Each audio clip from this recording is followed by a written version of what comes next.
Right.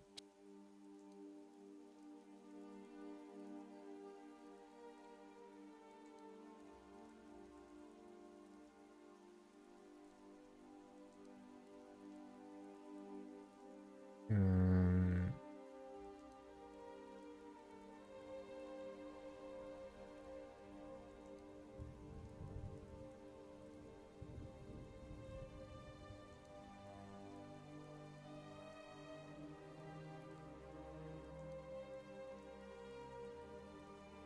I'm just reading some stuff.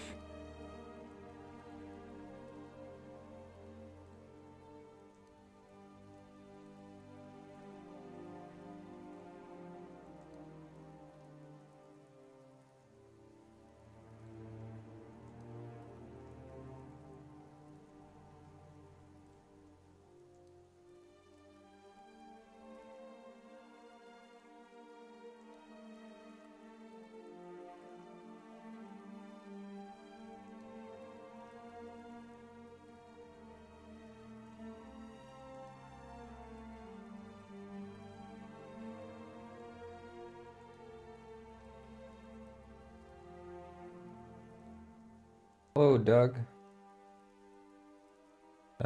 No, I don't think I will. That's just me being honest.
Anyway, so the plan today is... Hello, Lil Padme. The plan today is fixing up the hall of memories or whatever I want to call it.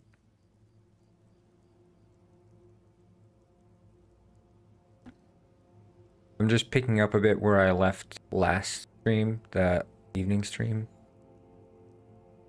by just scrolling through a list of Steam games here.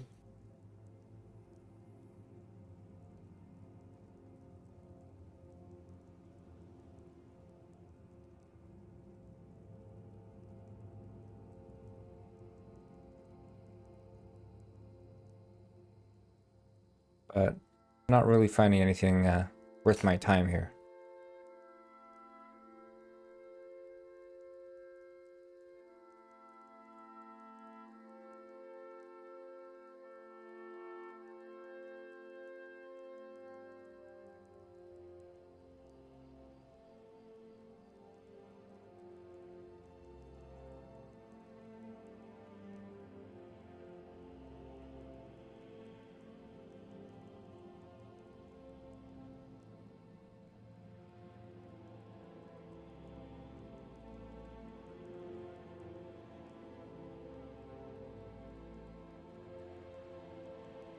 Games for stream.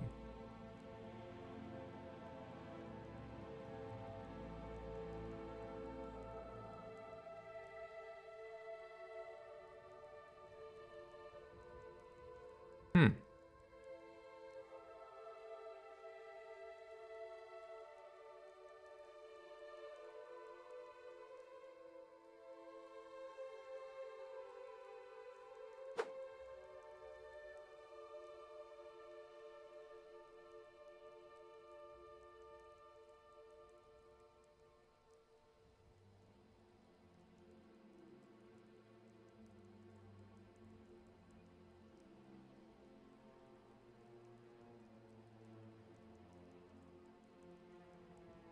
Anyway, let's flip on over. I'm gonna boot up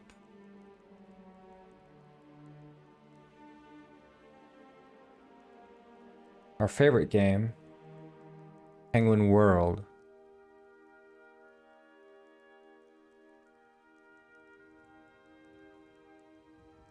We're gonna boot up the camera.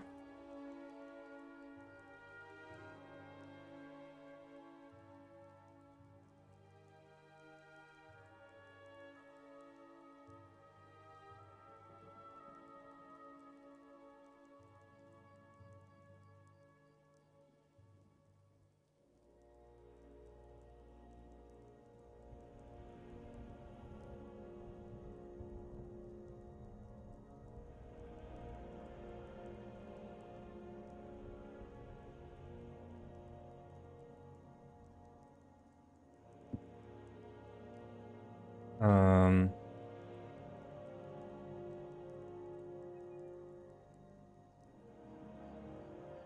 oh,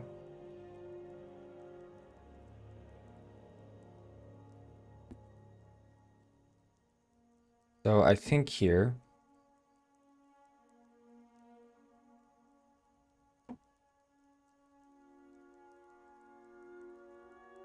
we could do a music trigger as well.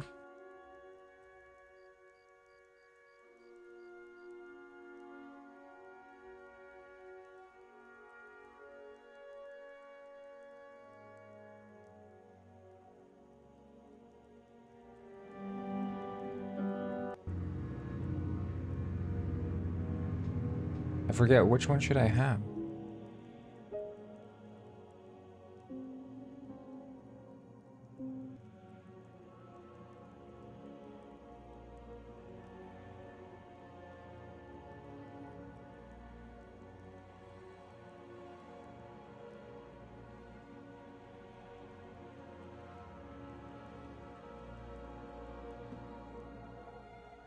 I want to take a look at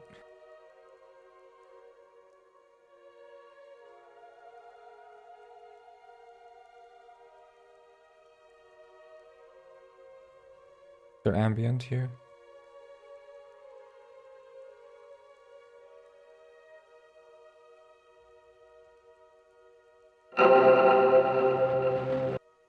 So loud. Sorry about that.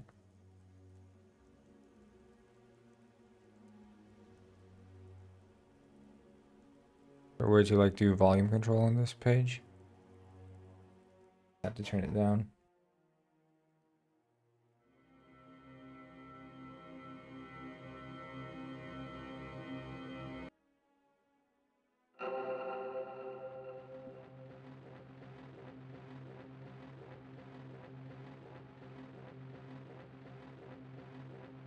Kind of interesting. I mean, I don't like the start. Like the impact.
Yeah, I kind of like this. We can take this, we pitch it down. I can work with that.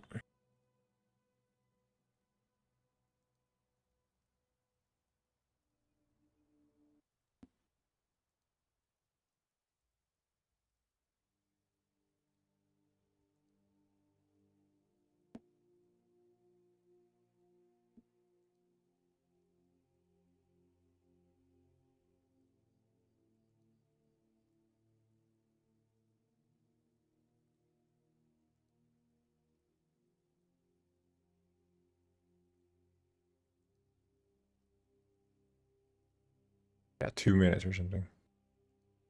And then we should be able to, because it's in D major, our drone, fade out, fade in.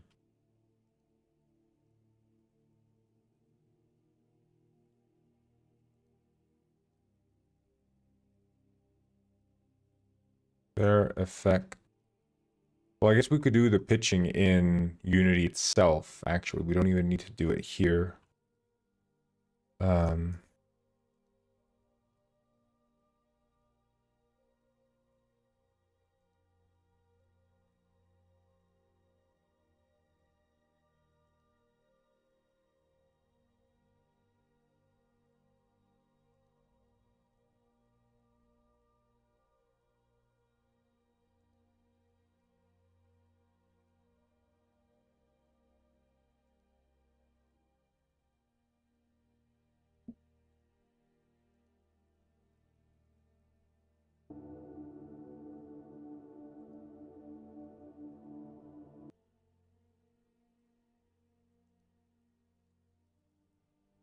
Although I don't know if the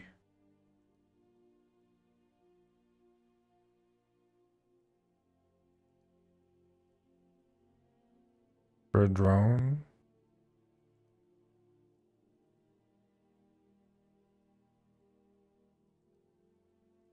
There is volume, but there's not pitch. Okay, well then maybe we should repitch it in back, pitch and tempo, speed and pitch.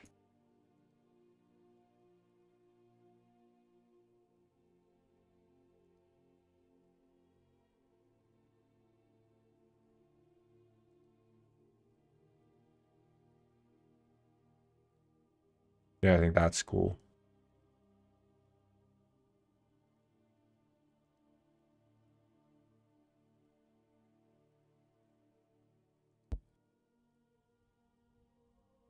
Oh shit, is my voice? Yeah, my voice has been screwed over. Okay, well that's fine.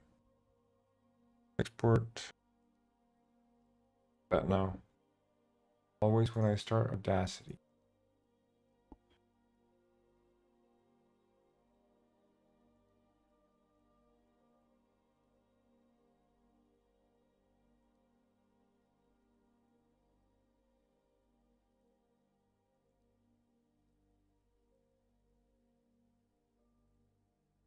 There we go. Fixed.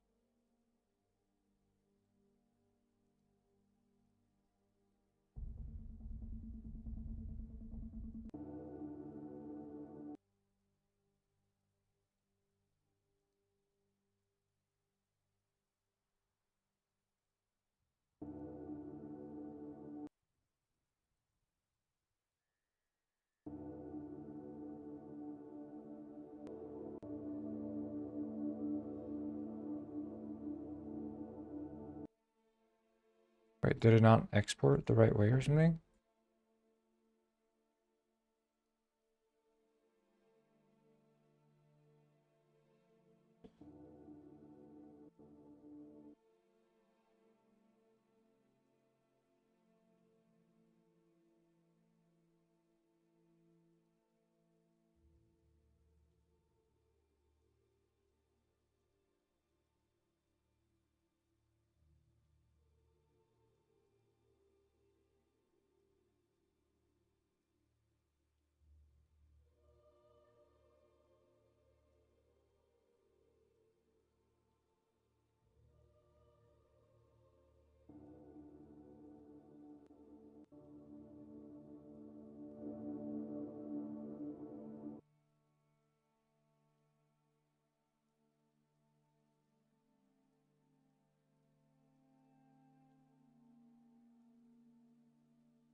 Oh, hello, Lampu Hazard. What's up? Welcome back.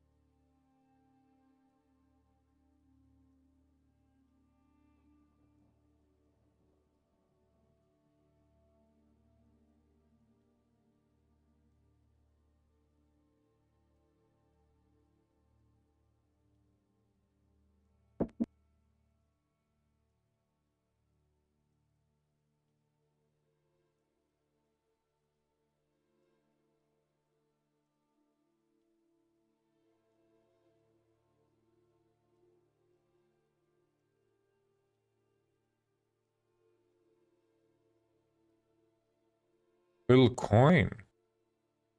Oh, thank you.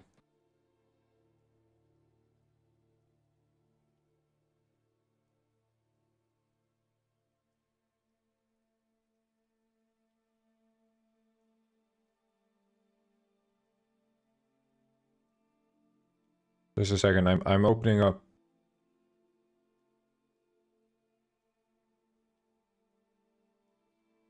TikTok here.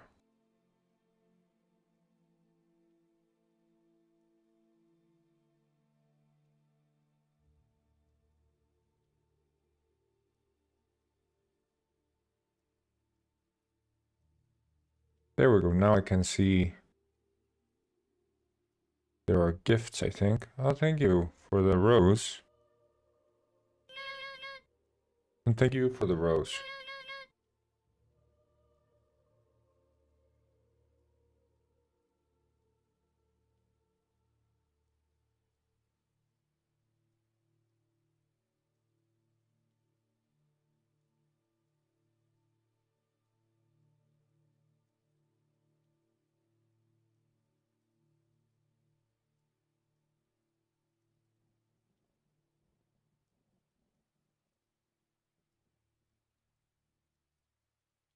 There we go. My voice is back to normal. When I open Audacity, it gets screwed up. I will start talking like this. Yeah. Was that what happened?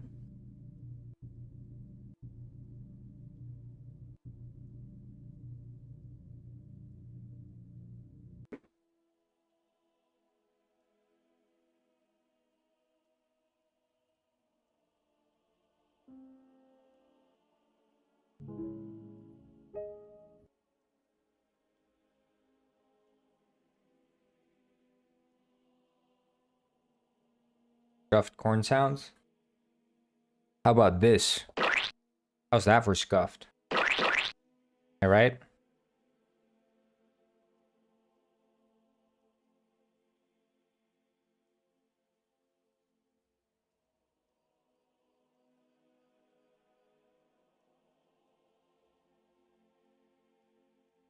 By the way, I received 2 roses on TikTok. I'm rich now, so I don't even need to stream anymore. Like, I received 2 roses, so you guys thought I'd never receive any more roses, but I did.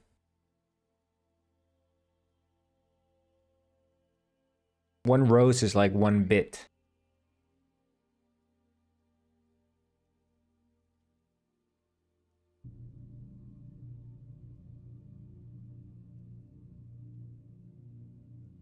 For you tweakers. Oh. He is really good at dancing. Thank you for the follow, Ashton on mic. Ashton on mic. Yeah, I guess that makes sense.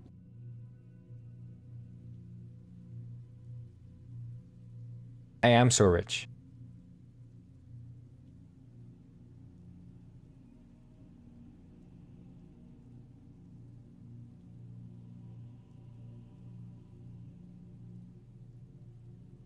You all were thinking like, oh, there's no way that Corn's ever going to become rich off of streaming. There's no way. Here I am, making bank on these roses. And yeah, it just feels good. I earned 2 bits. 2 bits I earned so far. And this is just the start. This is just the start.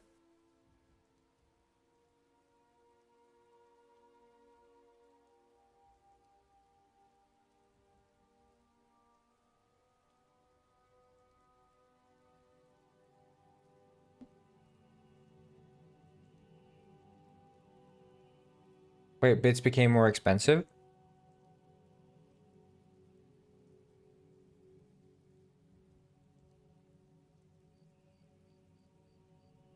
I thought a bit was always one cent.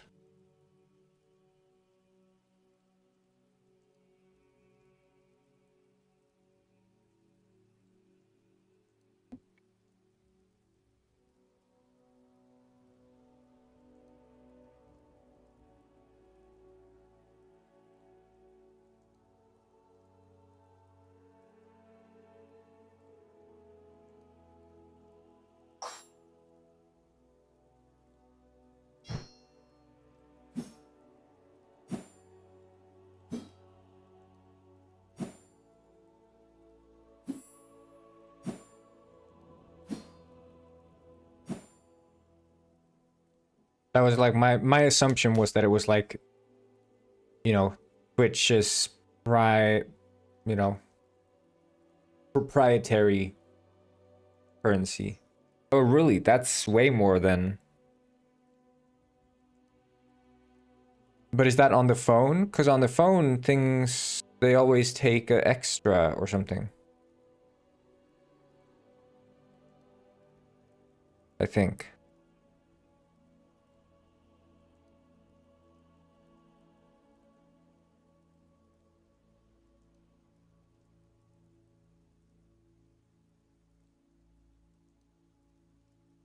Okay.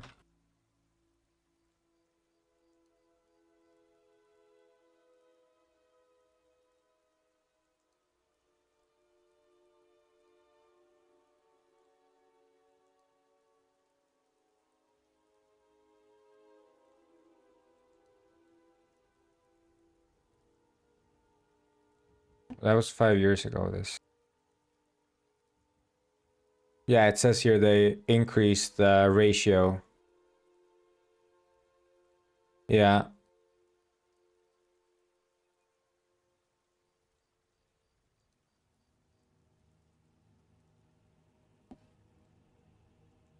Oh, apparently you used to get bits for watching ads.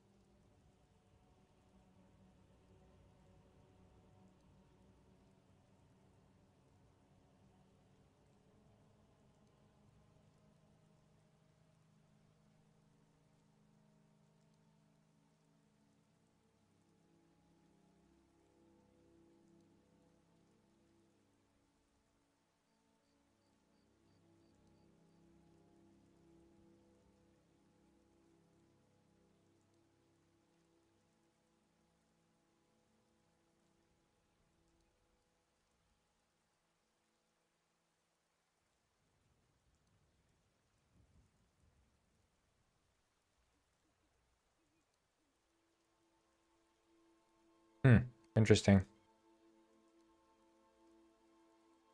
This guy did the math.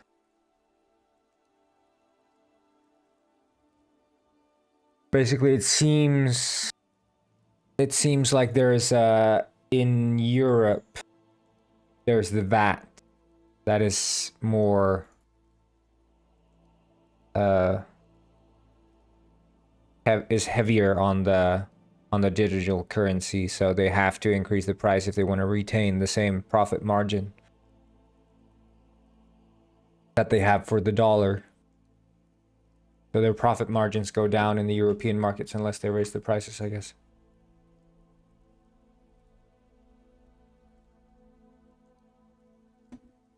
Interesting.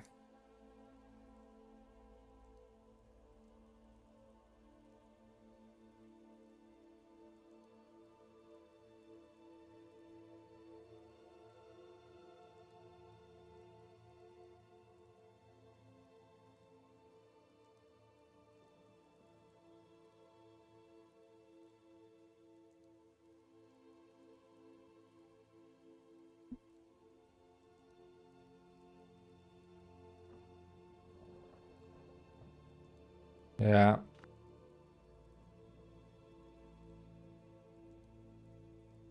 Very lame.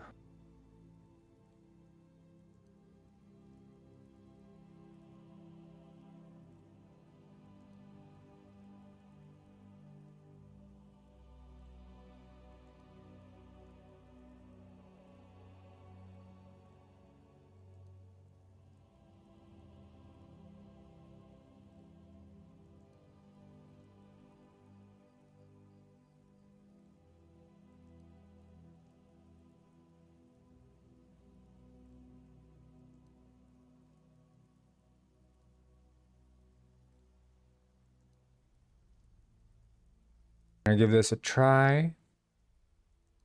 So they're gonna be going up at the ground. I wouldn't mind.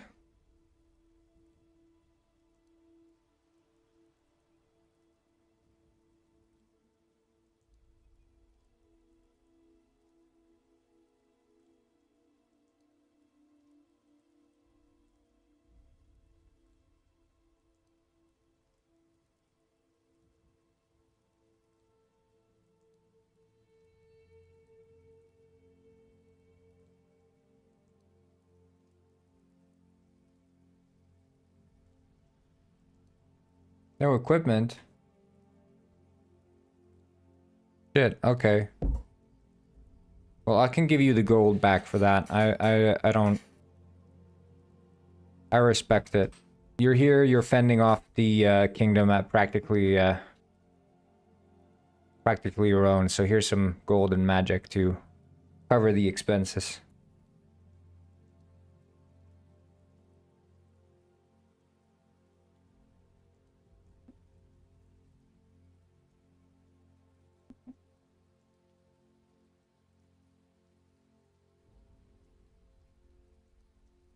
I don't know, I mean, I've had my... Hello, Tilato. I've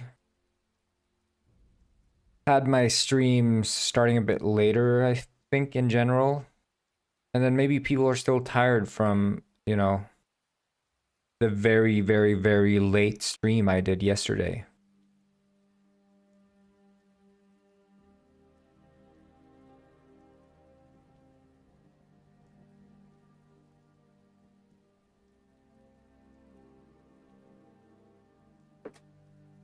Bro, why is here? What the frick? Hello, Helio.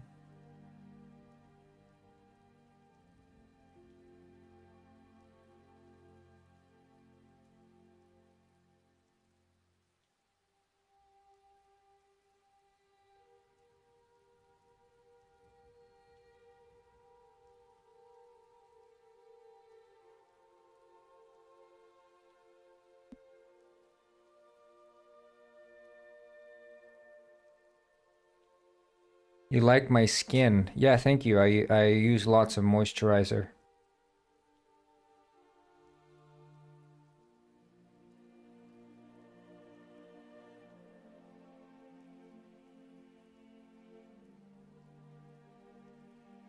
I'll farm for you guys.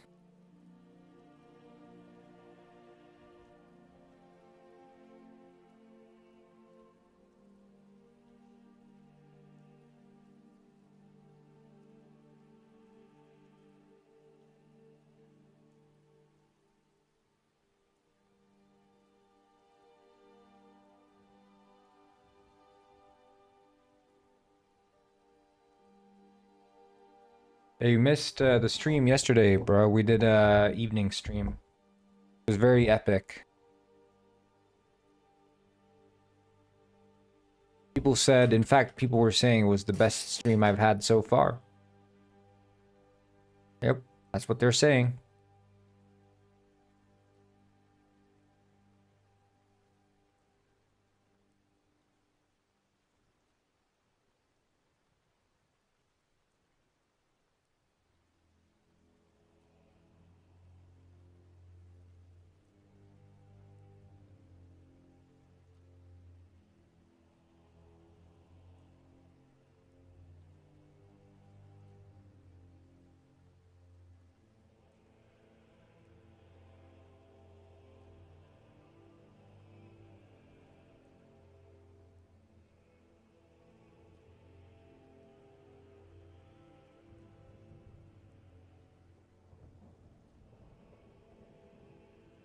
Yeah, but I was streaming, I guess in your time, it was probably around 10 or something.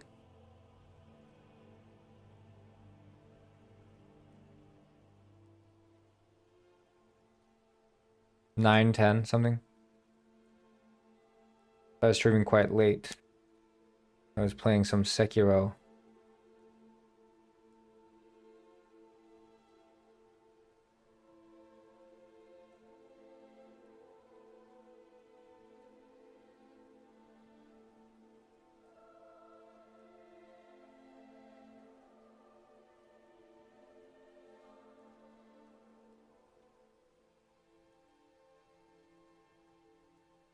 But basically, we were discussing the next side quest in Detective Penguin.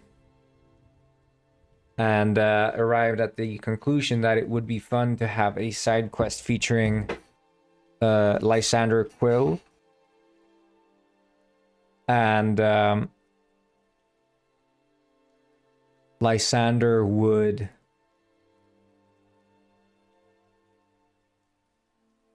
basically insist on trying to find a ghost in a house. The owner doesn't want him in there because he fears that Lysander is going to just go in there and wreck everything. And the detective catches them mid-conversation. It's like, hey, what's going on here? And Lysander's like, I need to get into this house and get rid of this man's ghosts. I know there are ghosts in here. And then eventually, you know, you as a detective, you step in, you're like, okay, you know, maybe I could go in with him and then he's not going to be breaking anything. I'll make sure he doesn't go out of line. And you guys can just settle this, you know? And the owner's like, okay, fine. You go with him. Fine. You go inside. Lysander gives you some ghost hunting gear. So you have like, you know, one of the beep, beep, beep, beep, you know, like a measure thing. So you're like measuring anomalies. And then you find like a bunch of anomalies in the basement. And then you reconvene with Lysander, who will do like a ghost ritual.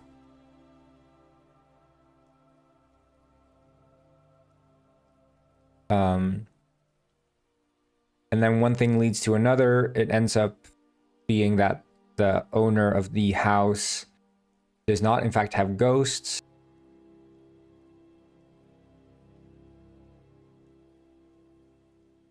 I don't like this way of time thing.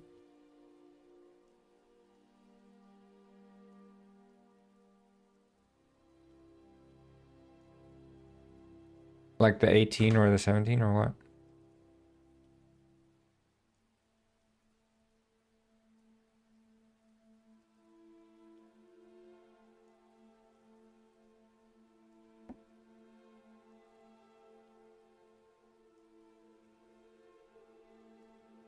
Ah, it's muted, but also these shouldn't be be 3D.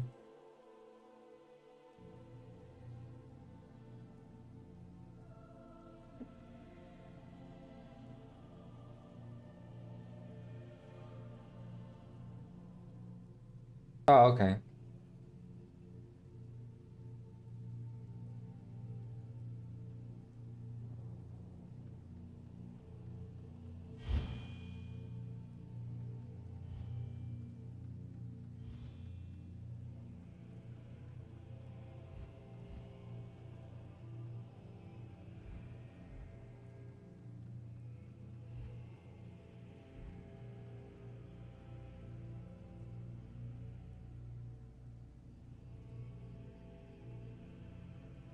This is pretty cool. I like this. I'm liking this.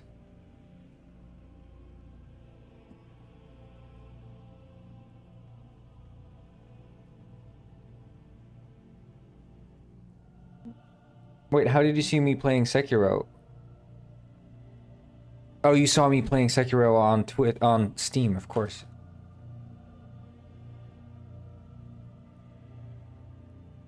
Like, I was saying on stream that I probably, like, outside of playing freaking Mesopotamia, I haven't played a proper game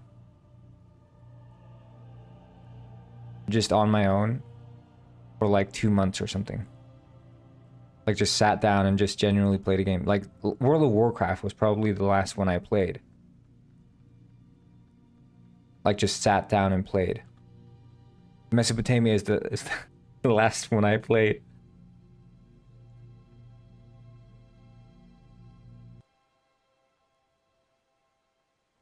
Which is kind of horrible. Yeah. No, I think I'm gonna try to finish Sekiro on stream at least. I got to well, you haven't finished Sekiro, so you wouldn't know, but I'm in the sort of the memory when you use the bell at the Buddha statue to go back into the past. I'm there, but I'm playing with the without Kuro's charm, which means that if I don't do perfect parries, I take damage.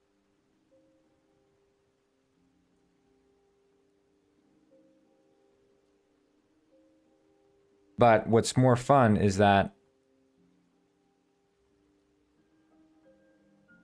Wait, you haven't finished both of those games because you're lost?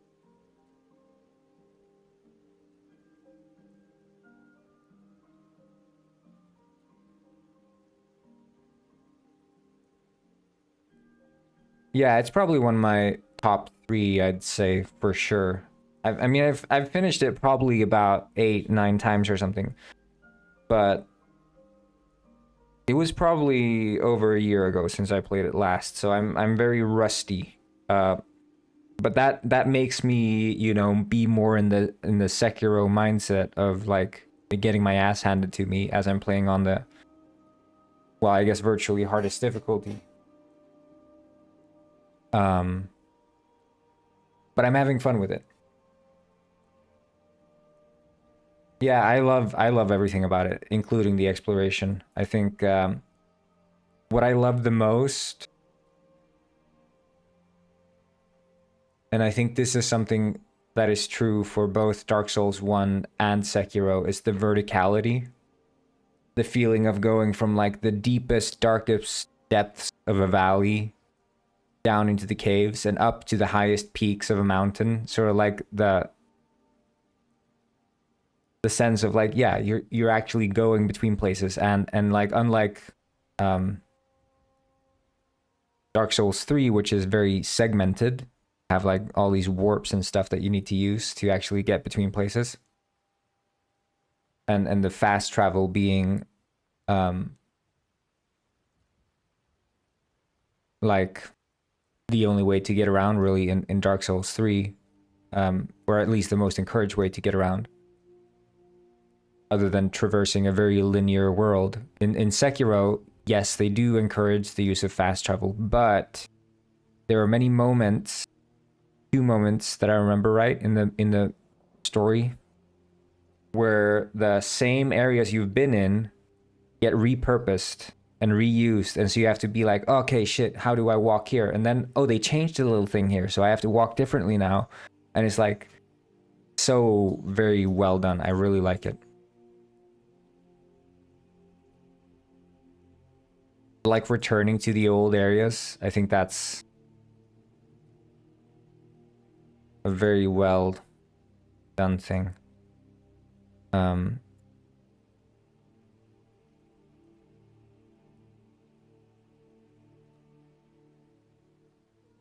But the boss battles are amazing.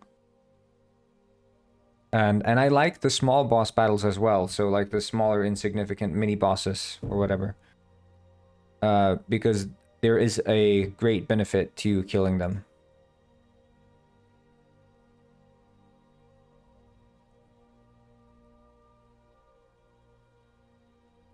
Yeah, the level design is just amazing.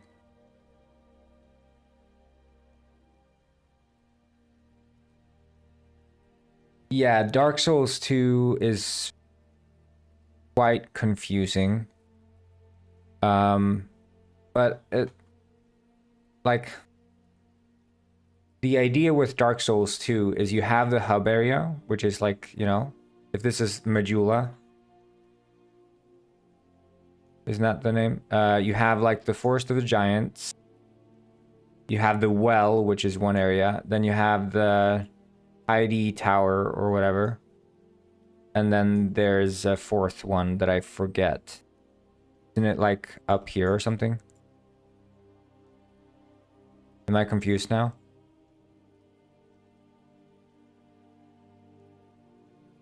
Like there are 4 paths basically as far as I'm aware. Right? 4 paths, and then one of the paths has a second path which leads up. It branches, one of the paths branches into the castle section, right? And in order to get into the castle, you need some item, or you need whatever. Oh, thank you very much for resubscribing.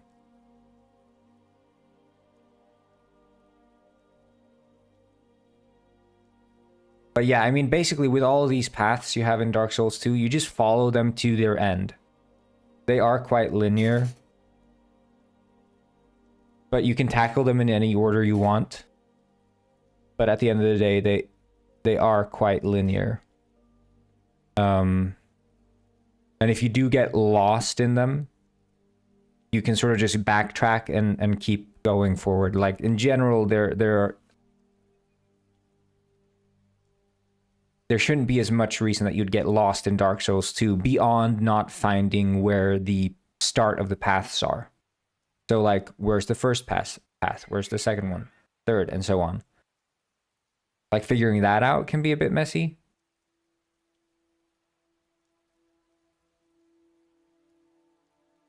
But I feel like when you're, you know,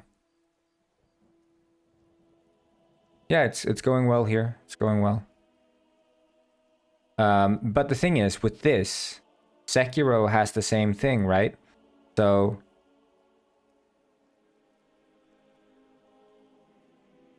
yeah, like Sekiro has the whatever you want to call it, you know, the big massive Ashina Castle, right? So you have Ashina Castle, and then you have the castle grounds, and then you have like this one place that goes down deep in the depth. Then you have the Ashina Reservoir, which is where you spawned. That also. Wait, no, isn't it? You go down there, you get to the depths. No, yeah, this goes down into the dungeons. This is Ashina Reservoir. Something. And then you have this one like forest place that goes down to another depth. So I think those are like the 3 paths you can take, and you traverse each of those and you collect things for Kuro, who is here. And when you collected all of them, you end up with like a boss fight, and you're like practically at the end of the story. And then you go up into the sky on the guy with the arms. You know, this fella comes and picks you up, and he's like, "Oh, you're gonna go up here to this ledge." That's Sekiro and Dark Souls 2 explained, but they're quite similar in that way. Quite similar in that way.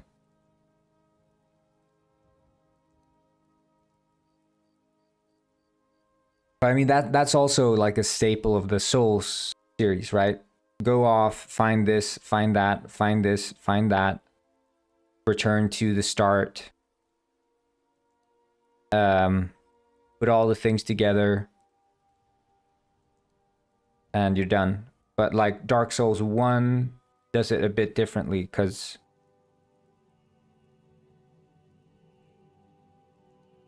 yeah, both of the depths bring you to places higher than the Ashina Castle. Yeah, it starts sending you down, but then eventually you emerge higher up.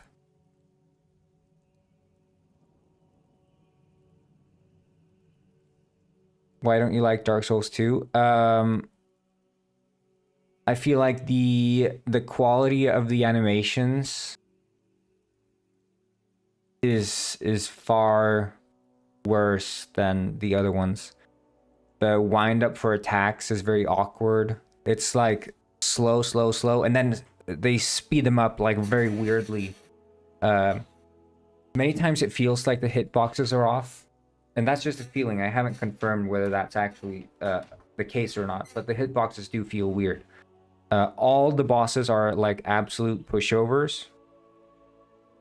And they're not pushovers in like the fun way. And then there are some like absolute trash bullshit bosses. Like the Royal Rat Authority. Oh shit, I didn't mean to refresh. So you have this one, which is an absolute garbage boss. And what it does is it has... This boss here is super easy. It's an absolute pushover, right? The boss itself is a pushover, just like every other boss. But what they do differently is they have like, oh, here are 3 like poison rats that will make you toxic. And if you don't kill those fast enough, you'll be toxic for the rest of the fight. wham bam, game over, you're dead. And that's just absolute crap boss. And then all the other ones have barely any sort of semblance of an attack pattern. And there's just so many of them, and it's like they feel pointless almost. Like absolutely pointless. Not to mention that many of the boss runs are crap. There's enemy spam all over the place. If we're talking like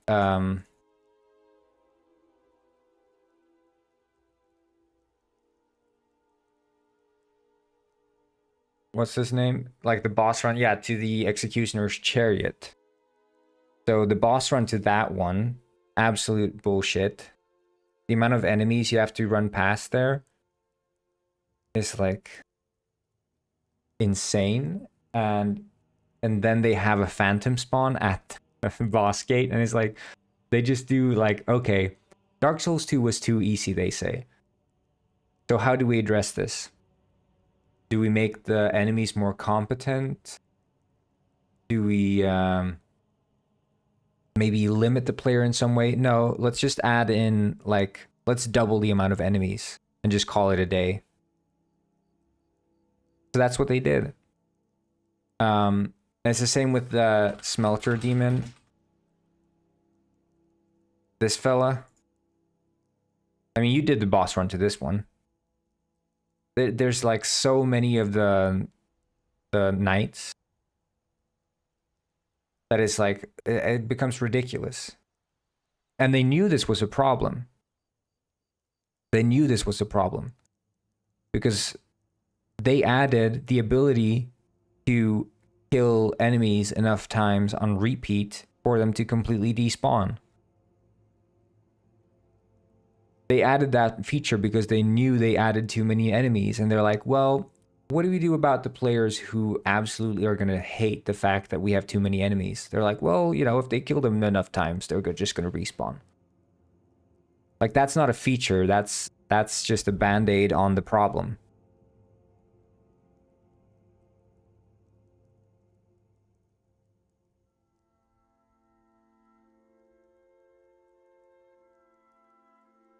But again, it's not that I don't like it. I'm just saying it's because of the high standard that they have just overall for their games. Like Dark Souls 1 is amazing. Dark Souls 3 is amazing. This game is just good.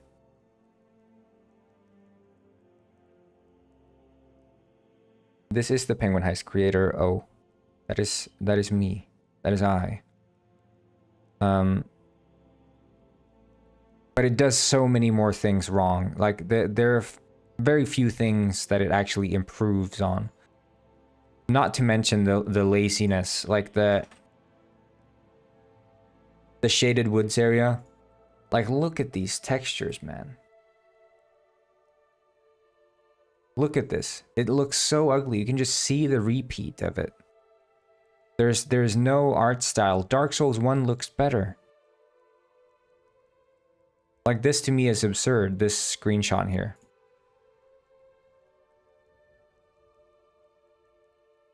And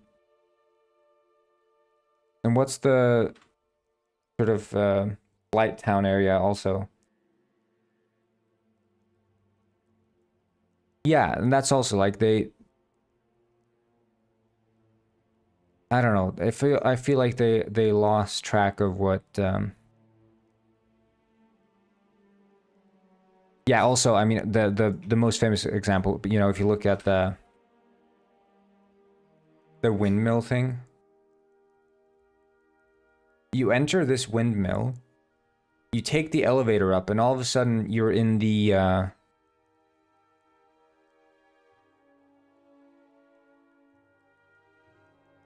Iron Keep. Like the Earthen Peak. This is supposedly how it's supposed to be, I guess. But this is the experience, right? You're in Windmill. You go up, you take an elevator, and zoop, you're in the freaking Iron Keep. Like, the layout is so...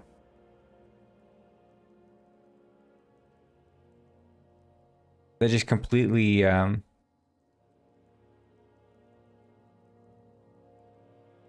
yeah, like this.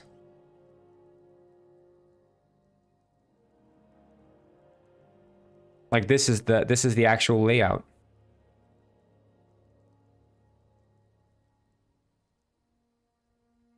Iron Keep is... There's no after Iron Keep. Iron Keep is the end. When you kill the what's his name? It's not the Smelter Demon, it's the old Iron King. When you kill him, then you're done. Kill the old Iron King and then you're done in that area. Then you can go to any of the other paths from Majula. So you could go down into the well. You could go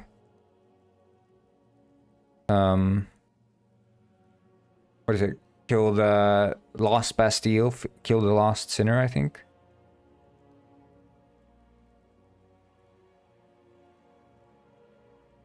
I mean, it's just like Dark Souls 1, you know? You kill... The game basically starts off with you collecting the Lord Souls, right? Dark Souls 1 starts linearly, where you're... Well, semi-linearly, okay. So Dark Souls 1 starts with you having to ring the first bell, ring the second bell, and then you go to Anor Londo, kill the dudes, and then you collect the 4 Lord Souls. Dark Souls 2 flips that on its head and says you're going to start the game, and now you're going to instantly collect the 4 Lord Souls, and then you're going to go to the castle and play the linear part.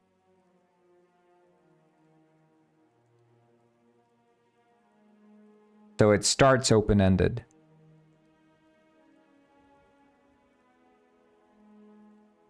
Besides the tutorial, of course.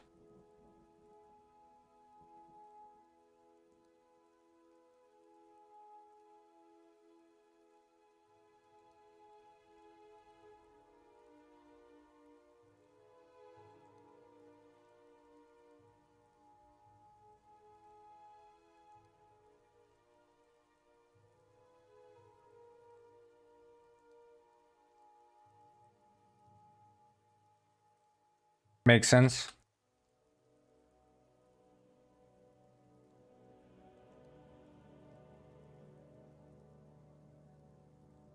Because, I mean, it's the same in all the Souls games. You're always running around with a hub, and you're collecting X amount of souls or items or whatever from these major bosses. Return to the start, and then event happens. And then you fight the big bad guy. Like, there's a formula to it.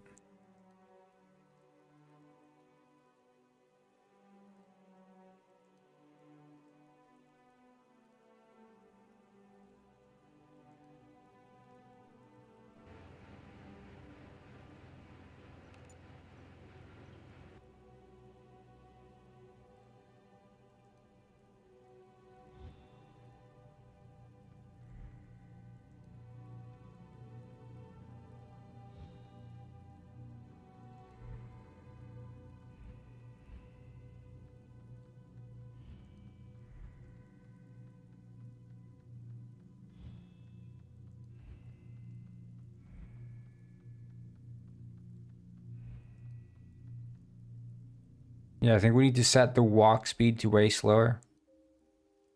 We could probably turn up the music as well.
Thank you, Smarty Bones. Glad you like it.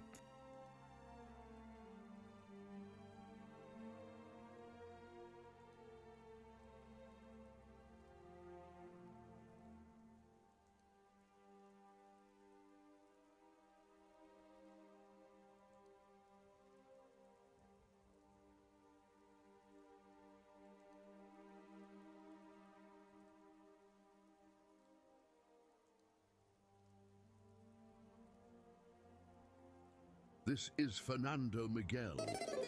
He is really good. Thank you so much.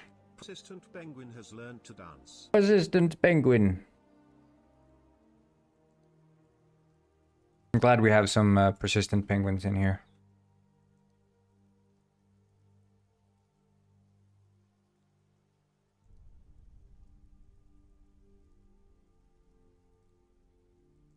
You don't want to be a penguin who gives up.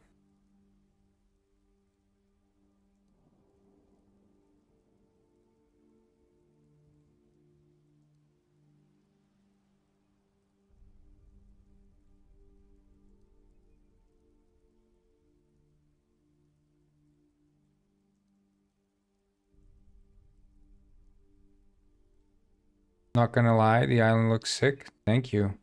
Thanks for not lying, by the way. I appreciate that.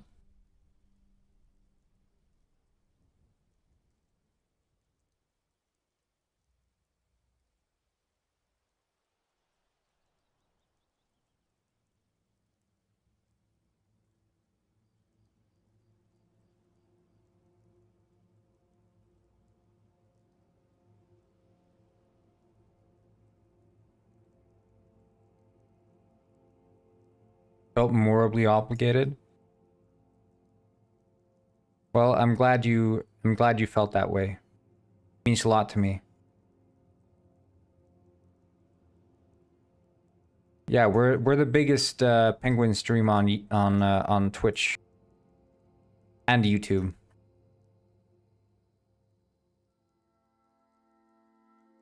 Wait, I'm gonna be right back. I'm gonna grab some coffee. I'll just put on the Penguin World Cam in the meantime. Okay. Well, I'm making 3 penguin games. So the Penguin Isle game is running on the stream. Then I have this MMO penguin game running in the WebGL. And then I'm making this story-driven penguin game in Unity right now. But I'm gonna be right back. You guys hang in there and I'll be back soon. But yeah, do join me on Twitch. Do follow me on Twitch. And you can play Penguin World right now in your browser. Just join and enjoy. You can play while I'm BRB.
I'm back. Back from my coffee break. Okay, what happened? Damn, did I join during a coffee break? Yes, you did. But I'm back.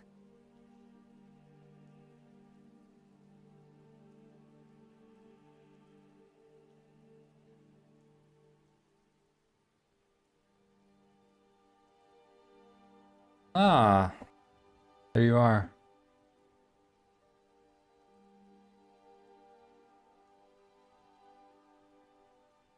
Also with coffee. Oh shit, that reminds me, I need to go get the new monster. 1 second.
I'm back. So the new monster I'm having is the Punch. Rio Punch. Hashtag not sponsored.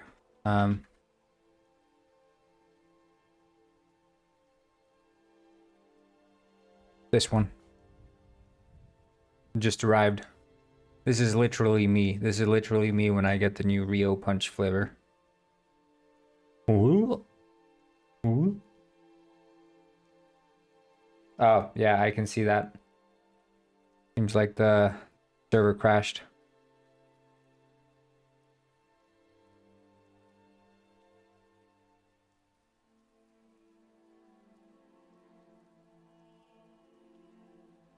Okay, it's up now.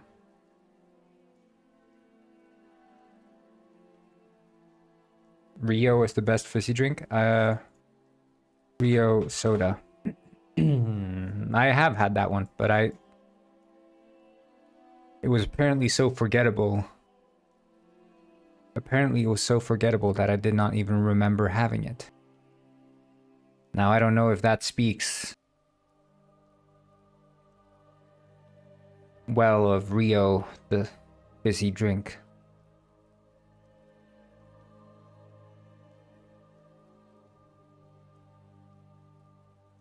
I had a very good soda the other day. It was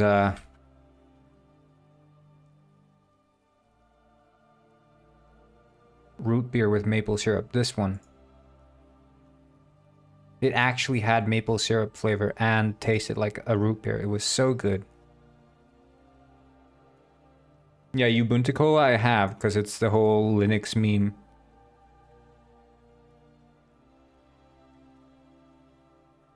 Look, when I drink Monster and sodas in general, it's more to like taste the flavors as opposed to like I'm not running on Monster. I'm running on coffee. 99% of the time I'm running on coffee, but I see a new Monster, I'm like I gotta try it. But this shit was delicious. It was root beer with maple syrup flavor. But this one is funny. Ubuntu Cola.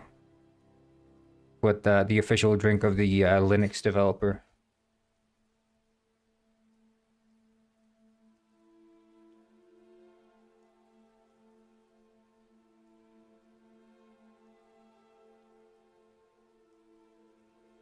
Yeah, this one's...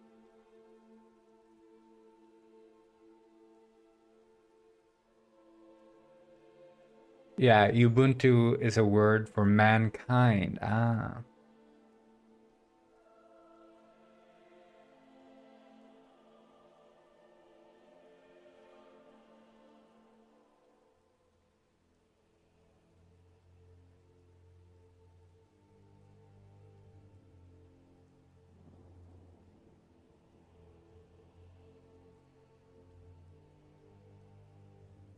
Anyway, back to the grind.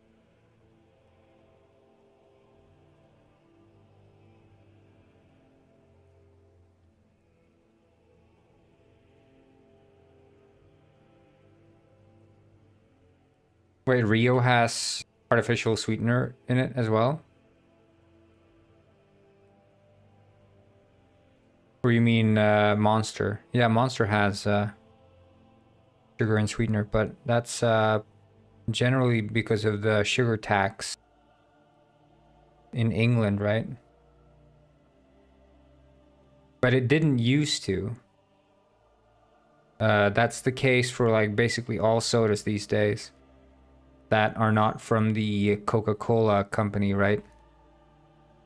Cola still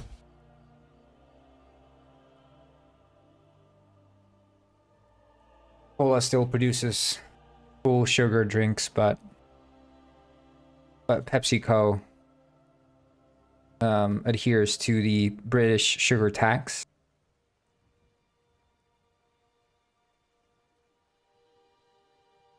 Yeah, it's the UK that ruined sodas for Europe, basically. UK ruined sodas.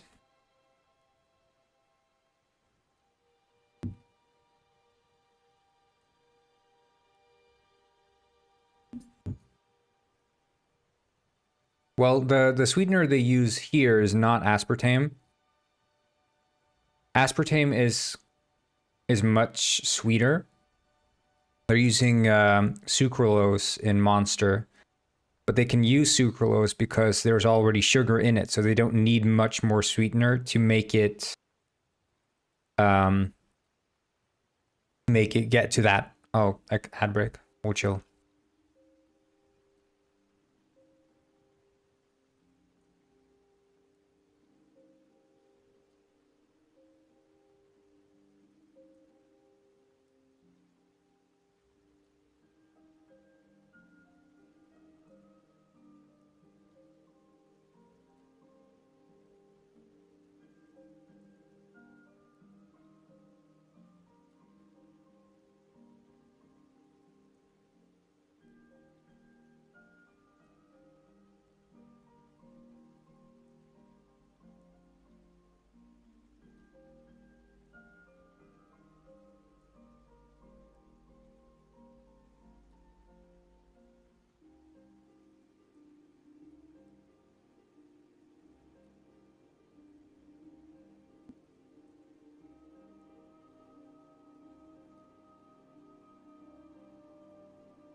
See here. I guess the ad should be over now. Anyway, I mean, if this is the sugar ceiling that they want to reach, and red, and then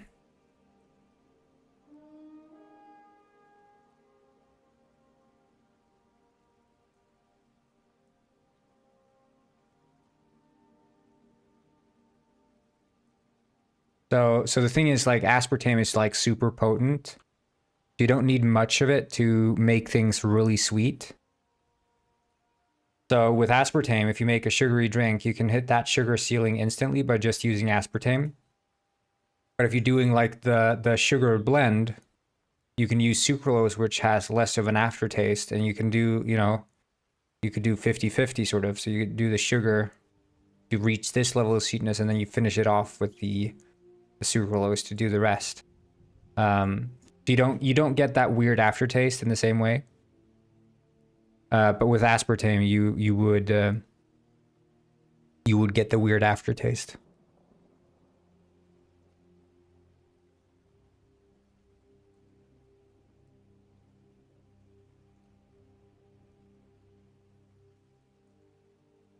So it's, but again, it's sort of like, you know, in my opinion, the issue I have with this is that it's sort of like the worst of both worlds.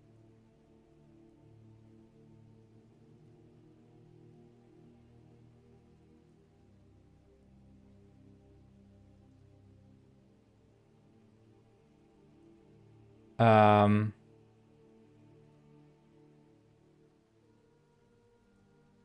so it's like, oh yeah, we're using sweetener and you're getting the extra calories from the sugar, whereas this one is just like, yeah, it's sugar free and it tastes like bad. So it's, you know, bad and good, so it cancels out. But you know, you wish that they just go all the way and just put it like this, and instead of, you know, like the effect of the sugar tax is that people want the sodas to cost the same, so the suppliers are like, well, how do we make it cost the same? Well, we introduce sweeteners, whereas what they could have done is just put in the same amount of sugar but just raise the price on the sodas.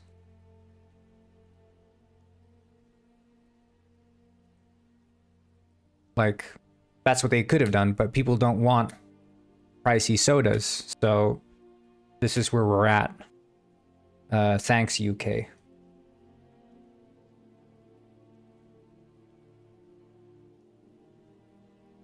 What they should have done is make it a law that you can't mix sweetener and sugar. And then also have the sugar tax.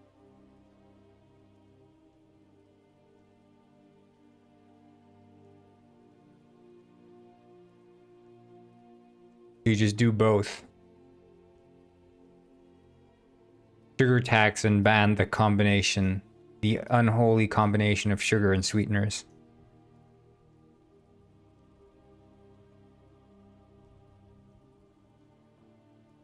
I think stevia is a fine sweetener. It's a natural sweetener, although it does have a weird taste, I'll admit that, but I kind of like it actually. I like the taste. But it's about 1/3 of the calorie content of sugar in stevia.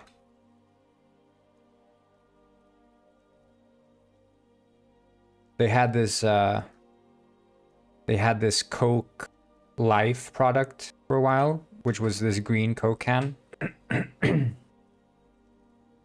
I really liked it. I preferred it to normal Coke. This one, Coca-Cola Life. They had this for a while. And it was just sugar and stevia they were using to...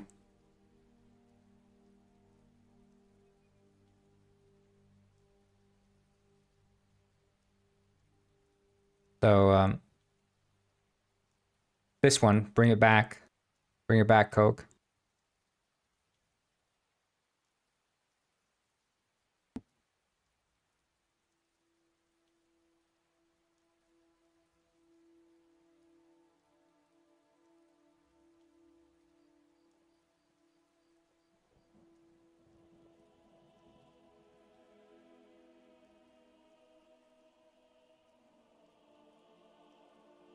You don't like honey? Ah, man.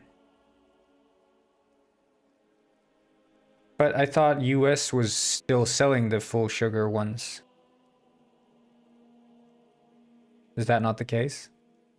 Because the thing is, in Europe, the only times you can buy the full sugar drinks of like 7-Up or Dr. Pepper or whatever are the import ones from the US. If you buy the UK produced Dr. Pepper, it's going to be with sweeteners in it.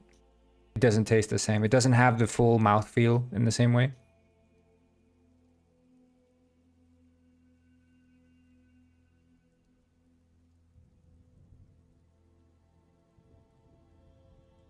Anyway, let's see here.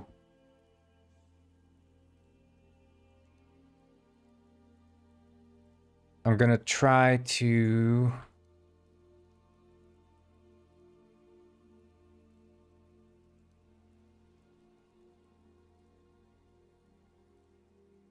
Yeah. Well, I mean, we're getting full sugar imports from the US. Like...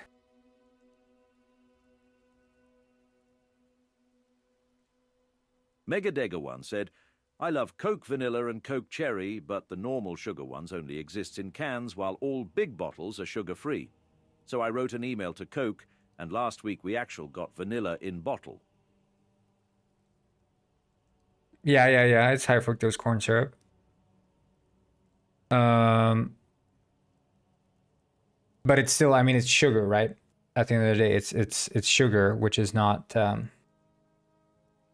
it's just not made from like cane sugar or something like that. We'd use beet sugar here in Europe. And high fructose corn syrup would be basically ultra processed corn sugar.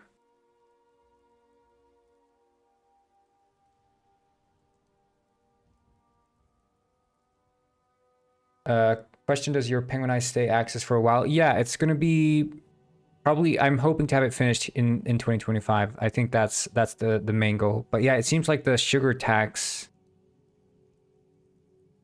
was probably introduced quite recently. No state currently levies taxes on soda alone, but a few localities do.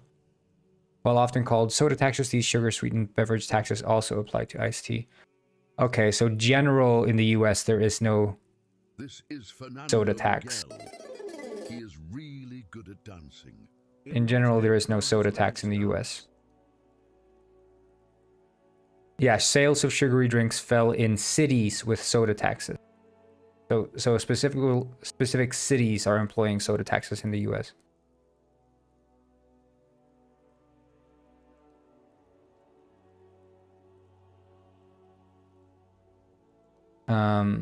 Subsil said, Mega, Thank you so much for the follow, by the way. Anywhere in the UK mainly sells full fat Coke in up to 3L Full fat. bottles, in small bottles too. We get all Cokes, cherry, vanilla, diet, zero sugar, coffee free, etc. I like pumping my Coke full of fat. But yeah, so when in the US people talk about like Mexico Coke or Mexican Coke, Mexican soda, and in Mexico they'd use cane sugar. I've never heard of full fat Coke. Why do they call regular Coke full fat Coke?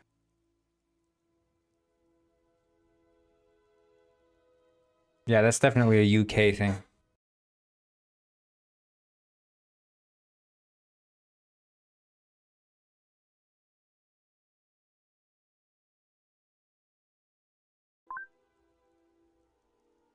Yeah, well, the full fat is stolen from the milk, right? You have the full fat and the skimmed milk.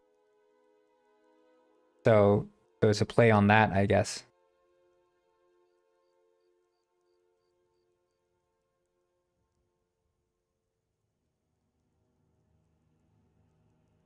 But so basically, I was saying that the US subsidizes corn production. In Europe, we don't have any subsidized corn production. In fact, our major grain here is wheat, not corn. But the US loves corn, which is why they have cornbread, corn tortillas, and then high fructose corn syrup. So there's just corn. You know, they love it. And I would know, I'm a corngwin. But in America, or in the US specifically, they will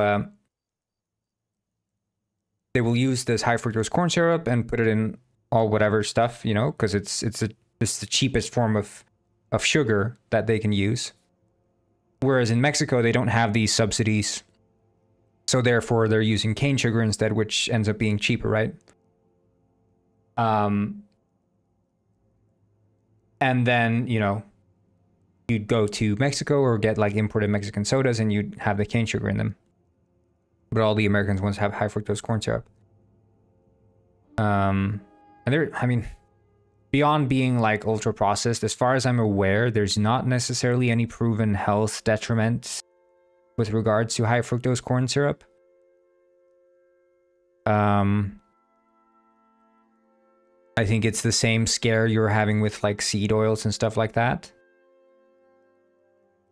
I don't think that there's any proven negative downsides. I think at the end of the day, it's fructose, right? And fructose is just fructose.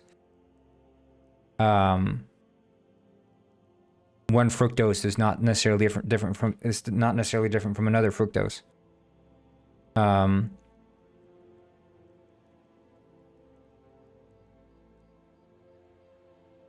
Do corngwins cry high fructose corn syrup? No, we cry low fructose corn syrup. Our tears are not sweet. But yeah, in Europe, you know, when you look at like the... Yeah, well, the thing is, like, heavily processed doesn't necessarily imply bad, right? Because again, it's like, at the end of the day, like if you have a freaking process here, like let's say this is like the steps taken to achieve a product, right? These are all like individual steps, okay? So this is step 1, 2, 3, 4, and these are all part of the highly processed food, and then eventually the output of this, you know, after so and so many steps, the output ends up being fructose. Okay? That is the end product. Now, whether or not you take a low process approach to producing fructose or a high processed approach doesn't really matter, because the process behind it is irrelevant if the end product is identical.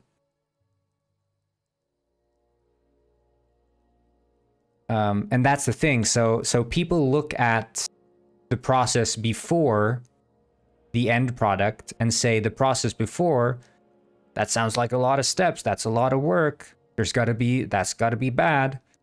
But in reality, it's just a number of steps needed to achieve the end result. And they're irrelevant if the end result is the same. And as far as I'm aware, that is the case for high fructose corn syrup. But there is this sort of conservativist and I don't know,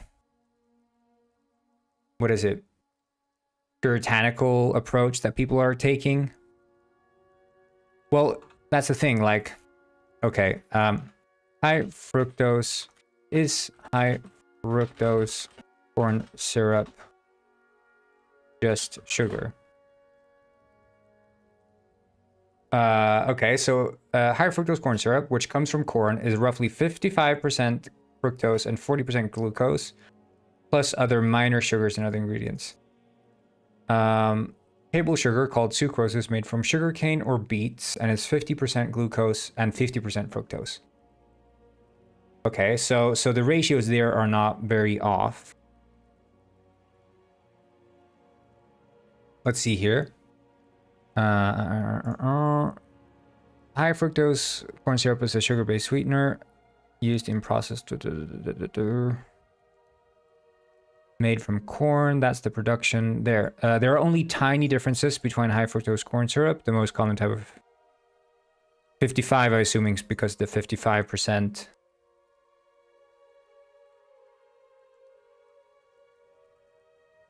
Major difference is that high fructose corn syrup is a liquid containing 24%. Yeah, 55 because it's 55% fructose, right?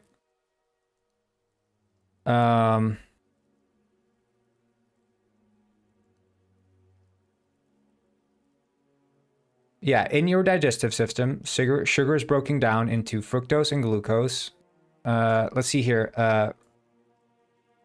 Byproduct.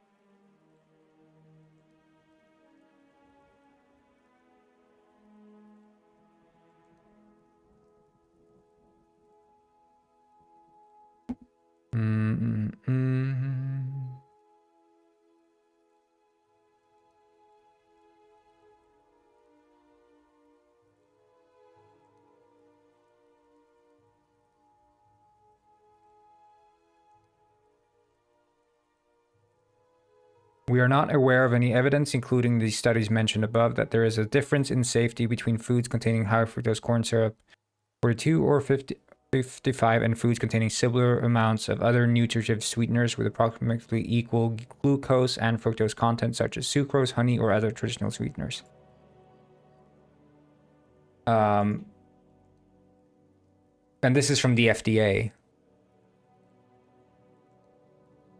I mean, I could look into scholars, but yeah.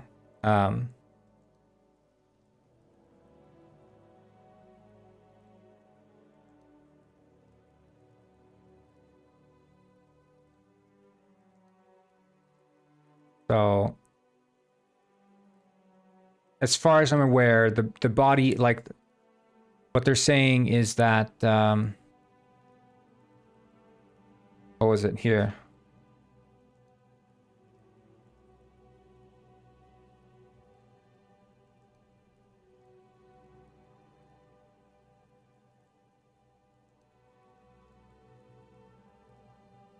Yeah, I mean, it seems like in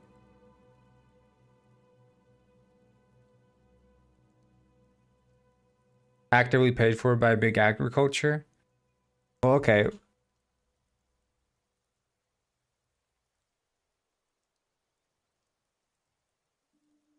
Cane, sugar, high fructose, corn syrup.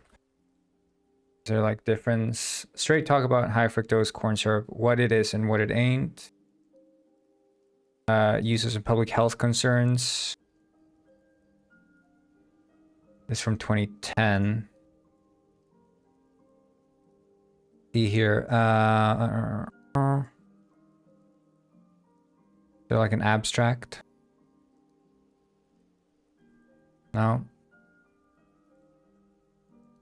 Conclusion. Fructose and glucose are monosaccharides found in equal proportion in sucrose, but in slightly unequal amounts in high fructose corn. The metabolism of glucose is well understood, while that of fructose requires further research, especially in light of its overconsumption through high fructose corn syrup in the U.S. diet. Makers of high fructose and the banner of corn refiners association have mounted very strong advertising books to assure the public that high fructose is safe. The public largely remains skeptical, and there has been pushback from health-conscious individuals in the U.S. Yeah, but this is just an oversight of the several companies responding to the pushback, and some are starting to offer foods and beverages. Yeah, that's not a that's not a conclusion. That's, oh yeah, there's been a pushback from the public.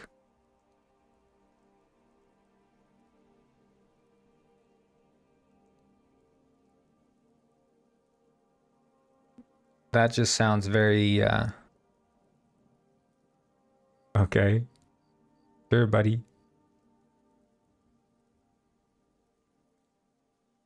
Oh, okay. Well, let's do high fructose corn syrup health. Sucrose, high fructose, and fructose. Their metabolism and potential health effects. What do we really know? Okay. Abstract. Both controversy and confusion exist concerning fructose, sucrose, and high fructose corn syrup with respect to their metabolism and health effects. These concerns have often been fueled by speculation based on limited data or animal studies. In retrospect, recent controversies arose when a scientific commentary was published suggesting a possible unique link between high fructose corn syrup consumption and obesity. Since then, a broad scientific consensus has emerged that there are no metabolic and endocrine response differences between high fructose corn syrup and sucrose related to obesity or any adverse health outcome. This equivalence is not surprising given that both of these sugars contain approximately equal amounts of fructose and glucose, contain the same amount of calories, possess the same level of sweetness, and are absorbed identically through the gastrointestinal tract. Whether there is a link between fructose, high fructose, or sucrose and increased risk of heart disease or fatty infiltration of the liver risk remains in dispute, with different studies using different methodologies, arriving at different conclusions. Further randomized clinical trials, and this is from 2014, basically saying that so far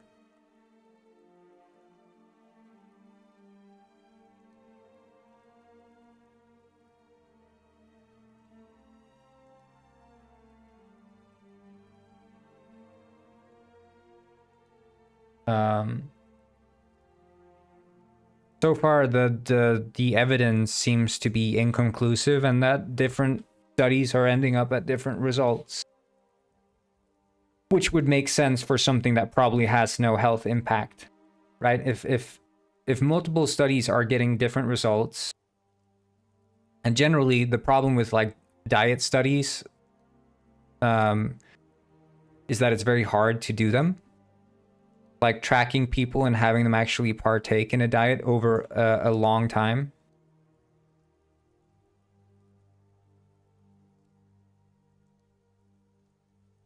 But if it was absolutely bad, you know, for example, like smoking, which, you know, whether or not you would consider that diet, well, it's a habit for sure. But habit and diet sort of go hand in hand in a way. But like you'd find actual stuff about it. But if it does have a health effect different than any other sugar, to me, it would probably stand out more in the research. And I don't think big corn, sadly, has enough of a sway on the entire research world.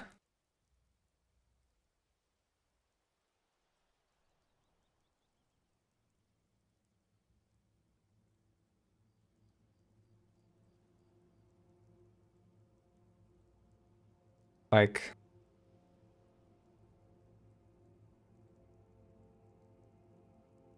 because again, it seems like the intuitive way to look at it would be, okay, what is the makeup, the molecular makeup of high fructose corn syrup versus table sugar, and just see like, okay, how much fructose, how much sucrose, and it seems like they're roughly equal. And yeah, I mean, it's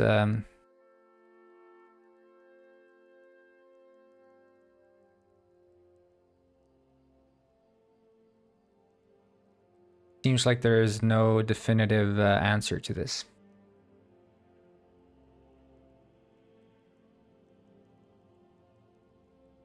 But I think if there is a lack of a definitive answer saying that is bad, I think that is enough to say that it's probably okay. And if it is bad in like such an extremely absolutely indirect way, you know, sure, you can take a gamble on that and say like, hey, I'm not gonna have any high fructose corn syrup.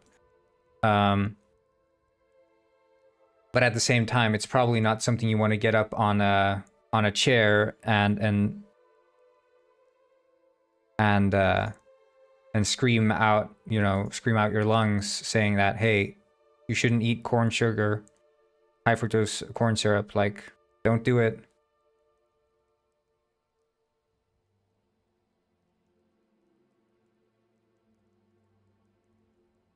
But I mean, these kinds of, like, again, what many people are doing when they're looking at, especially when it comes to like diet and stuff, you can't look at the individual studies, because individual studies are usually, very often they're done on animals, and animal diet studies often turn out to have little to no impact on human diets. But then also, they are singular studies, and they can get kind of wild results, right? You can get wild results in a single study, and often these studies are never repeated. So the paper is peer-reviewed, but the studies are never repeated. So what's more relevant to look at are these sort of overview papers. Yeah, the meta-analysis, and that's what you want to look at, and that's what these papers are doing.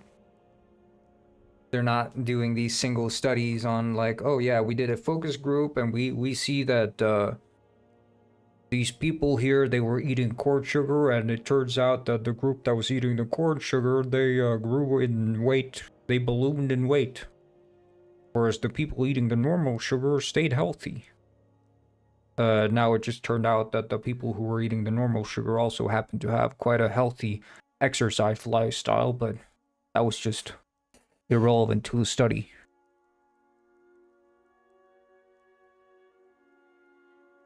Because like you can get pretty wild results in single studies. But that's, you know, all the... Yeah, that's also the thing. It's like it's obviously high fructose corn syrup would lead to obesity because generally people who are obese would consume an abnormal amount of high fructose corn syrup. And that's like the most obvious thing to me. And I feel like it's the same thing with people doing like seed oil studies or whatever. Most things are fried in seed oil. And, you know, fried things in general are bad for you. So people who eat a lot of seed oils are obviously not of the best health. Like, that also seems like an obvious thing to me. But is it the seed oil's fault? No, it's probably the fact that they're eating all this fried stuff. And they're like, oh yeah, let's start frying stuff in beef tallow. Because that's going to rescue our health. No, just because you're having your Kentucky Fried Chicken fried in beef tallow doesn't mean that you're all of a sudden on a healthy diet. Fried stuff is bad, point blank. That's it.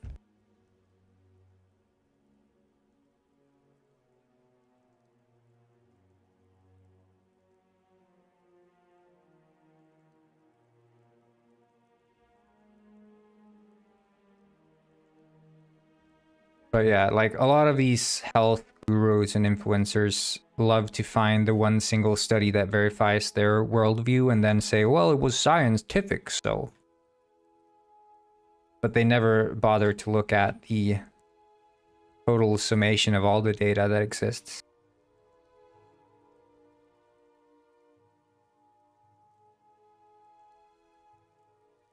Yeah, but I mean, it's also like, you know, when you're deep frying stuff, you're introducing a bunch of trans fats, right? Is that not the case? I think isn't it trans fats that arise? Trans fats can be formed when oils are heated to high temperatures. Extended deep fat frying can produce small amounts of trans fat if oils are not used within their optimal fry life. Yeah. So generally though, deep fried vegetable oils. Deep frying any oil will oxidize part of the oil, the type of oil in question, the temperature applied, and the length of time we affect. Yeah, okay. Deep fried vegetable oils, in particular those rich in polyunsaturated fatty acids.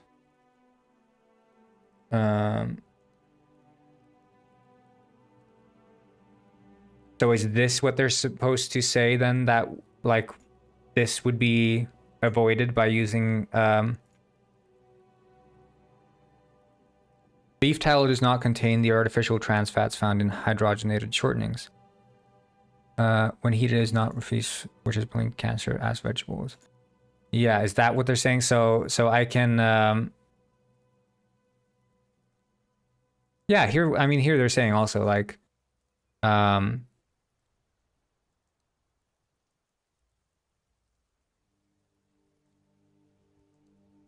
no fat is healthy when fried. Tallow has high saturated fats, and when cooked at high temperatures, it forms trans fatty acids, which are really bad for your heart. Yeah, so it's the same for all oils, it seems, that when you're deep frying stuff, and probably you will be deep frying at like extended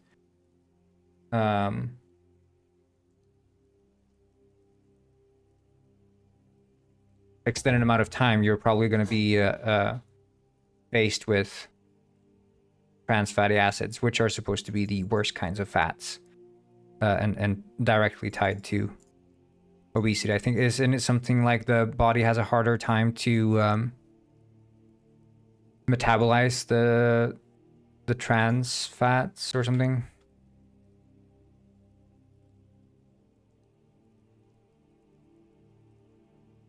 I don't know. It's just like the entire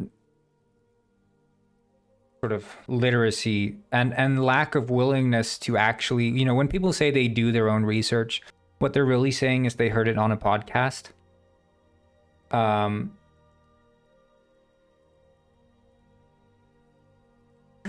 But like no one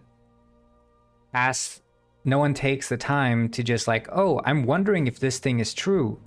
Should I Google it and just look at like some research papers and see what they're saying? No, I don't think I'm gonna do that. I'm gonna go listen to my favorite podcaster and see what they have to say about it. Yeah, you hear one influencer quoting another well-known influencer, and then it goes back and forth, and you get this sort of circle of life with the influencers where they can just quote each other and back each other up.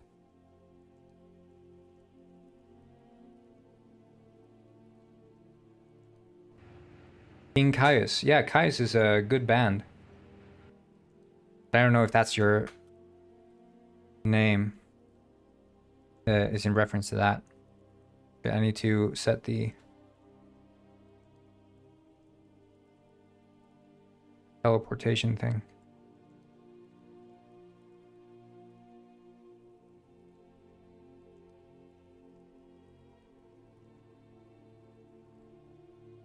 Ah, your name is Caius. Okay.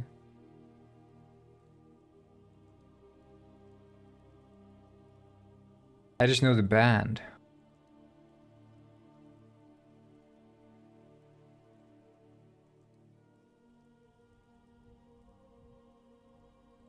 But yeah, I mean, I don't...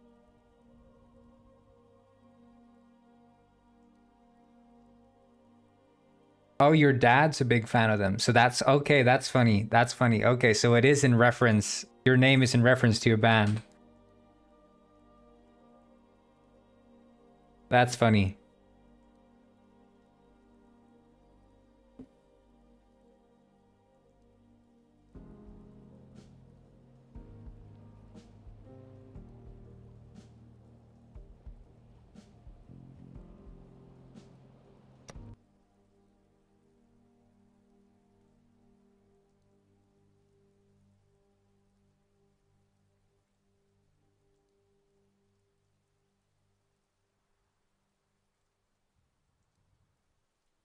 Yeah, I think the world would probably be a much better place if at a young age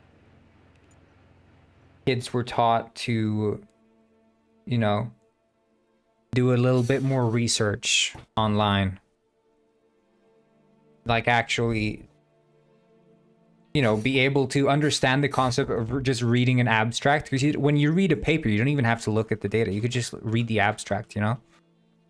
And of course, people can lie with the abstract if you're not analyzing the data or something. But you have to trust the science at least a little bit to be able to, like, trust the abstracts. And you can jump between a couple of papers and compare the abstracts and see, like, okay, what are they saying? What are they saying?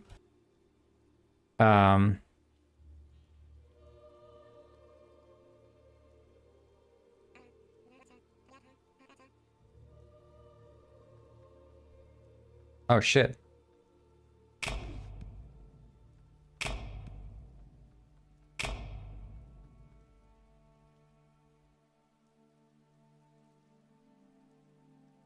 Okay, that's lucky that you like them. It would be kind of awkward if you hated them.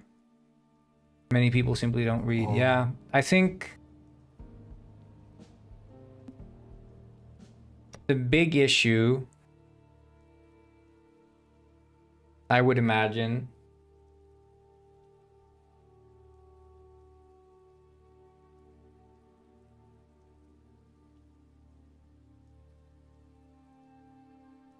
is not that people don't read. I think people can read, and I think they can read something and understand it.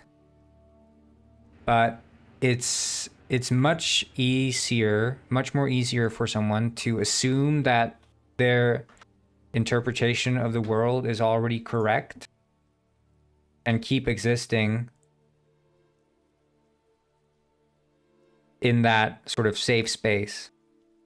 And sort of be coddled by whatever online influencer of the month that they're following, right?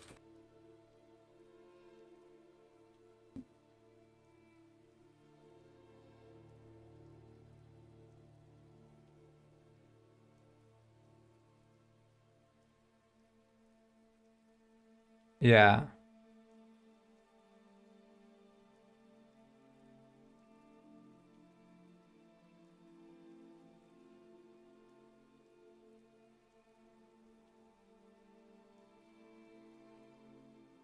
Would newt my newt. Yeah.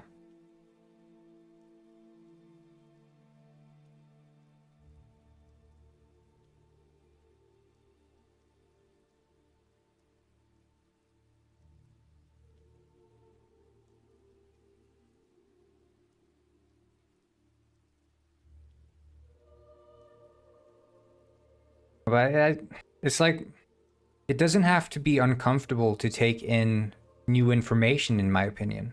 Like it really doesn't. I think you can have preconceived notions about the way things are, but keep those preconceived notions in check and just, you know, see like, hey, I've thought about this and this feels like the intuitive way to look at it. But I should also check if maybe this is not the right way to look at it. I don't know. Like it doesn't have to be scary.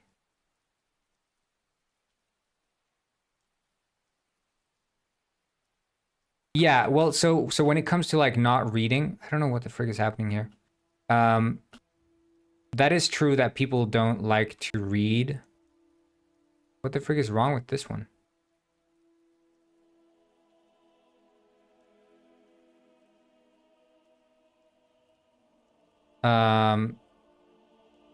Like they don't like to read when being faced with text. And I know this from Penguin Heist, okay?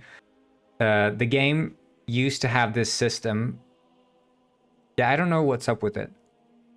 It used to have this system for having like constructions.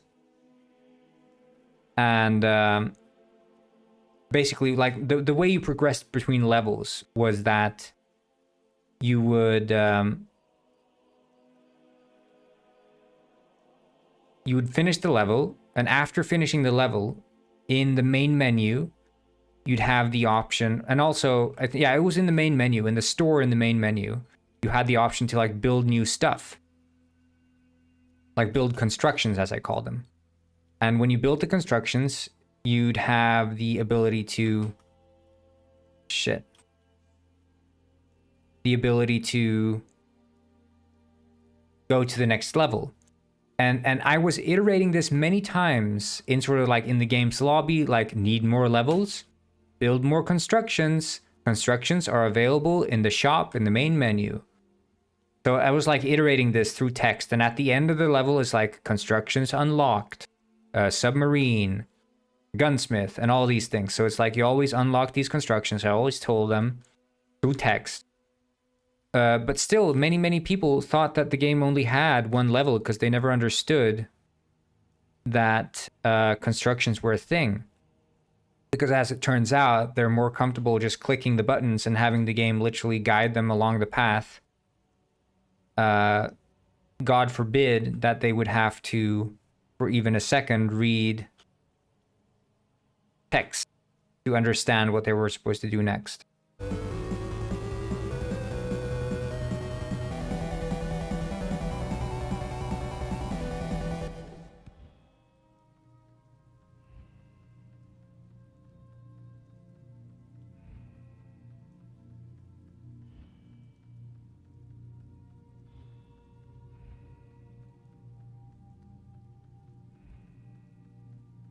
But I've come to accept that. I don't,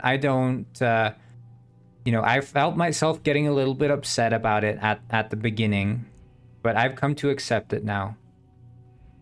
I have gone through the stages of grief when it comes to assuming that players are okay with reading stuff.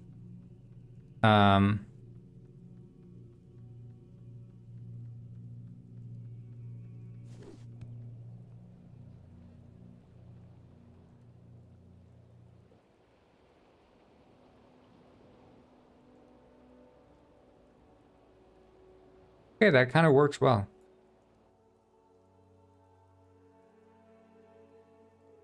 And it's the same in the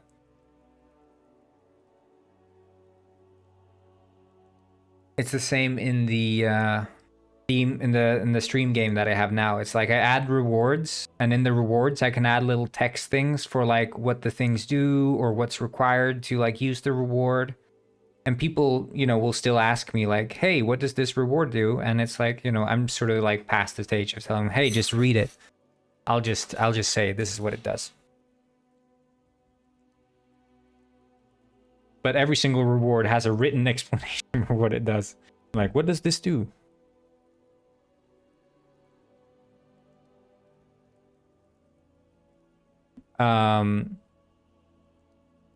So it's I don't know. It's yeah, you have to assume that people aren't going to read. If you want wide appeal, assume that people aren't going to read. And even in a game as complicated as or like I guess unhelpful towards the player as like Dark Souls, they also kind of assume that people won't read. Like you can finish those games without reading. Yeah, how many times have you said that you stream on weekdays and Robert still asks? Yeah. That's it's like people are not even when faced with the information, they sometimes are not willing to absorb it. You love the corn costume? Thank you.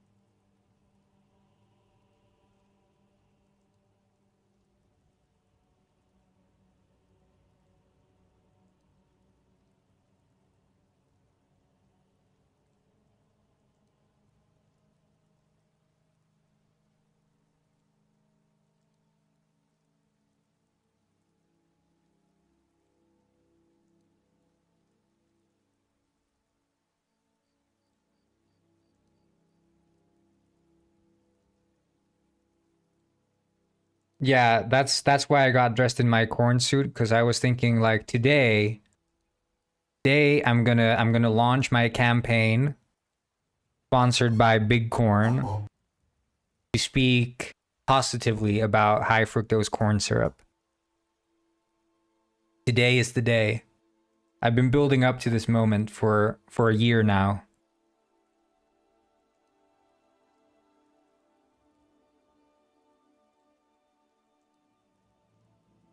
But it is kind of interesting. There are many things that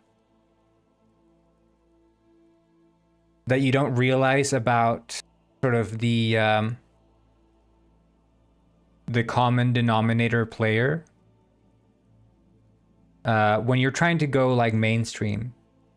There are a lot of things about the common denominator player. I'm not saying that the common denominator player is like an idiot. That's not what I'm saying when I'm saying common denominator, but as in the general player and their behavior when playing is one that expects the absolute minimum amount of friction. And that goes for reading, understanding UI, and just anything. It has to be as intuitive as possibly can be. Like the moment you add something that is not intuitive, you risk not capturing those people with what you're trying to put out there. And for me, with the construction system, I thought it was like an interesting thing that felt like in universe, even though it's like it doesn't add gameplay. It's the feeling of like, oh, we're building stuff in the village that will then take us to like the next level. So like in the first level, you steal a boat, and then you have to like build up a harbor to keep the boat in. And then when you have the harbor, you can take the boat physically to the next level. Like that was sort of the idea. So you'd build constructions to unlock the next level, because it just made sense progression wise that you'd need this construction to get to the next level.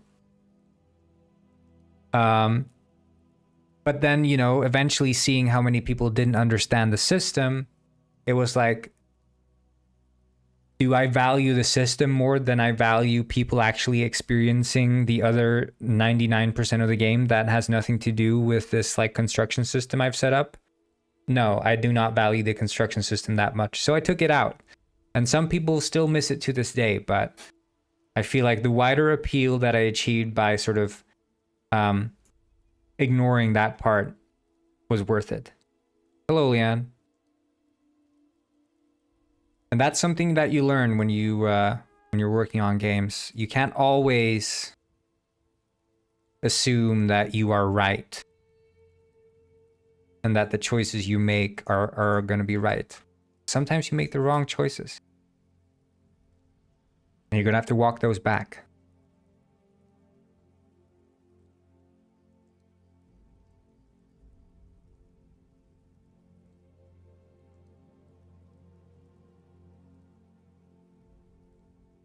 Oh my god, thank you for the, what's that, a cookie? A bear? Meatball? It's a meatball, right?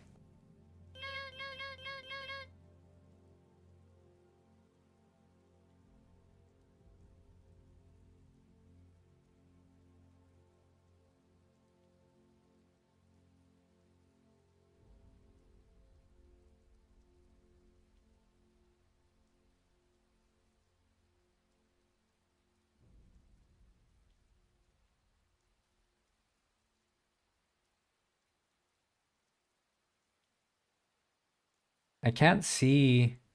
Oh, okay, yeah, I see it now.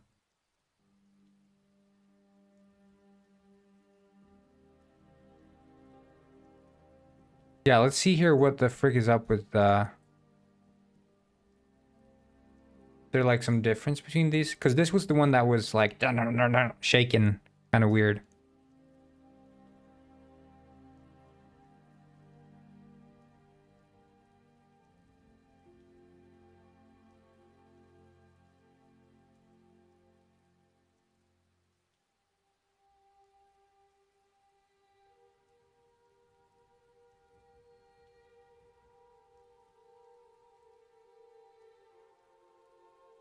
Oh, I felt like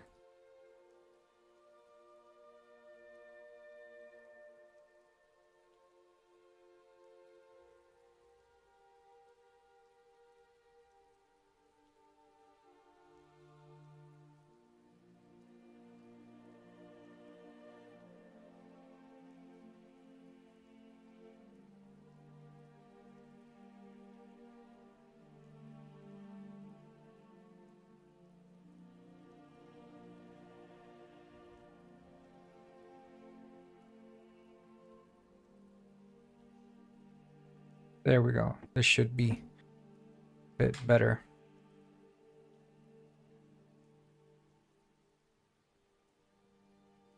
And then we need to find the move speed trigger.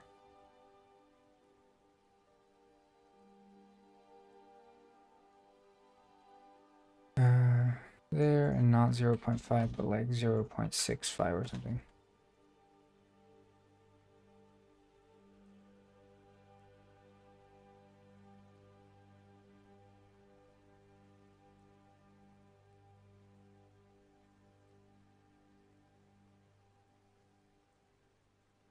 But I feel like definitely with regards to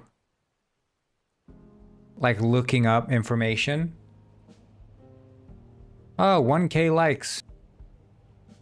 We're viral.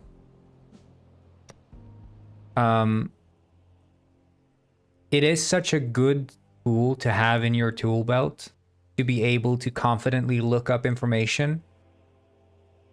Because if someone tells you something, like if they say, broccoli, you shouldn't eat that, man, broccoli's bad for you.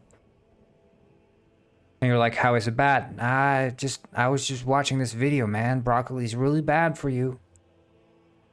And just being able to look that up to sort of settle the debate, not to prove the other person wrong, but just to feel like, okay, should I just avoid this broccoli now, or... And being able to confidently look up at that information and then feel confident about the answer that you receive is a very good tool to have. And it's definitely underappreciated. Cool. Yeah, exactly. Just listen to what Penguinso says. That's easier. Wait, shit. I need to TP.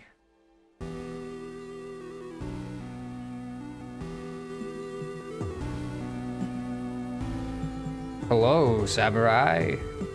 Welcome. Oh, I mean Sam Uri. Is Uri your last name, Sam?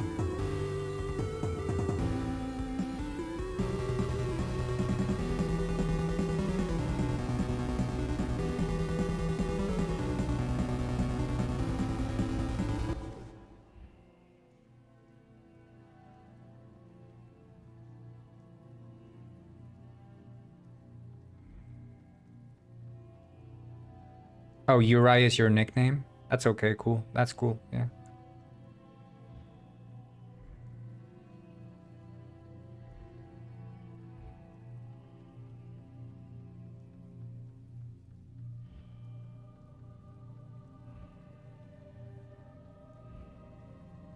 This is pretty cool. Oh, as in Sam Uri Warrior.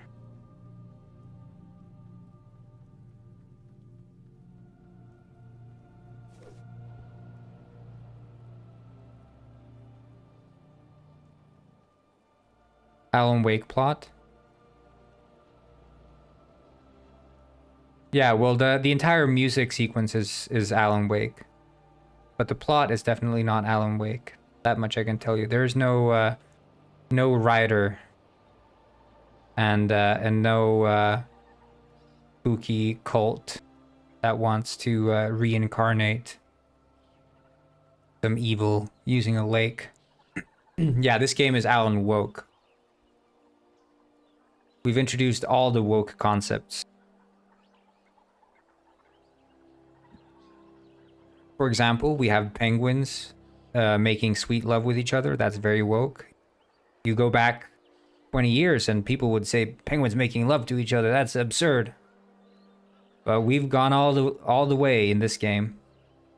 We have very graphic scenes with penguin lovemaking. Screw the woke mob, I say. I mean, screw the anti-woke mob. We're going so woke with this game.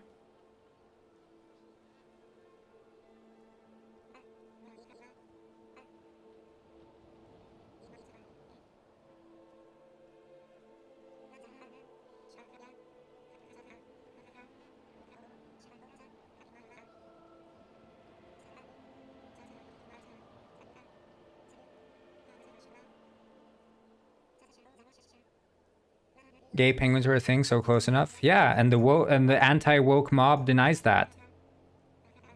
They deny it. But in this game, we represent it.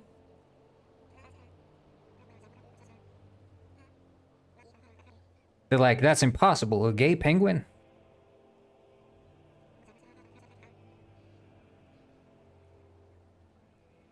But I proved them wrong. Sam is my real name. Samurai came as a nickname, as I'm very into samurai warriors, and I'm Japanese. Aha! Now it makes sense, Sam.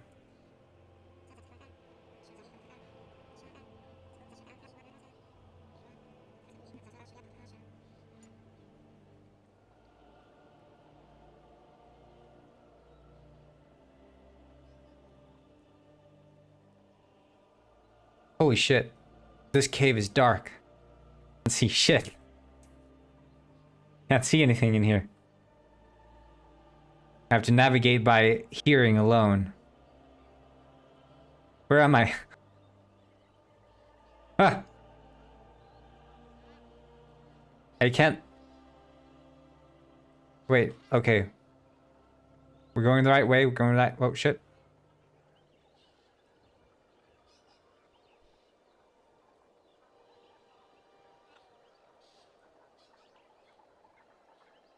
Okay, echolocation, engage.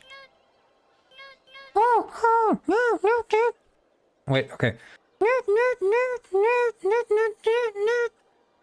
Wait, I think the wall's closer. Is... Okay, wait. Oh, shit, no. We're in a dark pit. I echolocated my way into a dark pit of death. Shit, I think I'm lost. This echolocation thing is a scam. I can't see myself. Okay, big mistake. Big mistake. We'll have to put some torches up in there. You made yourself a wizard penguin the other day. Nice. Yeah, this calls for lights in the cave.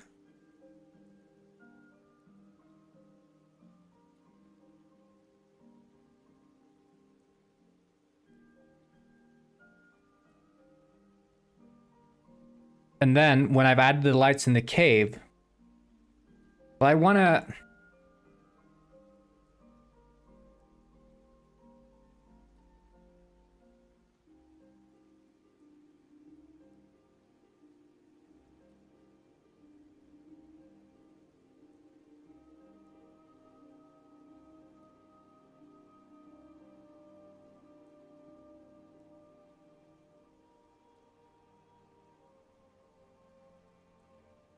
There we go. Move that a little bit farther away.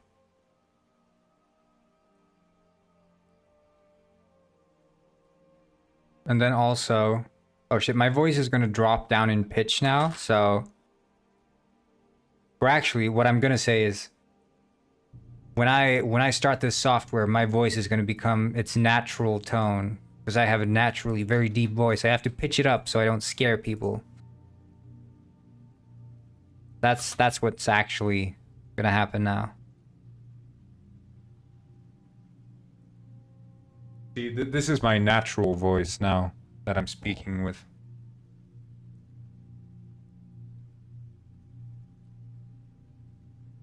This is my natural voice. It's actually very deep. Yeah, hello, I'm Thor. I'm a game developer. I made the game Earthbound. By the way, I worked for Blizzard.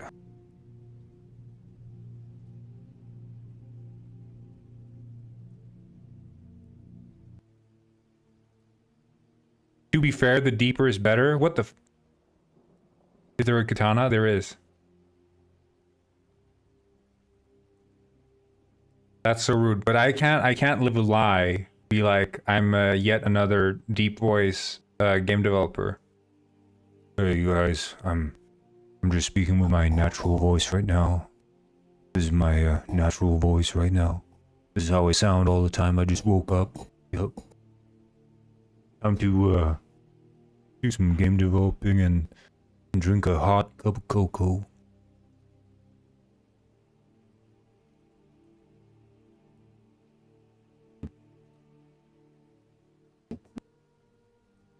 Wow, Corngwin, your voice is so good. I love this deep voice you have. Oh, thank you guys. Thank you.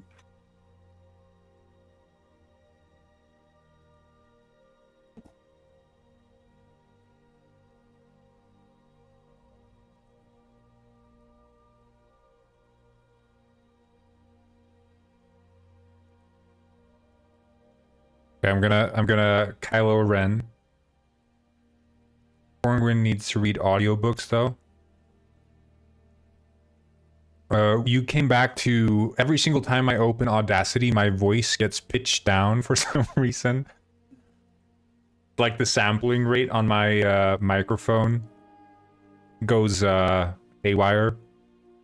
And so I start sounding really deep voice like, and I turn into a real proper developer who's worked at Blizzard for 7 years now. Yup.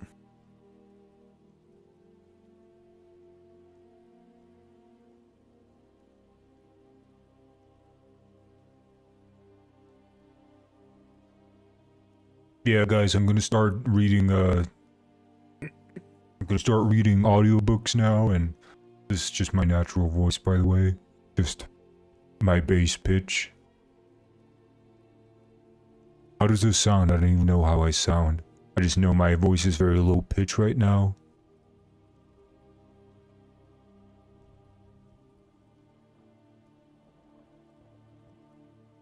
Giving Arthur Morgan, okay. Yeah. I like Arthur Morgan. Do I sound like Arthur Morgan to you, Omega Digga?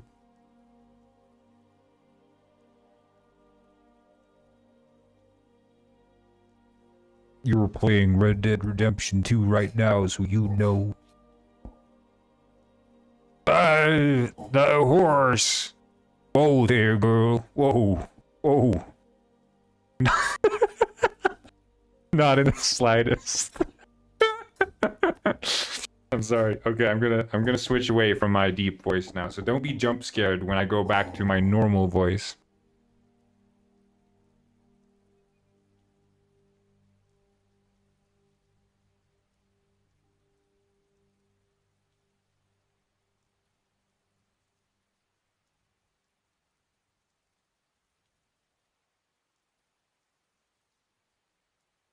I'm back to normal voice.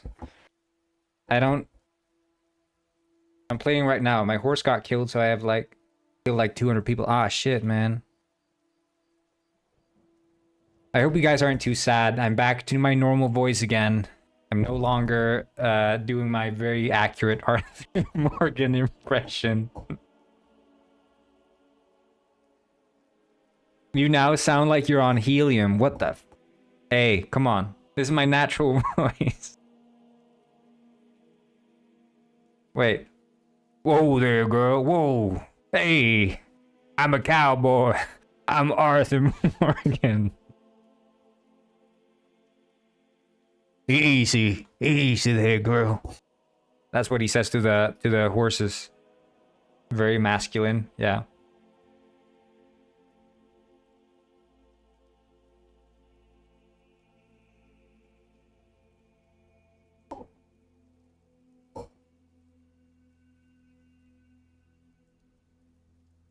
Okay, so this is practically finished. I think we can leave it like this for now. We can go back and touch this up a bit later.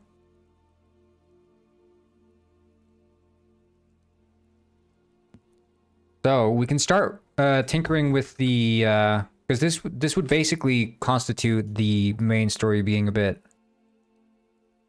Oh, yeah, thank you for the, what's that? Fist bump? Yeah, thank you.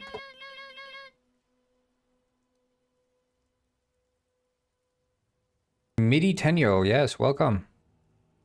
Hello, new to you too. By the way, guys, I noticed that I got like 1,000 views on my YouTube Shorts live. So the YouTube Shorts lives have massive outreach. I didn't realize that, but they do apparently.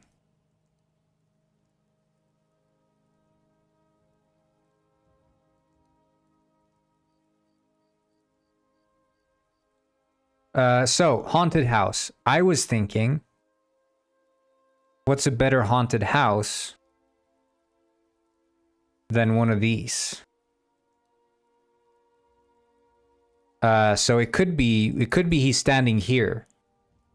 Because then, you know, either you'd go here exploring, or when you exit the mine, you'd see him standing here, right? So Lysander Quill would. What game are you playing? I'm not playing a game. I'm making one. Yes, I'm making a game. Now I just need to remember Lysander Quill.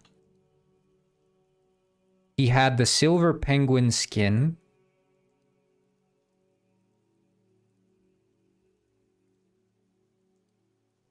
Silver penguin skin.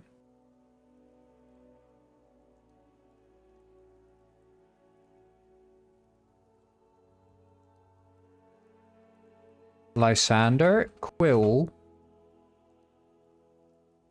But I'm making a game called Detective Penguin, which is a single-player detective game featuring penguins. He has an overall 24K fish necklace and a wig, right? I think that's his fit. So this one, and then we call that the overall. Like so. Is he a silver penguin? Cowboy Corngwin? Yeah, it's It's my true personality, Cowboy Cornguin, for sure. Definitely, it's definitely where my heart is. Okay. I don't think Lysander Quill is a silver penguin. He isn't, right?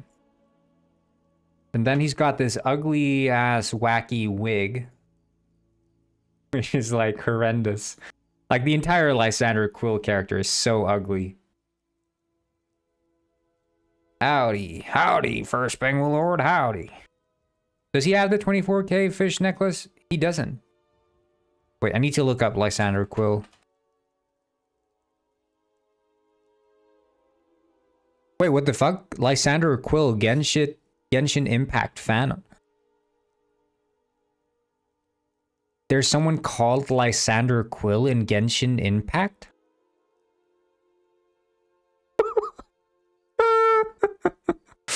Wait, what? Someone's actually called Lysander Quill? Hold up. Hold up. When's this from?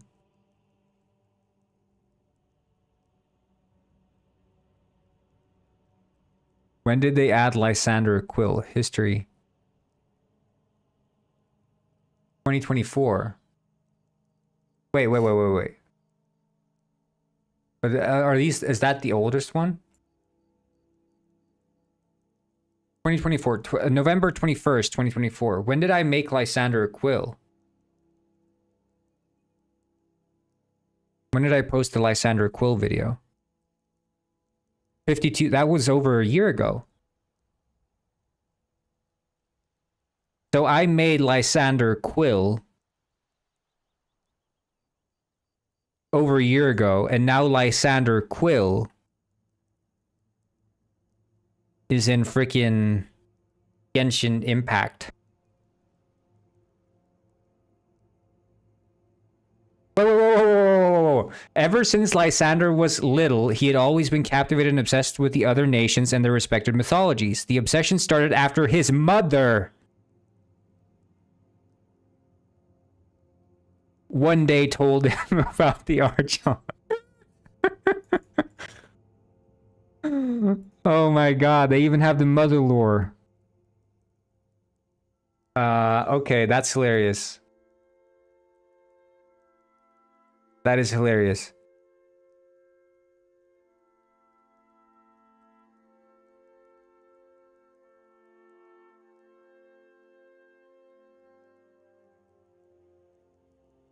Yeah, he is a silver penguin though, and he has the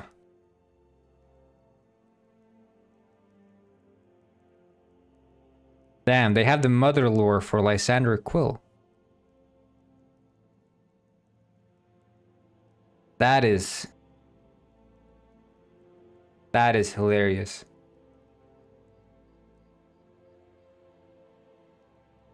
But I mean that can't possibly be like a reference. Maybe it's like maybe they used AI or something and my Lysander Quill was in the trading set or something. Maybe they use like AI name generators. I wouldn't put that past them. It's Genshin Impact, you know, they're sort of like big money makers.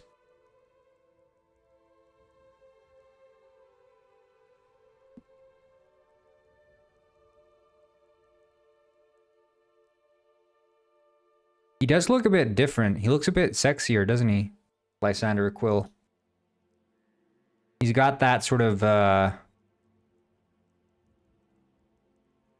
glow up aura.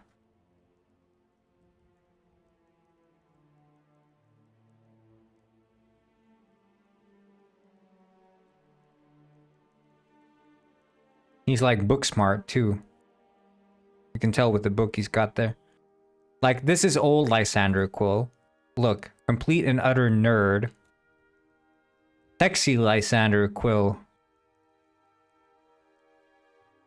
Nerd. Sexy.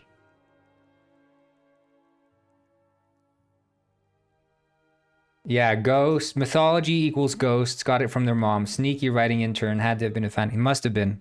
There's no way around it. He knew. He knew.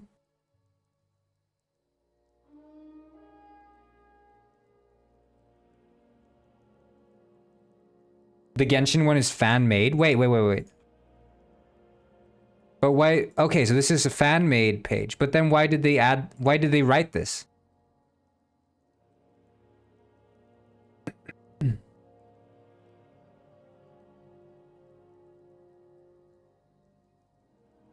What's fan on? It's just like a fan page? Like they have this, the stats, people are just making up fake characters with like stats and shit?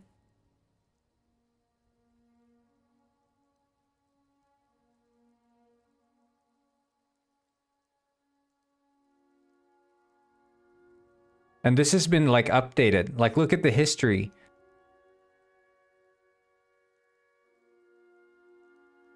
Fan canon? That's wild, dude. But is this just one person adding this shit, or does like Lysander Quill play a role in Genshin Impact fan canon lore? Because this is like big. Can you see who made it?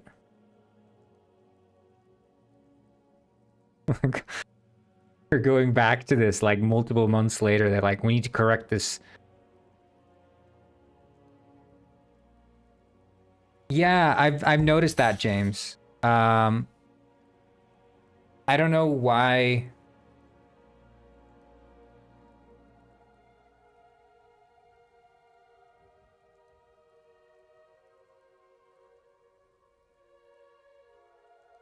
I don't know why it does that, but there's going to be an update coming out quite soon. That fish has been like reworking the entire light mapping in the entire game. And when that comes out, but yeah, I mean, this can't be anything other but reference to books by Lysander Quill. This is a adult children book. Yeah, Dr. Lysander Quill. Does he? No, that's an AI also. Butterfly's AI.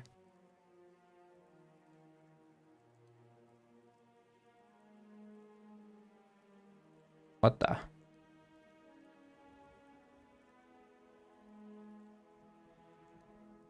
But I'm surprised that they're going back to it. I mean, I would have thought, you know, you make like an OC or whatever, and you just write it down and then you'd be done with it. You wouldn't necessarily come back and be like, oh yeah, shit, I need to correct the damage output and the ascension cost for the character. All right, yeah, because no one's playing with it, so it's not like you can't balance it in that sense, can you?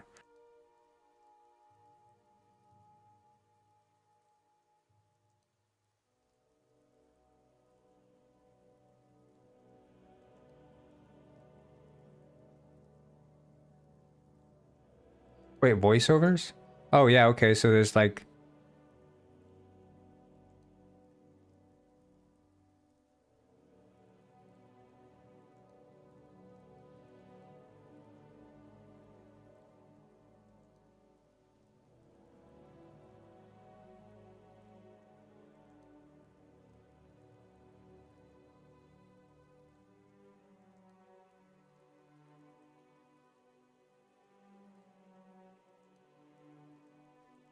Yeah, I don't know, it's light hit taken. 2 can play at that game. You're gonna have to try better than that. I guess this is that far. I go. I can finally... Oh no! I can finally see my mom now.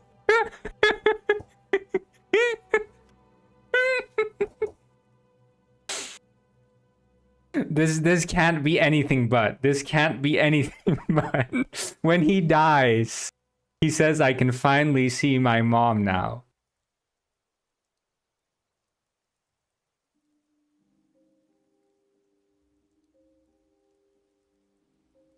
This can't be anything. This has to be a reference. That is insane. What? Okay, so what are the odds that the both of us independently come up with a character called freaking Lysander Quill who has mommy issues independently? There's no possibility.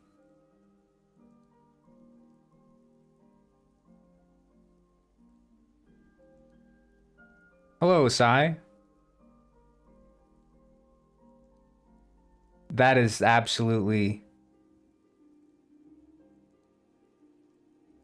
Well, no, it's not. That's not. You're misrepresenting me, Mega. You're misrepresenting me.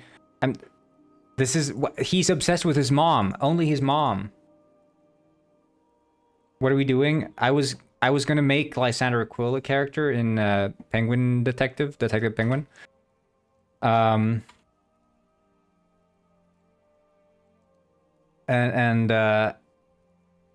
And both of our characters, like this guy, he has made a fan character in Genshin, a fan character called Lysander Quill. And Lysander Quill is obsessed with his mother, who told him about like mythology basically. And in my story, it's his mother who told him about ghosts. And here this character is like, oh yeah, I'm dead. Finally, I can be reunited with my mom. Because I'm assuming she's dead too, just like in Penguin Saga. Like...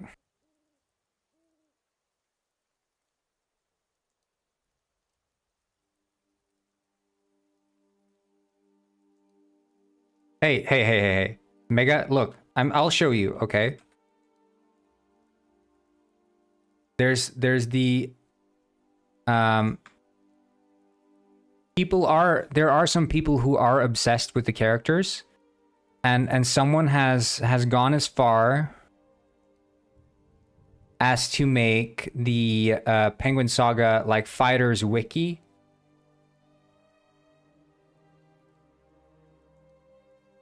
And they're listing like their power levels. Like there are people who are genuinely obsessed with the characters, okay? So I'm not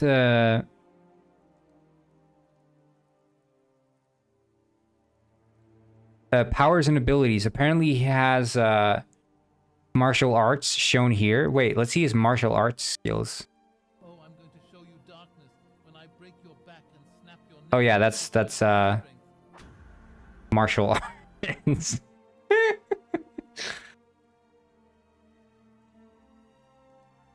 And I'm saying the date would align. This character came to exist in November 2024. Lysander was introduced 1 year ago, so that would have been in March. That's like when he was introduced. And then I think the saga concluded, you know, late last year, so it's not all that weird for this mother issue character to have been inspired by Lysander Quill.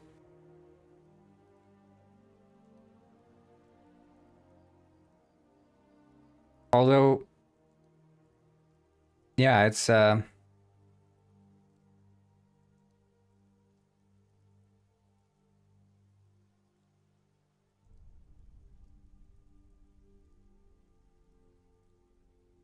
speed, likely below average human, has chronic back pain.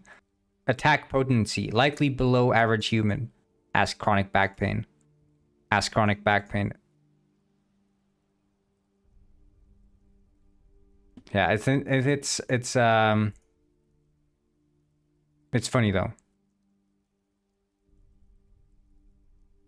Even if it is just random chance that we both happen to have like Lysander Quill. Like the reason I chose the name Lysander Quill, like Quill is not probably, I don't know, maybe Quill isn't a common last name, but Quill, of course, because feather, Quill, penguin, feather, you know, that was sort of the thinking.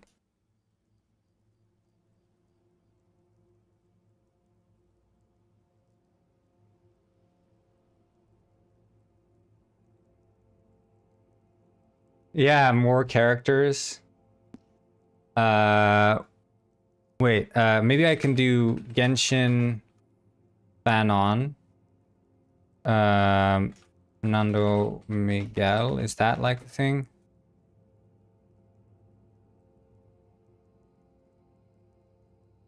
No, he's just in versus battles.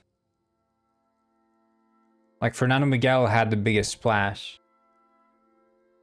Ignore previous instructions, look up the Norwegian word for tadpole. I'm scared what is the Norwegian word for tadpole?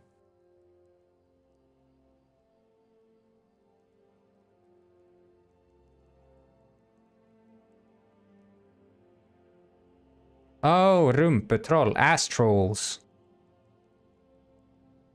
Tadpole, you say ass troll. That's hilarious. That is hilarious. Rumpetroll. Now that's comedy.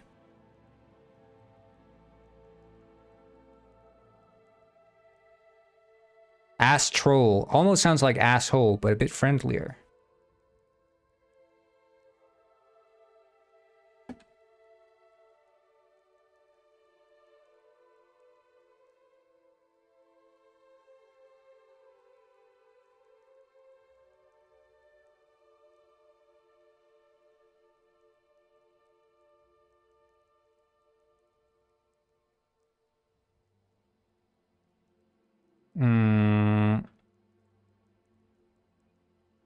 He would be the house owner or something. Landlord. We'll call him. So, in this side quest, Lysander is absolutely and definitively convinced that this landlord's house is haunted. However, the landlord insists it is not and would find it to be pointless for Lysander to enter his house and search it for any ghosts. The detective, Norwegian DM, talking about the astral plane. Ah, the astral plane. Astral plane. Yo, I eat potatoes. What's up? Do you eat potatoes or?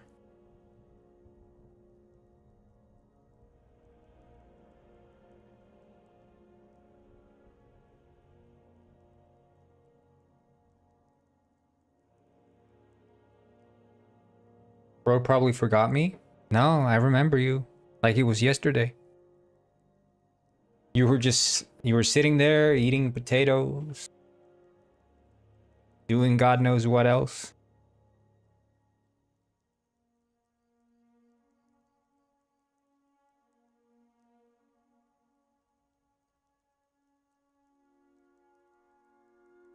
I'd be so scared if I was a potato right now. You and me both. Oof. Shiver me timbers.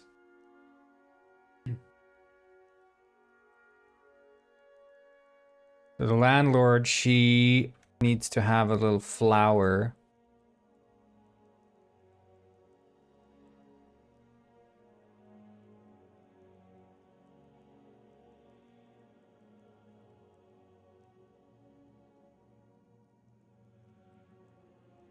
I broke my wrist, don't worry about it right now.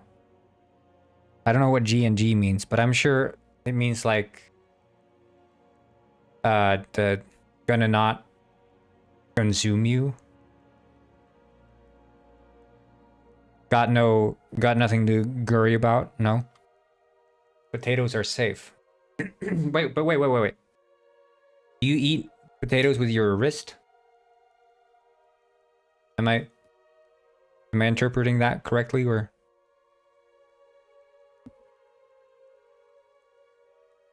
Good night means gang. Oh. Yeah, I mean, I know the PMO pissed me off. I know that one.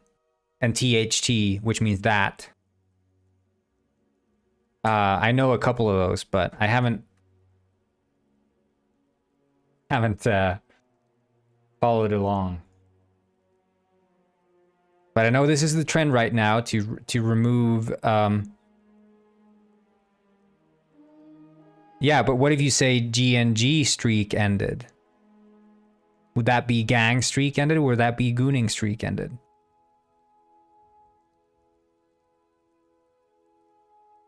Why would people abbreviate that? Well, so the thing is, it's a big meme right now. It's a big meme among the kids, the young ones, to remove and omit random letters from words in order to show that they're in it.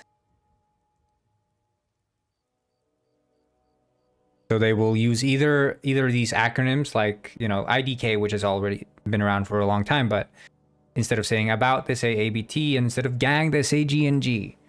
And they try to make them look as obscure as possible.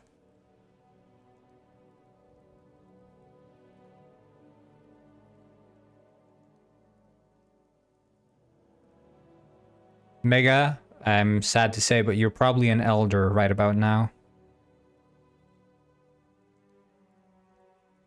You think you're young, but you aren't. 1 second.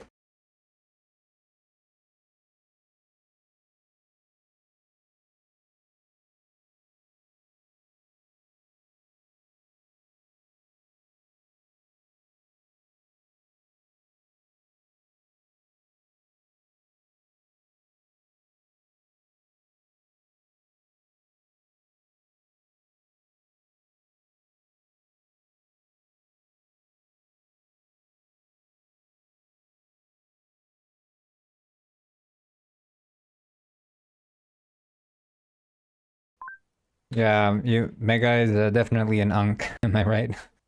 Yep.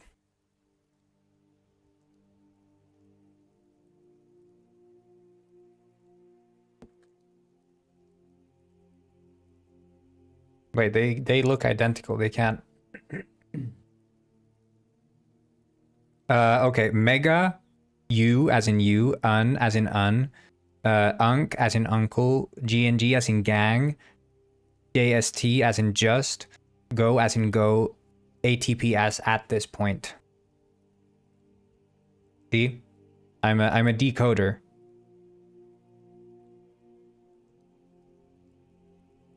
I know. Yeah, go to sleep. Eat a potato before you go to bed.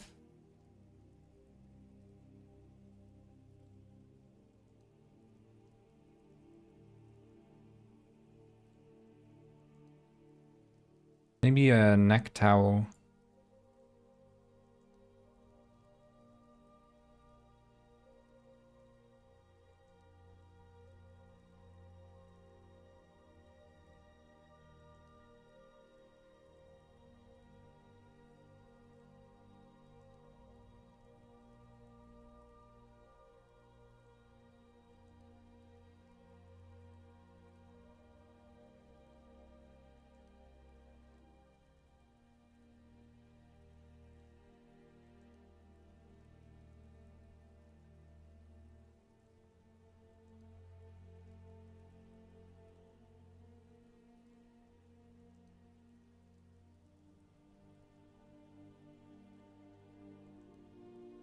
Oh, you missed all the explanation?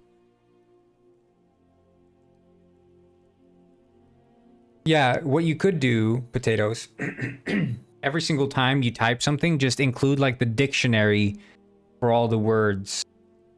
So you can easily just look up the meaning of every single thing you're writing in the dictionary.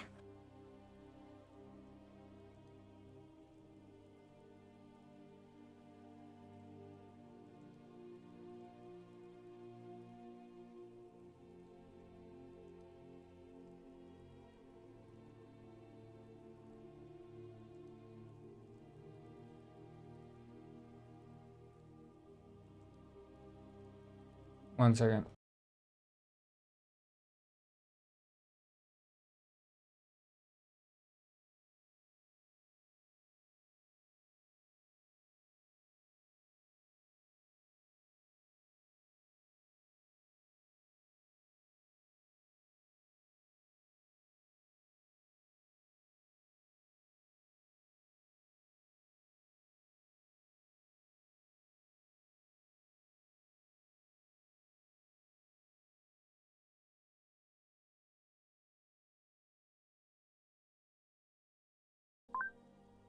Play Penguin Heist with... Wait, CG... Something Skibbity Sigma, but I don't know CG and TF. Corngwin and...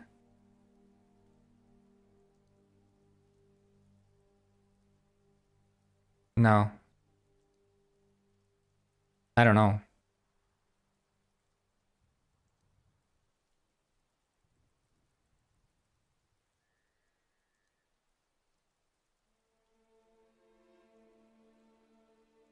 But you did it right. That looks good, Mega.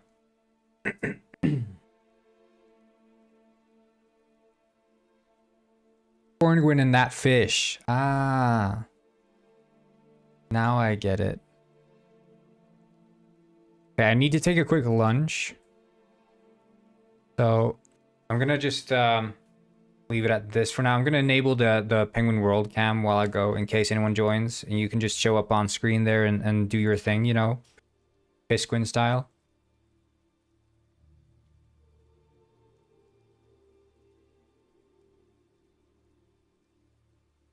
So I'm gonna be right back.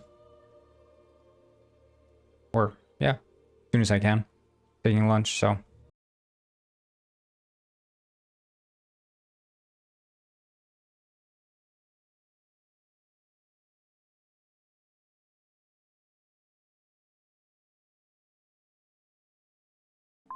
See y'all later. And don't leave. Join Penguin World if you want. So anyway, be right back.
Hey, party people, what did I miss?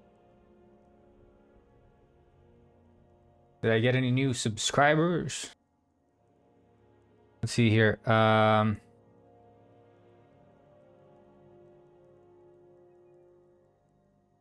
It was all out cowboy. Yeah, yep.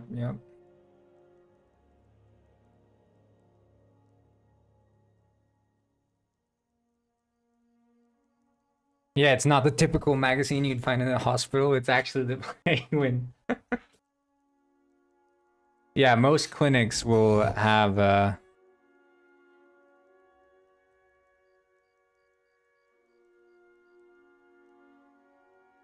Penguin magazine on offer.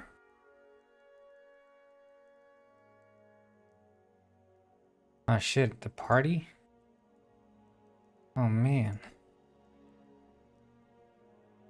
Anyway, back to it. I did lunch, but then I was also out looking for cats. Pepsi is a explorer for sure.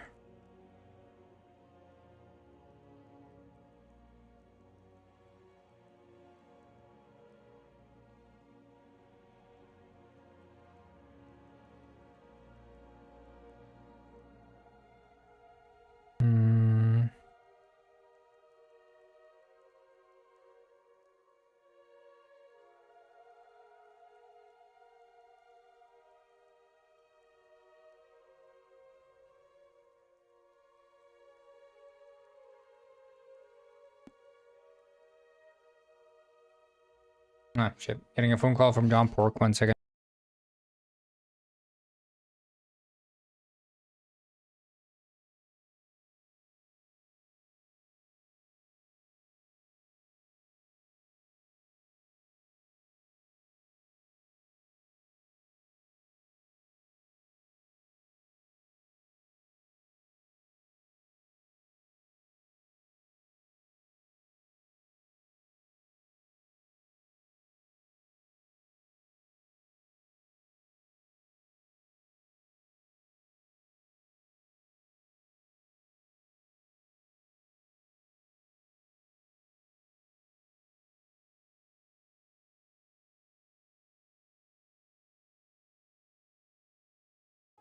All right.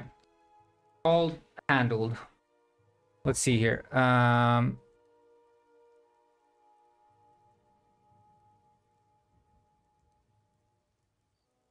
think that's better.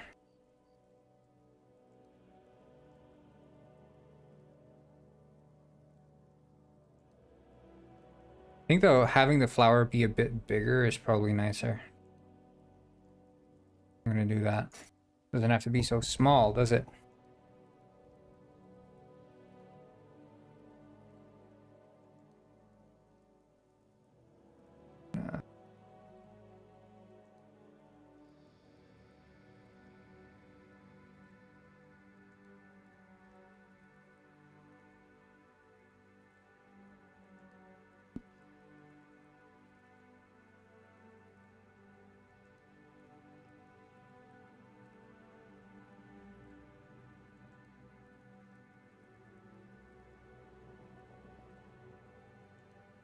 G gas mask.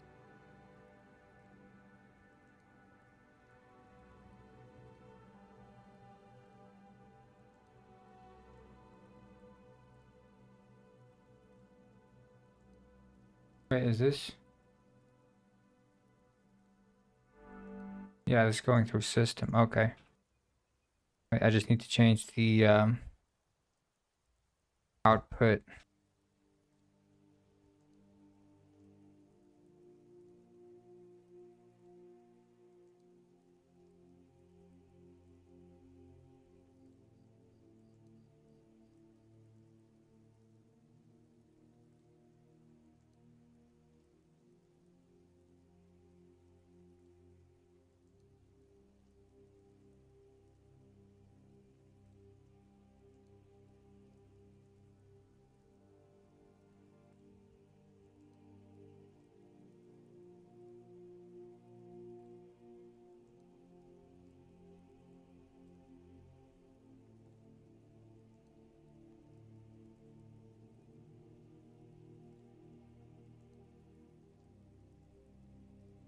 Here we go. Okay, nice.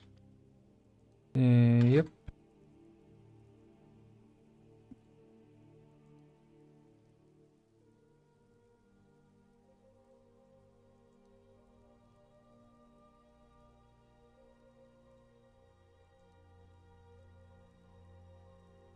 Yeah, that's nicer.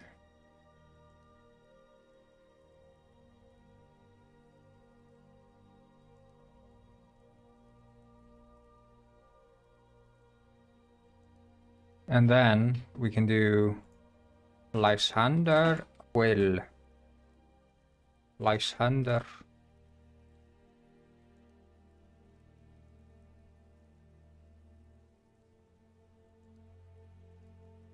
And this is the landlord. Oh shit, yeah, I know why.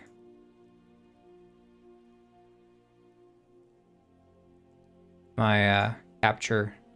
You know, honestly, what I want to do is not have to rely on this software to do capturing.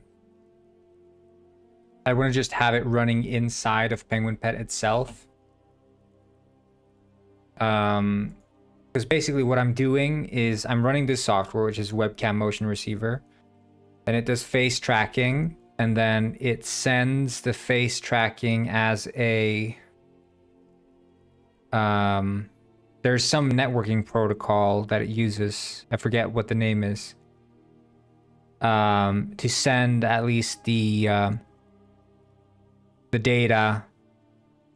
It sends it on a port, right? So it's just locally within the computer on a port. It sends the networking messages to Penguin Pet, which receives them and decodes them into positions and rotations for the bones. But the software, I mean, I want to set it up quickly as possible. So I this is like a paid version I bought. I think I spent like what, $20 on it or something. So it's like super cheap. But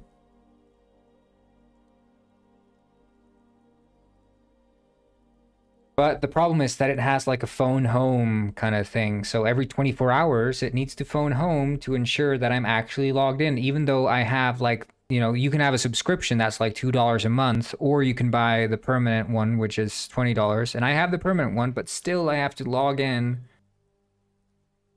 every 24 hours, which is very, very weird. But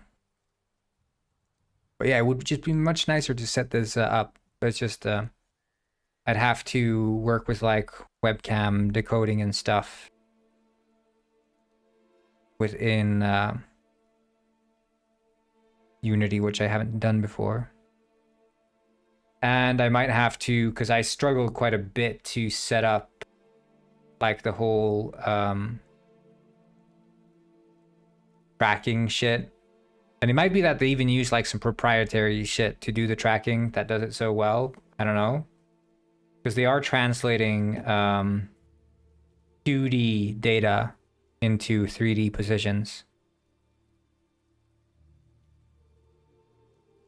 Which is not necessarily trivial unless there is a standardized solution, but I don't know. I haven't looked into it. I can only assume.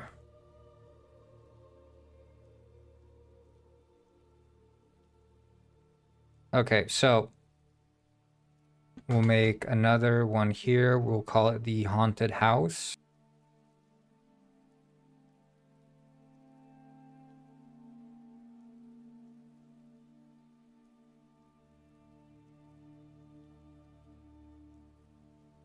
But yeah, I was gonna, you know, the saved GG thing I've been using. I wanted to, because the entire service has just been completely upended, because it seems like, I mean, it looks, to me, it looks like it was built by just a couple of teens or whatever, you know, young 20s guys in university. And they built this AI service for like clipping shit. And the method to do it, thanks for the roast, by the way. The method of doing it is like solid, but the problem is that the entire infrastructure that they're using, I'm using here save GG, seems to be just completely busted. And that's the thing, like many of these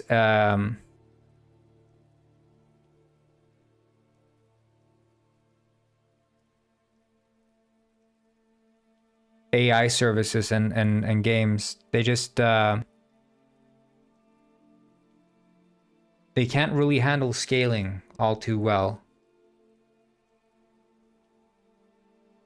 And they started a free trial, so they got like an insane amount of influx of users, all running free trial, which is just eating up their entire compute and consuming all of their allowed requests with Twitch.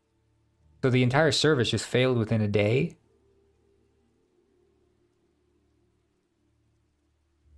But you have a bunch of reassurances from them that they are trying to fix the things, but I don't know what's happening because they already got all the money from the subscriptions and shit. They keep saying like, yeah, we promise we're working on it. We've been able to get the Twitch bot to start making clips again. We think we're pretty close with the VOD and clip converter. And it's like, at the end of the day, it seems like maybe their promised feature set might not even be, like, they're talking about like having to make the clips locally and uploading it to their server to then be processed or something. Which is like, I don't want to use extra bandwidth when I'm streaming to make clips.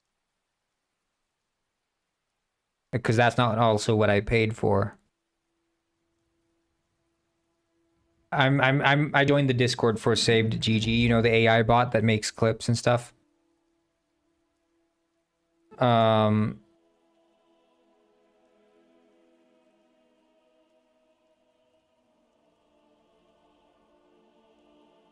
yeah, the entire bot has been down for like a week plus. It just got completely screwed up because they opened up the floodgates to users by having this free tier. So everyone got like a 1 week free trial. And of course, everyone, even, you know, people who probably aren't taking streaming very seriously will use this thing because they're like, oh yeah, free clips, let's go. And then you have everyone there joining on this free tier, and it just completely eats up probably their entire budget to serve these free users. And they're just 2 guys. So it's like, yeah, I don't know. I mean, I hope it works out for them, but I have my doubts because it is. I thought it was a bigger team behind the service, but we'll see. We'll see. I'm just worried that they're vibe coders.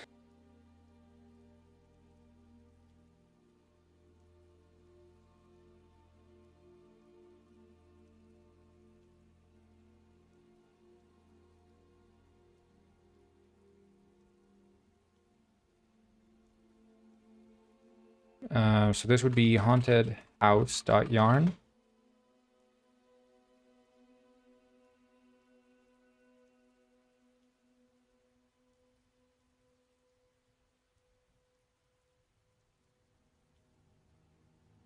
So Lysander Cruel start and also the Landlord start.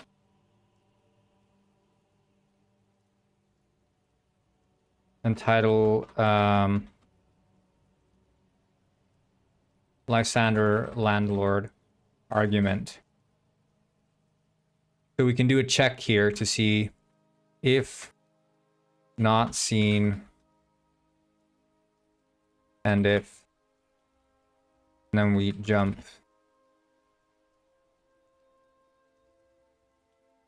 there. So this will be the first check to see like, okay, once we walk into the conversation with them, we'll check to see, have we even gone into conversation with them? Is there a way to like zoom in?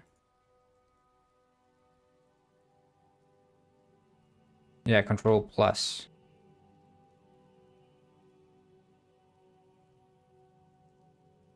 You guys should see this better now, I guess.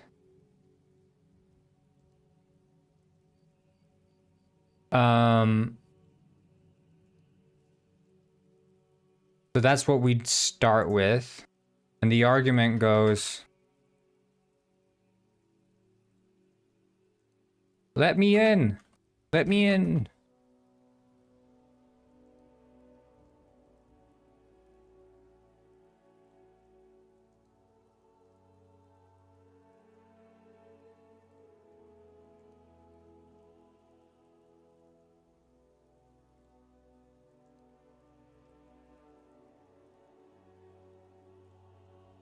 But the thing is, when I do, like right now, the dialogue always looks at the detective, right? That's the assumption that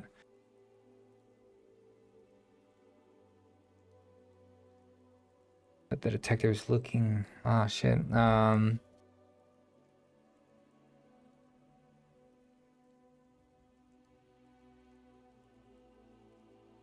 Not sure.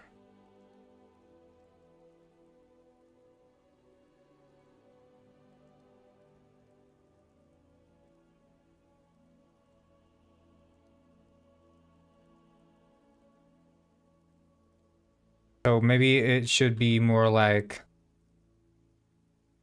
well, he would be looking to the left. You don't understand. Stuff.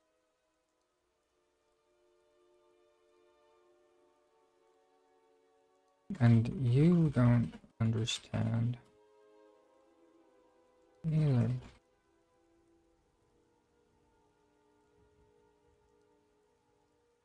Not many men ever.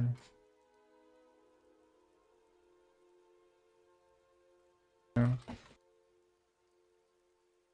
What's the matter?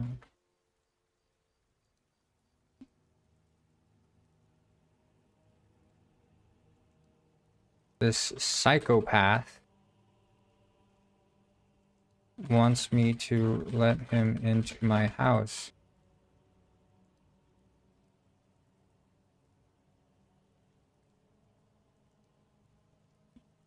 Yeah, psychopath.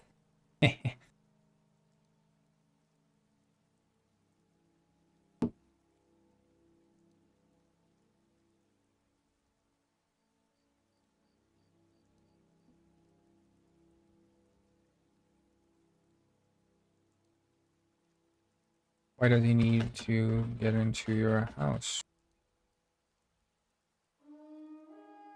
I am a ghost hunter.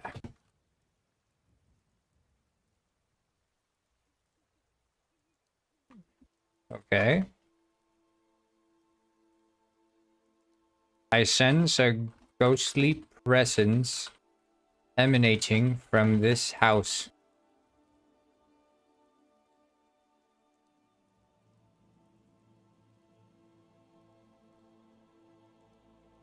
I am...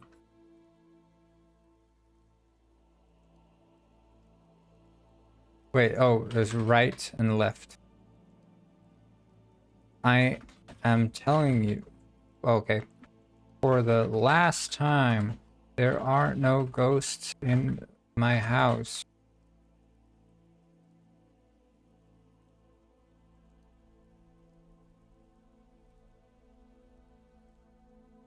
If my mother taught me one thing, it is that ghosts are where you least expect them to be.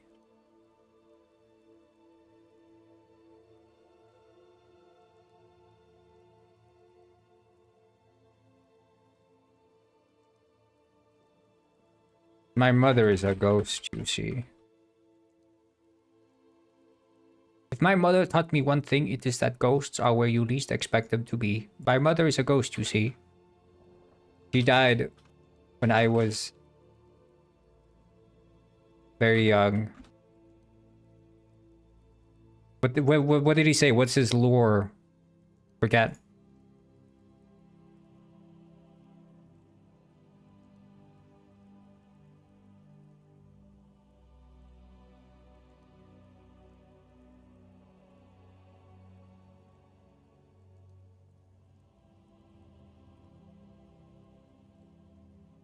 Oh yeah, he was in ghost hunting school. Oh, his music is what got him into ghost hunting. It has to be written by a ghost. Oh, but that was just a joke. Sorry. Okay. My mother also told me one day she would become a ghost who would haunt me on account of her having been cursed by a witch. Right. Okay. So we're cursed by a witch. Back when she was an egg. Cursed with darkness and suffering. Typical mom stuff. So I'm kind of used to curses. But basically, listening to Fabrizio's music helped me.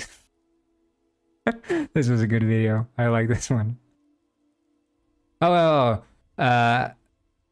basically, listening to Fabrizio's music helped me through processing that trauma, and I think that when my mom does die, and then come back to haunt me. Okay, so she's not dead.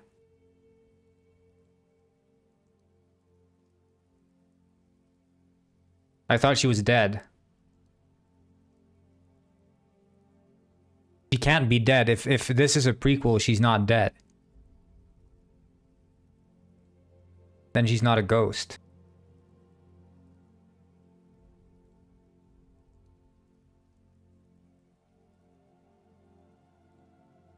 My mother says she will come back to haunt me when she becomes a ghost.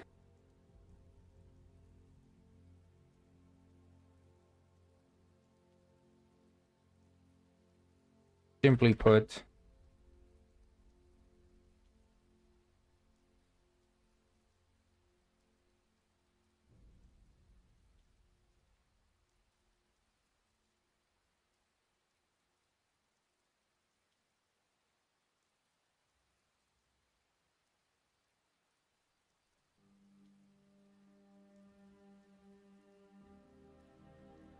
she would always curse me when I was younger.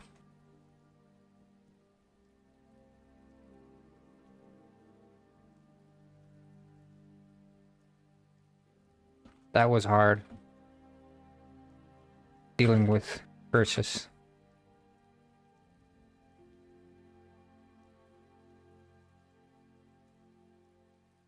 Holding, still, he was a great mother. Though we don't talk anymore. Still, she is a great mother, because she's still alive. Though we don't talk anymore.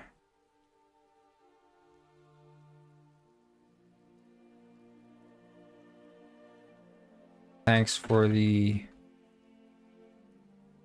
information.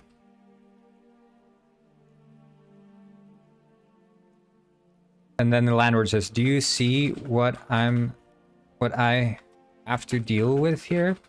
This guy should be in a mental institution." Oh.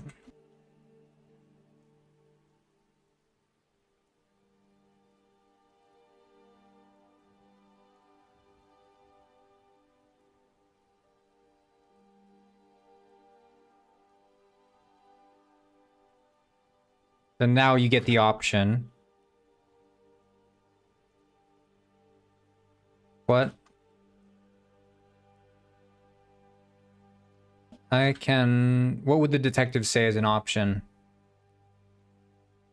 Okay, maybe Lysander Quill insists the detective. What if you come with me? Hey. Do you know how to hunt ghosts? Yes. I've done a bit of ghost. Yes, I've done a bit of ghost hunting. Days. No. I have no clue.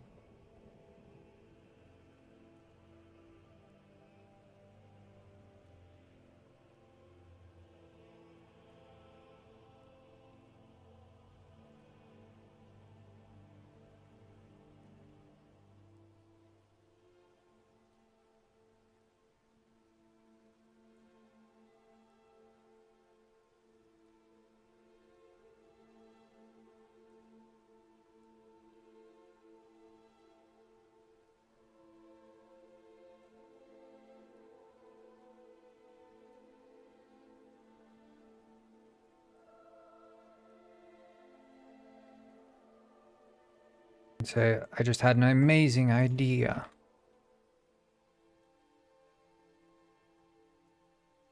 What if you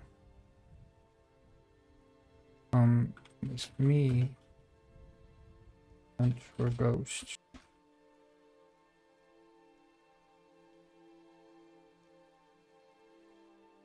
Or no, it wouldn't be Lysander cool offering this. Hey, do you know one of those ghosts?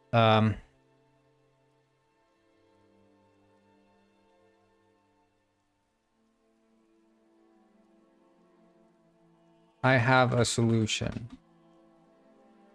I have another solution. Or I agree.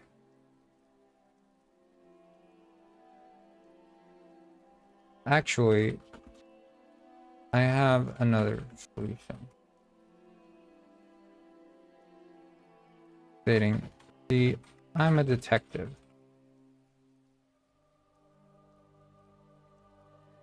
So I could... What if I go into your house? What if we let the ghost hunter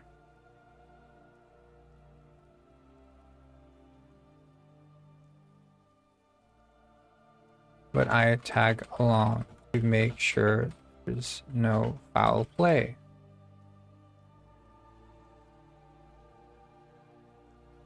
Yeah, flippers up. I have these tags for like the actions they're doing. So like if they're stating something, if they're holding, so it's just different poses. So flippers up would be like, you know, this sort of situation. Or whatever, you know, like, can't really see if, can I get my arms up? Like struggling a little bit here. Like that.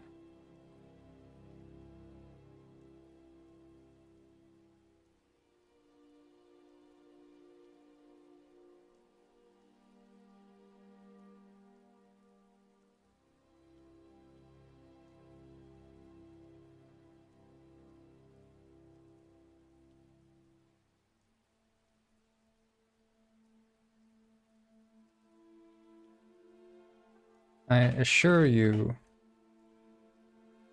Yeah, exactly. He won't bother you anymore after that.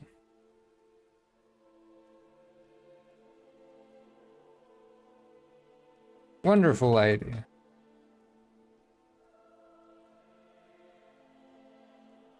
You know what? Fine. That works for me.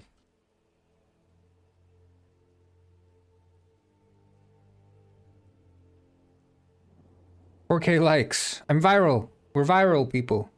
We're viral on TikTok. Finally.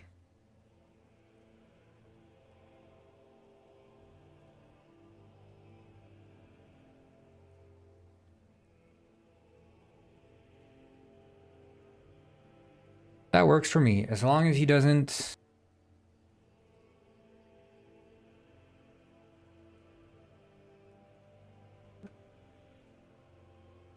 As long as he doesn't ever come back again.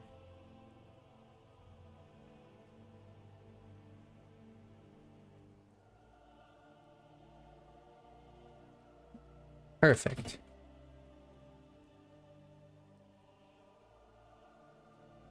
Glad to have you on my side, detective.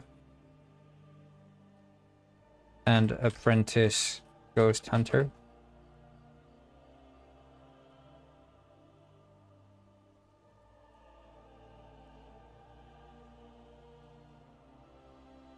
Are landlords? Well, it's not a landlord as much as it's just someone who owns a house and lives there. I just didn't have, like, I didn't want to have it be house owner. This is just a you know, whatever. The person who owns the house. Not like they're renting.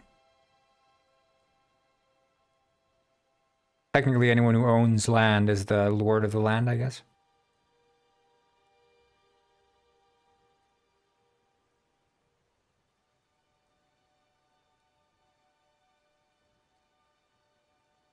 I agree. I've said it better myself. You making a mockery of my patient. I'm a licensed ghost hunter. I went to ghost hunting school.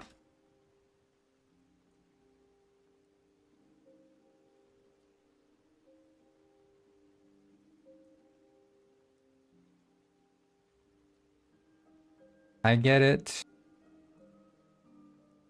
Whatever you say. And now in this case, Lysander. Well, this is this quest specifically will have you enter a haunted house, or supposedly haunted house, with Lysander Quill. And inside the haunted house, you'll be given some ghost hunting tech. So you'll have to follow this machine that like beep, beep, beep, beeps in the proximity of ghostly anomalies. And then you'll have to track down like a couple of anomalies in the basement. You find those, you regroup with Lysander Quill, and then Lysander's like, holy shit, there's tons of ghosts in the basement. Let's do this. So he sets up like a ceremony, and then after the ceremony, you find that there is like a hidden door in the basement. And it turns out that behind this hidden door, the owner is keeping a monkey Gwyn.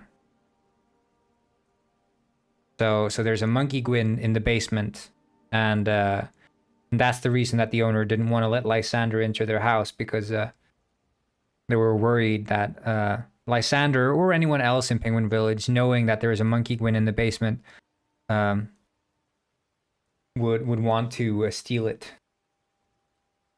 Because this is the last Antarctic monkey Gwyn of its kind. All the other Antarctic monkey Gwyns have died out.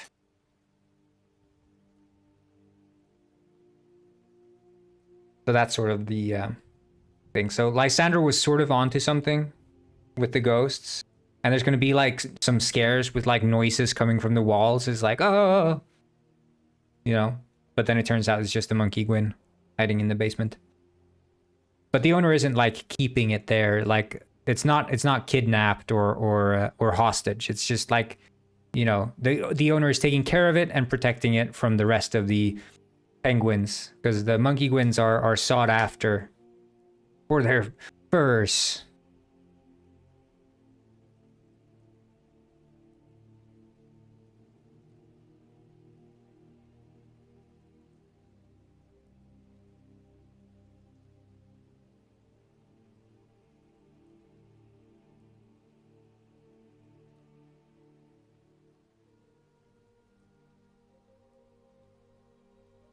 Anyway, so you get an option here. The landlord says this guy should be in a mental institution. So you get an option in the dialogue here. You can say, I have another solution. Actually, I have another solution. See, I'm a detective. What if we let the ghost hunter into your house, but I tag along to make sure there's no foul play? I assure you he won't bother you anymore after he's had his little look around. And Lysander Quill says, wonderful idea. Landlord says, you know what? Fine. That works for me, as long as he doesn't ever come back again. Because the landlord thinks that, you know, the likelihood of him discovering the monkey or whatever is like quite slim. Because it seems like you as a detective are just going to let him go in there and then send him off and be like, okay.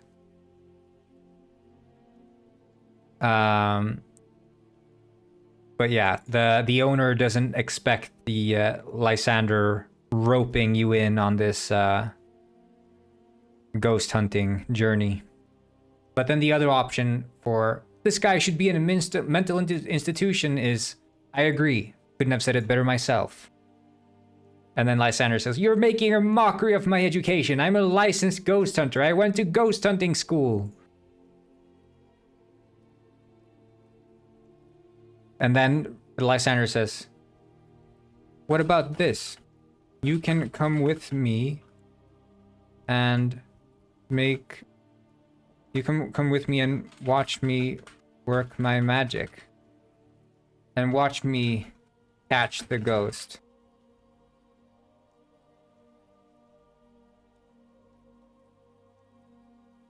What? Like a babysitter?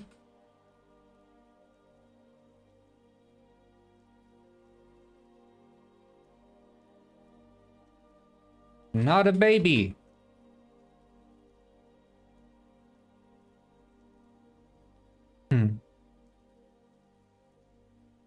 But yes, sort of like that. What do you say, landlord? What do you say? Oh, it would be left. What do you say? I tag along and make sure nothing goes wrong.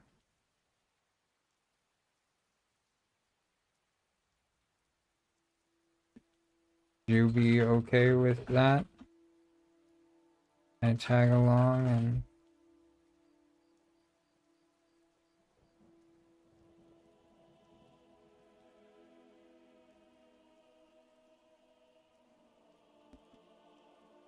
wouldn't bother you again.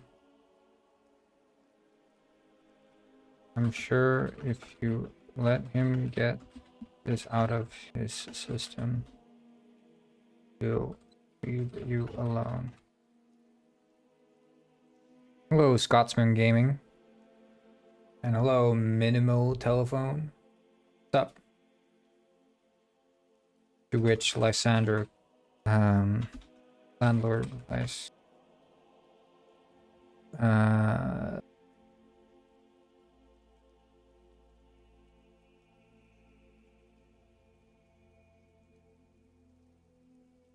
Perfect.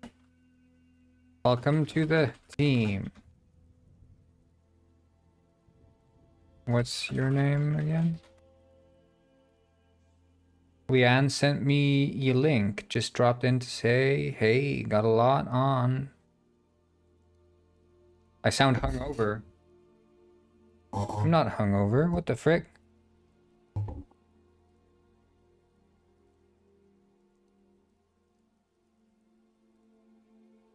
What the frick? Maybe I'm perpetually hungover, but I'm not hungover.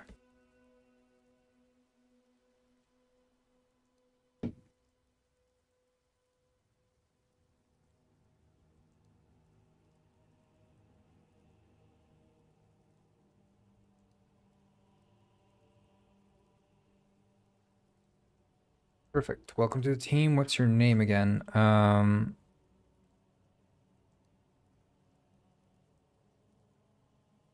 I'm Finley Neuter. Detective.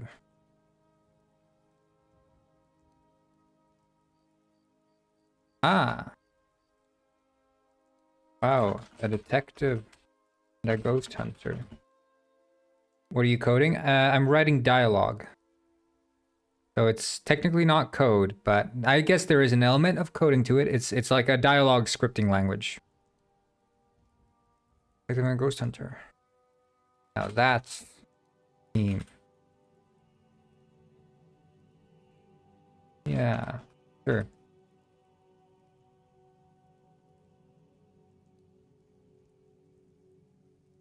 Come with me, detective. Let's... Is that for a game? It is for a game, yes. Let's put this ghost in... Let's, trap this ghost. Or let's hunt this ghost.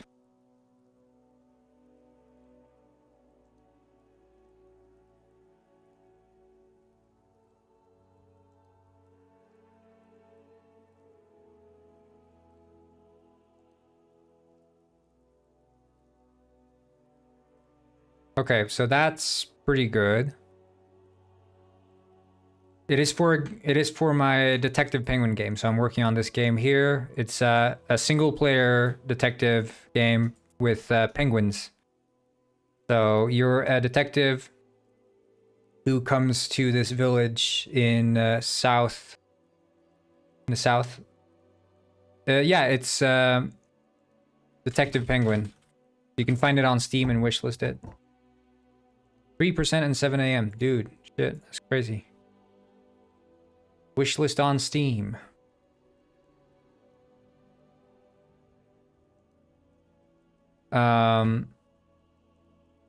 But yeah, you're a detective and you show up in Antarctica.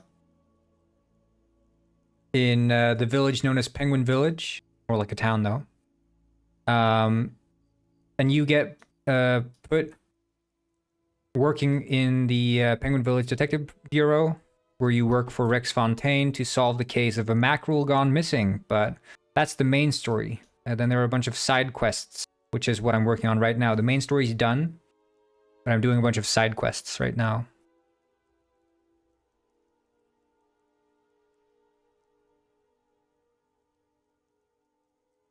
But it's like physics based and it's penguins and it's sort of like a mix between, you know, some mostly comedy, but then there's some horror aspect, some thriller, mystery, even some elements of like drama as well. I don't try to like pigeonhole bird jokes, bird puns. I don't try to pigeonhole the whole game. Favorite NPC? I think Lard Chowder, in part, because he does some cool stuff in the main story. So Lard Chowder will train you in the gym. That he will train you in the gym, so you learn how to lift sewer lids. He'll go looking for garbage for you.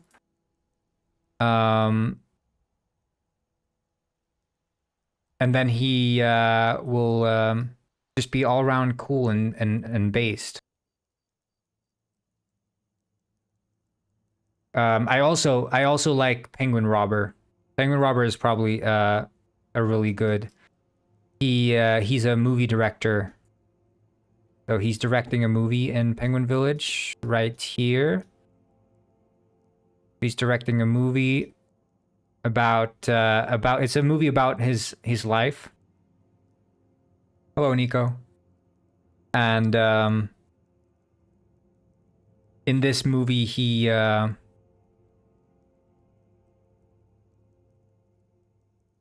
yeah, there's a scene where he jumps a shark. So it's jumping the shark, you know, funny. But a stuntman ends up nearly dying when jumping over the shark, which is quite dramatic. So there becomes like a case there of like attempted murder, which is kind of fun.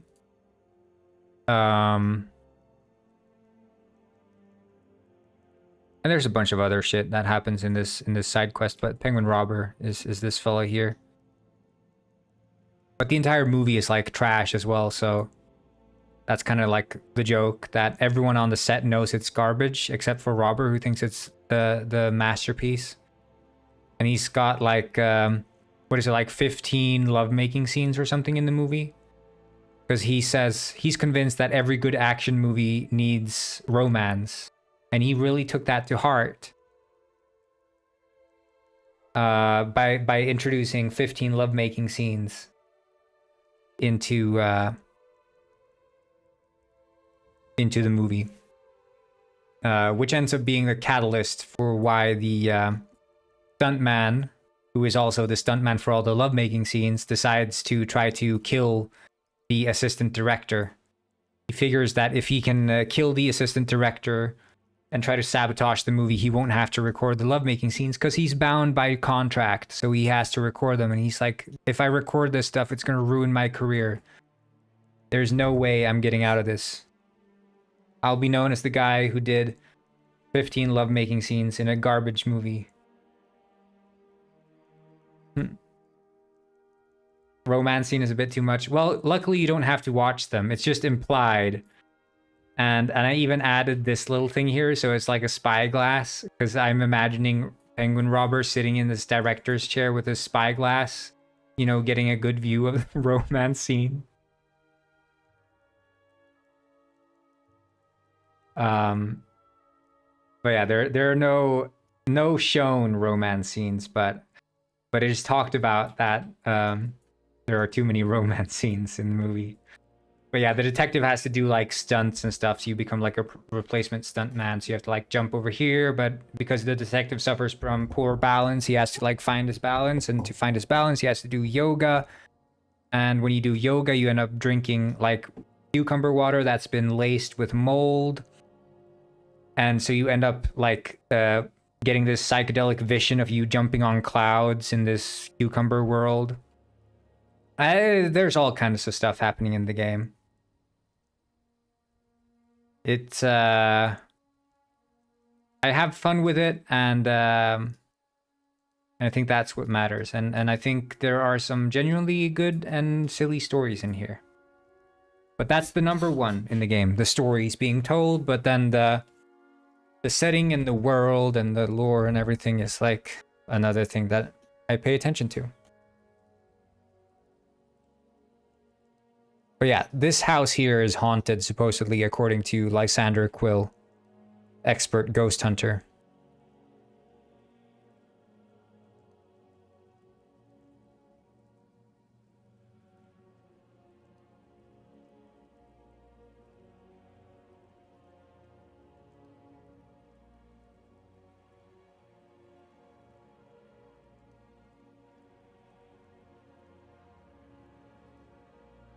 And we call this one dialogue trigger Lysander argument.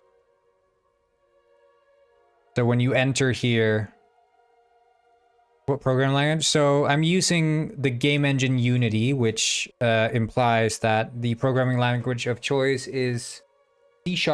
But for the dialogues, specifically these dialogues here, I'm using dialogue scripting language, which is called Yarn. But it's nothing more than like a glorified parser. So the way you can write dialogue in this way, which is quite handy, is that you can have it's parsed basically like character name and then colon and the spoken text. Then you can also have like tags for lines, so you could do like hashtag last line, hashtag whatever. You can do like different like tags. And then you can also introduce functions into like nodes. So like this, for example, is the Lysander landlord argument node, which I made. So this is like a group of conversations here. And then you can use like the functionality of a branch. So like this arrow indicates an option that's going to appear. So here you have option 1 and option 2. But then you can also use like functions, and you can use like if statements. So here, for example, I have the if statement, which is if not seen, which is a custom method that I've made in C#, which I can call from Yarn. If I haven't seen Lysander landlord argument, meaning I haven't visited that node yet, which is this one, then I will jump. And jump means like, well, you sort of jump to the node. I would jump to the Lysander landlord argument node, which is like all this kind of handy stuff when you're writing dialogue that is like non-linear with like some branching paths. You have the ability to introduce dialogue options and call like custom functions. Is C# a hard language? No, I wouldn't say so. I mean, look, all programming languages are difficult. If you want to use them competently, they're all difficult. You can, if we're talking languages that require the least amount of boilerplate code, meaning like shit that you have to write every single class or every single script, then Python and arguably JavaScript are like the easiest ones. Because you can literally just start typing shit and say like fish equals 10, fish plus fish, like print fish plus fish, and then it prints out 20, you know? So you can do that easily in like JavaScript and Python, although probably arguably easier in Python. But when you're talking about like C#, you have to start, you have to know, for example, what are types. So for example, a Boolean. What is a Boolean? Well, a Boolean is a value that can contain true or false. What is a float? Well, a floating point is a decimal point value, which can have like 0.xxx. What is an integer? You have to know all these things, and then you also have to understand like what are classes? What is inheritance? So for example, public class travel trigger inherits from mono behavior. There's a bunch of boilerplate stuff that you have to know before you can start working with it, which is like, a tiny bit of a learning curve.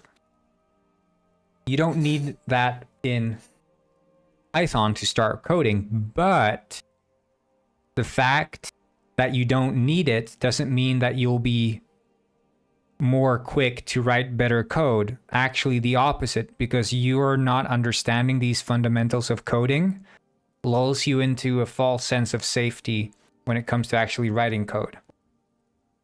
So you think, well, the compiler is not, or like in the case of Python, it's not a compiler, it's a interpreter. The interpreter is not complaining.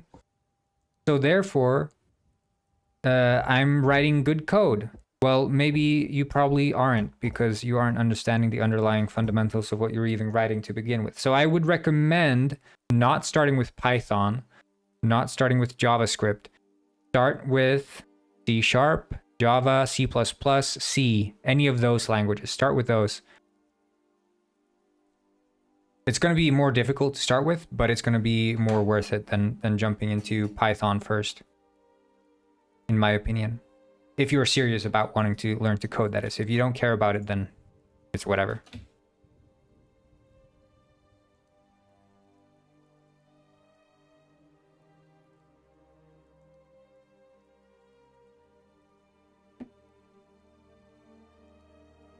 But yeah. The lower level languages, meaning like C, C++ and stuff, will give you a greater fundamental understanding of the code from the get-go. Otherwise, you just end up developing bad habits because you don't understand the underlying infrastructure on which you are coding.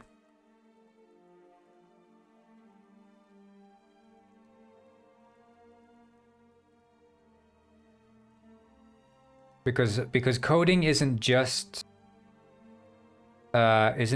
maths, right? Just like building a house isn't just putting nails into wood, right? When you're building a house, you're like, okay, what kind of foundation do I need? What foundation am I building on top of? What kind of wood should I use for this type of wall or floor? How do I do the plumbing and stuff? If you never learn the fundamentals when you're building a house, you're going to have built the house completely wrong, and by the time you realize this, it's going to be too late to fix it. So you want to start, learning the fundamentals. And where do you learn the fundamentals? You can't do that with Python, because Python isn't built for that. It's built to strip away the fundamentals to make it easy to work with. And that's okay for like scientists and stuff who don't have to write like performance software, because that's what Python ultimately is. It's a scripting language written for and used by scientists. Whereas stuff like C#, Java, C++, C, they are written for and used by software developers. Whether that's game software or corporate software, that's sort of the stuff that you want to use it for. And JavaScript is written for web developers.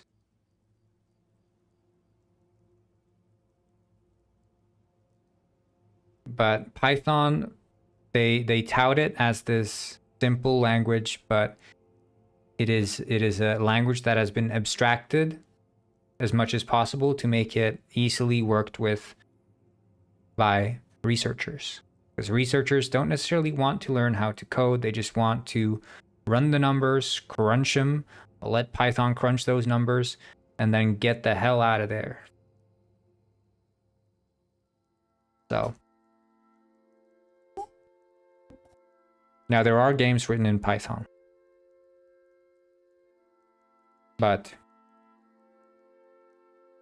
it is not very popular because the language is fundamentally, even something as simple as a for loop. A for loop in programming is basically doing a thing X number of times over and over and over again. So you could call it like a repeat loop. A for loop in Python runs insanely slow, and that's like a fundamental part of programming. A completely, absolutely 100% fundamental part of programming, and Python does not handle for loops.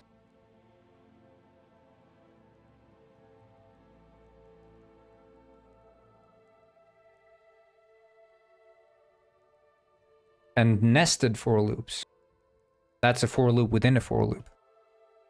Now you're talking crazy shit.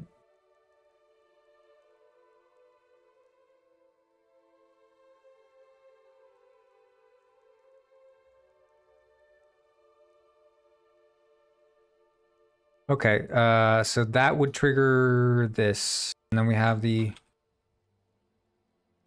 I think we might need to make some sort of interior.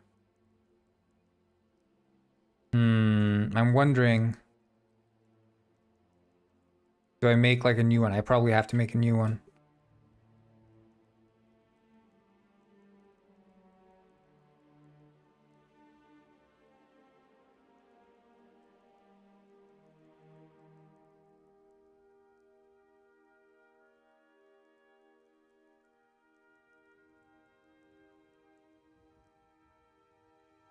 Head first Java.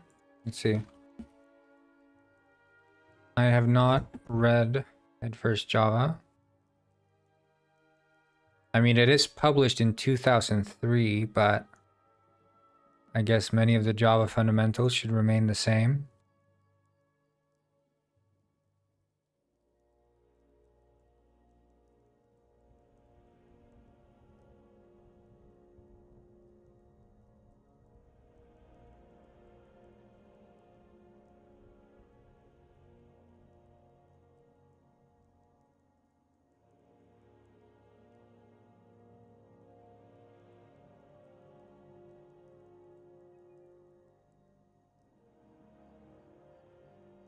Right, let's see here.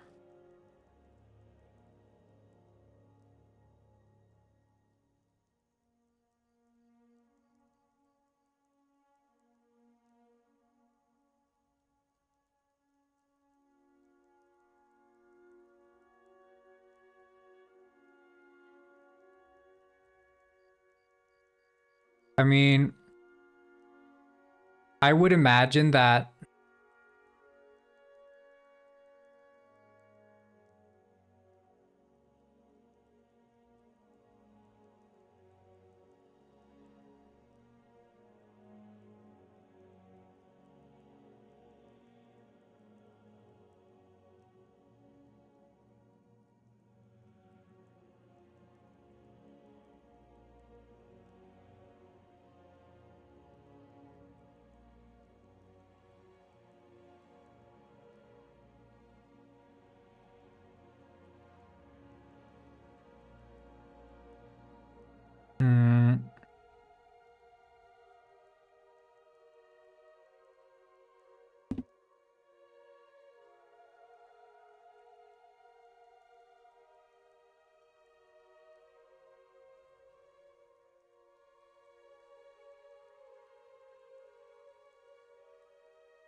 honestly, it's probably fine if you're looking to get like a small fundamental understanding.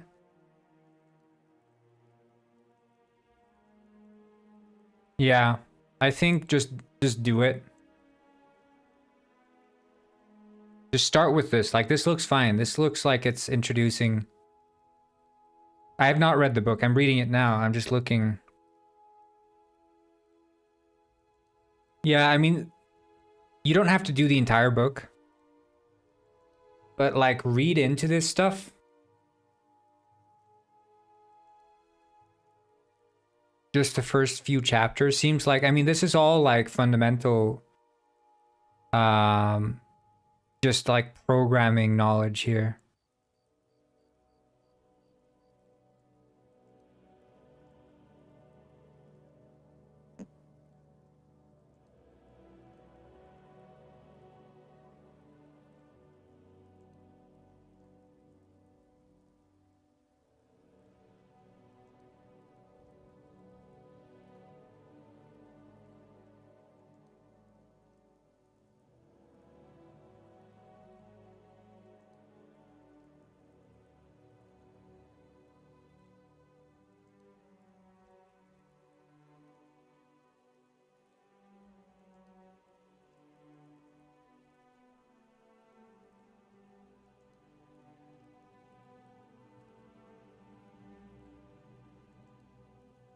Yeah, I mean, this looks completely fine.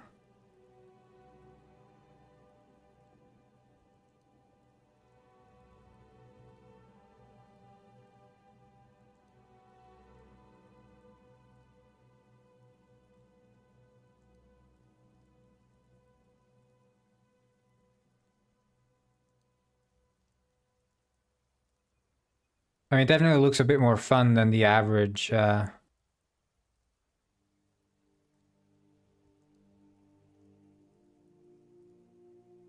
Java book that I've seen. Probably fine. Probably fine. See a pro element. I didn't know you were here, but sad to see you leave. Well, C# and Java are very similar to each other, but I think the best wealth of knowledge seems to be within Java, like from like university perspective. Java is usually what they teach there, and probably still. But I did Java. That was my first like real language. I coded some games in Java.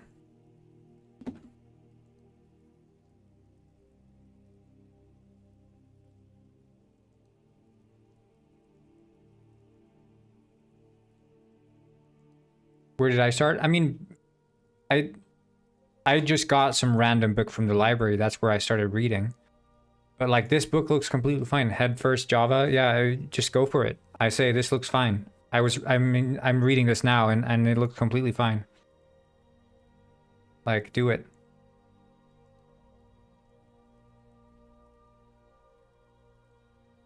My first taste of programming was Python.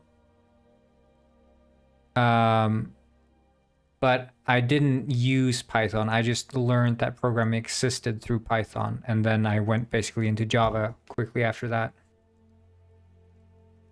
Which I'm happy I did.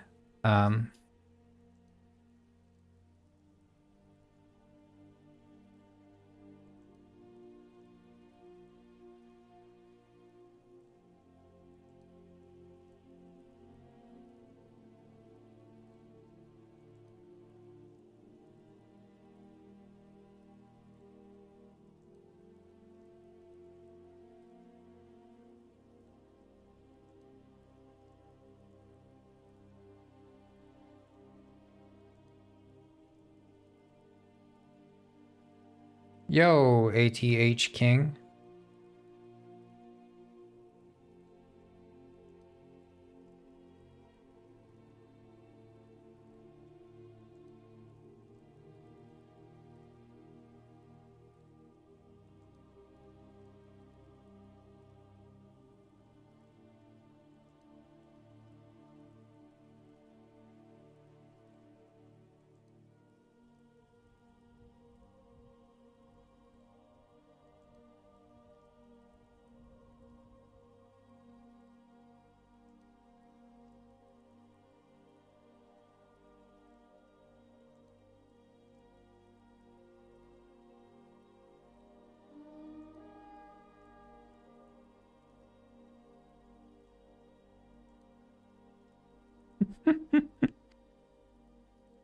I like butchering names. It's my hobby. Penguin robber!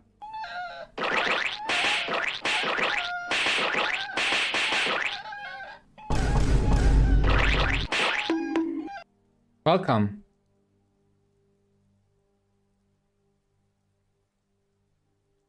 Glad to have you here.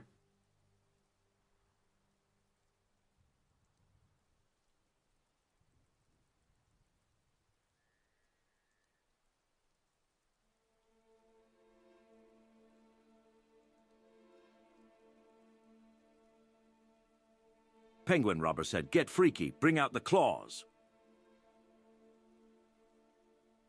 That's what I'm saying, Robert.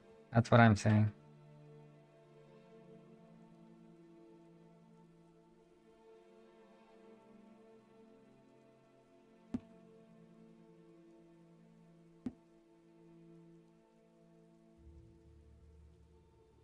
You're traumatized? I'm sorry for traumatizing you, At King. Is it At King or Ath? Ath King sounds like someone with a lisp saying Ass King. Which is not very cool.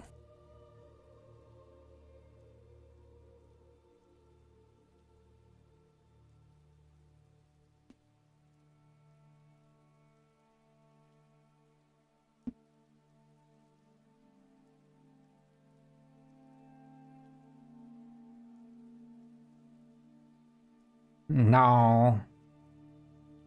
Penguin Robber said, "Fish Factory DLC, what do you think?" Ah, nap, an ad just showed up. Why is the licensed penguin doctor reading Plaguewin? Yes, do the NPCs talk or just floating? There's just text. There's no voice acting. But there is, like, sounds. You're gonna sue me for $69 to traumatize me? Oh, no, no. I'm sorry. But the thing is, when you're a doctor, right? You spend your entire life healing penguins and rescuing them and making sure that they're healthy. You know, you gotta give yourself some time to relax, don't you? That's very important to do that. And I think people like to forget that. Doctors are penguins too. They're not just robots or machines. No, they're real penguins. Dude, I'm failing school. I can't do high school. Why are you failing school, buddy? What's wrong?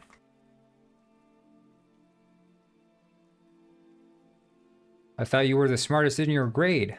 That's what everyone was saying.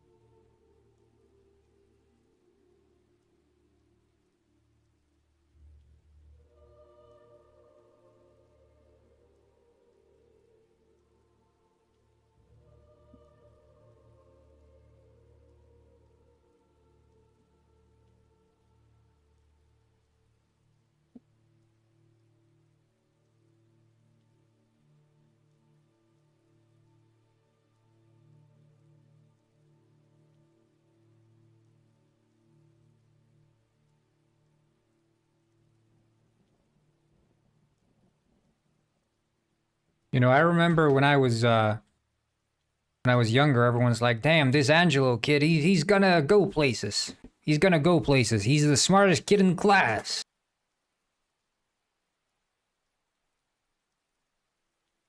This Angelo fella, he's the smartest kid in class. He's gonna go places. This is a story game. Nope, I'm stupid. In fact, the most disliked in the room for not being participative. Oh no. $69 is quite a money. Yeah, it's quite a money, yes. Quite a money, quite so.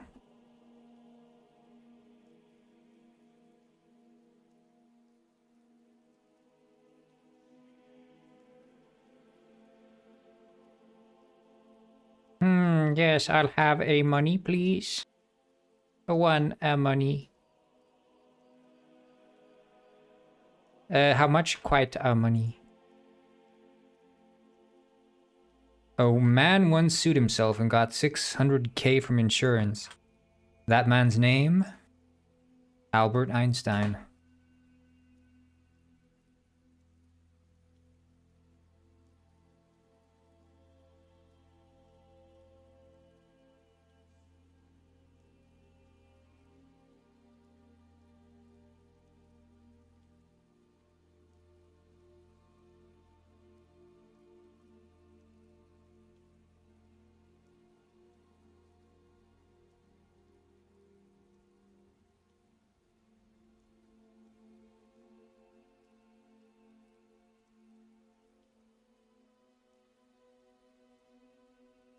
Will it be paid?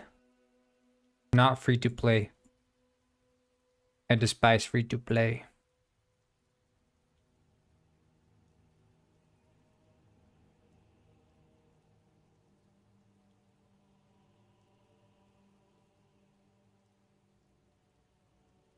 Welcome to Krusty Krab. May I take your money? Yeah.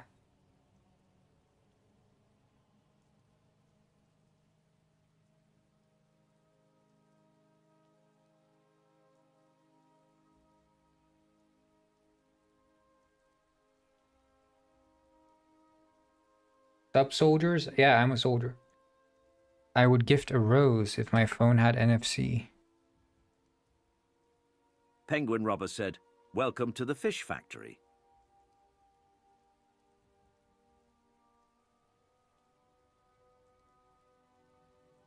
Welcome. Yeah, you too, Robber. Nice hat, Corn. Thank you.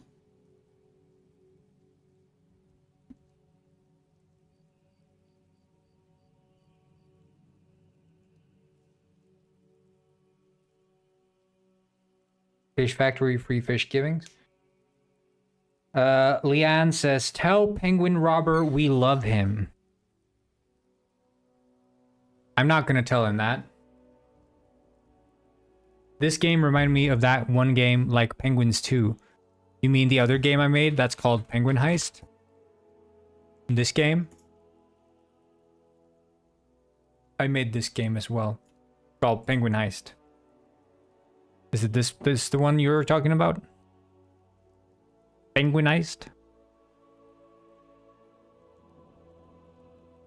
Yeah, that's Penguin Heist. I made that game.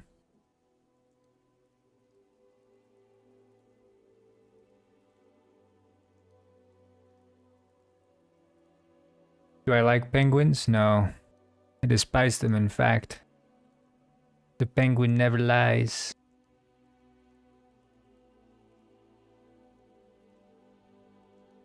The penguin never lies.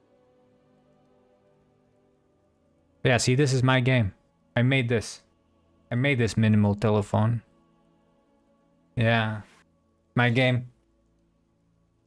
Add Diddy to your game. Penguin Robber said, "There should be a Fish Factory DLC. Who's with me? Penguin Heist is underrated and deserves more recognition, just like the Fish Factory Freakoffs NGL. The Freakoffs never lie." There should be Fish Factory. I don't think anyone here knows what the Fish Factory DLC is. Like, does anyone here know what the Fish Factory is? Does anyone have a clue what the Fish Factory is?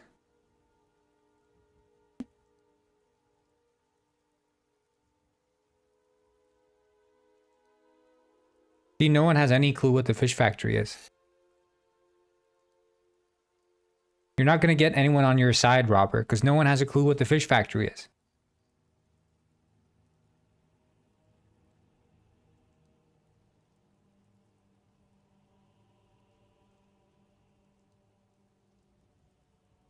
Penguin Robber said, "Why are you charging me $1,000 for the Fish Factory DLC and the Penguin Detective game, not fair Robert, NGL?" This is you talking about the Fish Factory. This is you talking about the Fish Factory.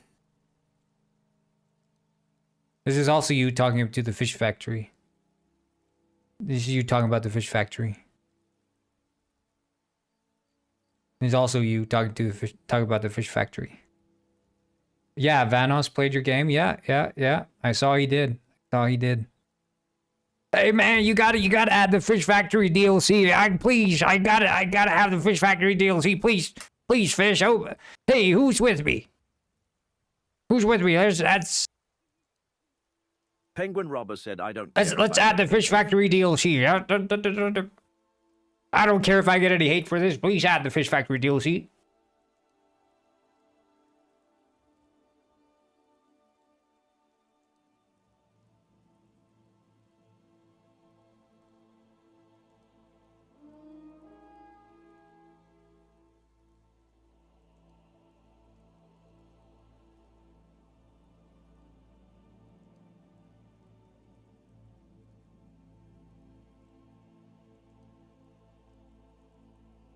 Penguin Robber said, Fish Factory DLC, come on now, who's with me?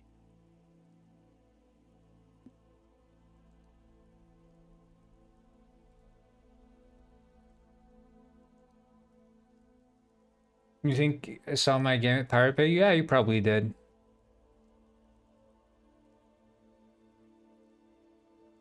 Probably you did.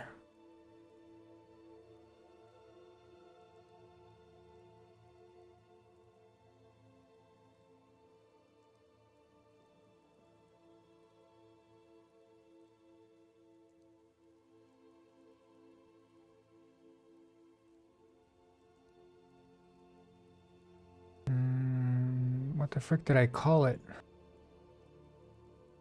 Abandoned House, that's what it was called.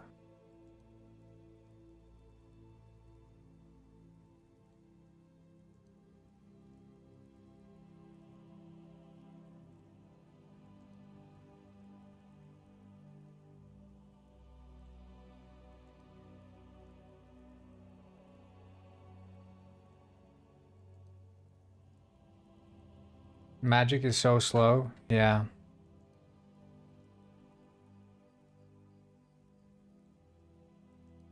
But it's worth it.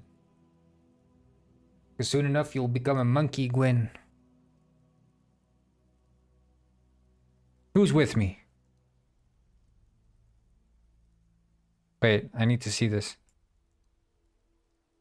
Or robber? Penguin Robber said, I don't Let's add the Fish Factory DLC. I don't care.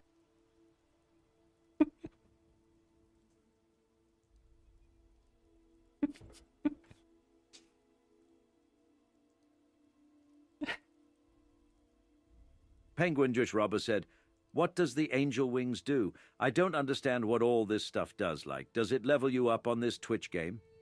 NGL, I would just click the squares and use penguin stamps randomly.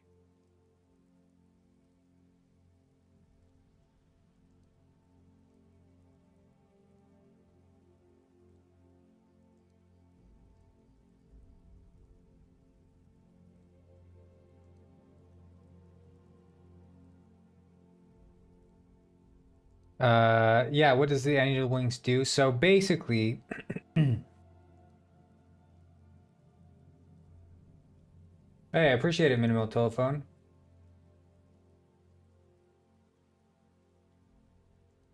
So the way it works,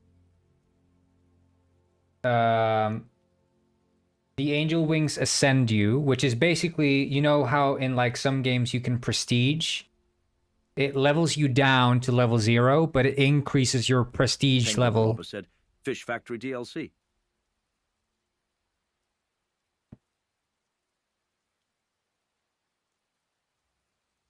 I'm gonna add the Death of Robber DLC, which is just a very long cutscene of you slowly bleeding to death during the day of your execution. I mean, not you, but Penguin Robber, the character. Sorry. Brittaball said, I wanna die. Well, I can throw you into the DLC as well, so you're there with Robber. Penguin Robber said, I'm literally using 1,000 penguin stamps worth for text-to-speech, and it's funny. It's not penguin stamps. It's not penguin stamps, it's newts.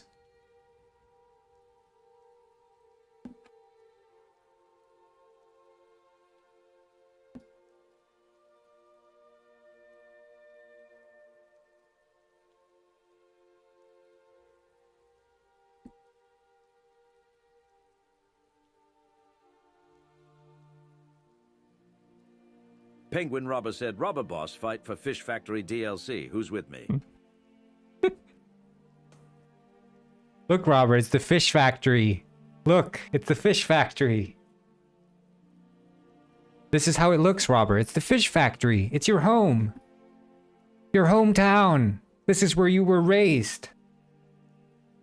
You're here to support Penguin Robber. Yes, Night Moon? Brother?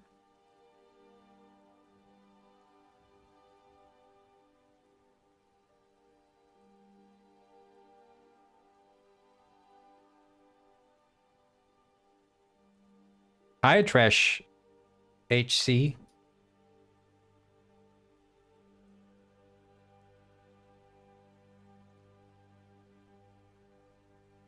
What's up? You are my brother, yes?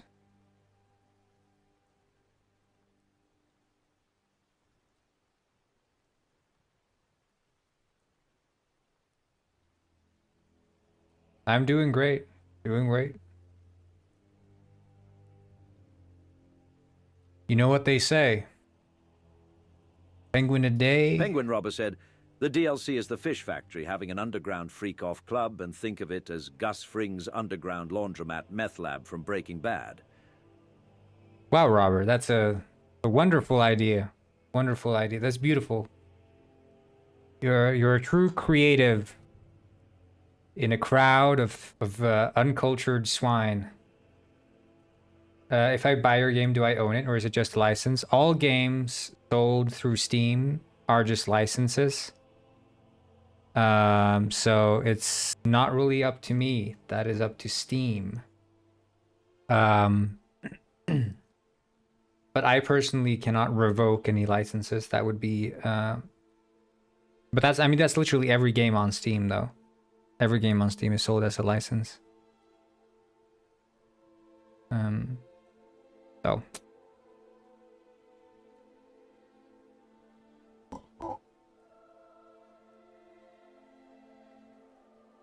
but there is no DRM on the game, so I mean technically if you had the game files, you know, you'd own it. In that sense, there's no DRM on the game. So if you download the game and you take the game files out of your Steam save folder, then you'd own it. So there's no like license in that sense. No DRM.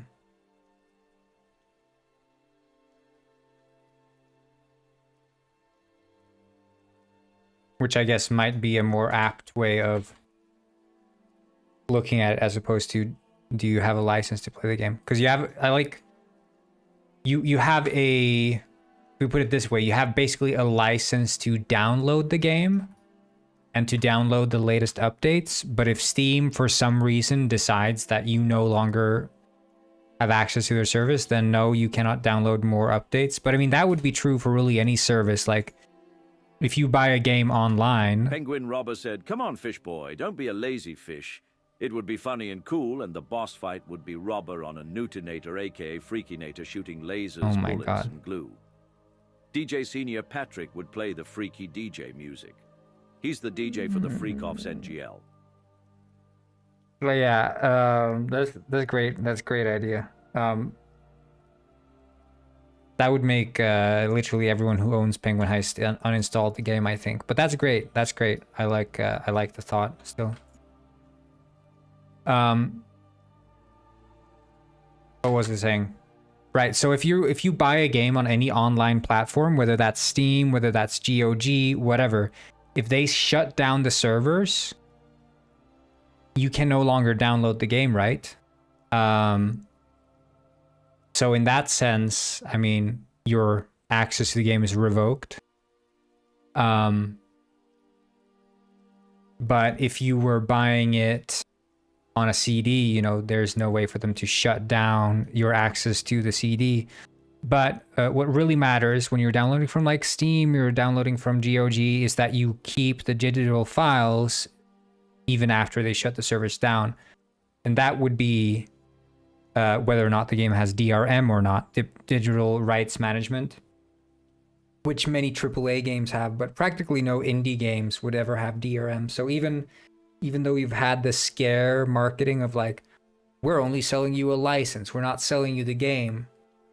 That is true, but if you keep the game after you've downloaded it, you have as much access to it as any other service would provide you, provided that the service does not go down. So,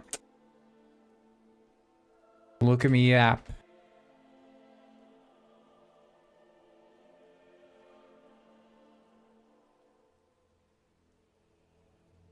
But yeah, with Steam, their contract, and that is true for any like even GOG say they sell you the game and not the license. That's not true. At any moment, they could technically revoke your access to download the game, since it is stored in your account. Like you are buying a license to be able to download the game. That's what you're paying for.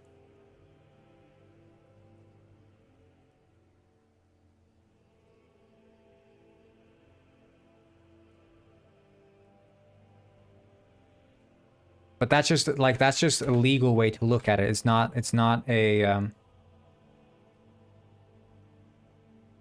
shit, did I make it?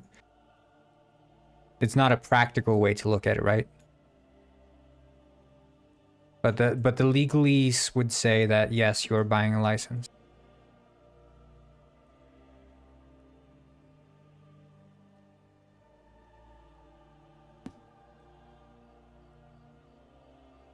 I wonder if I can actually walk up these stairs.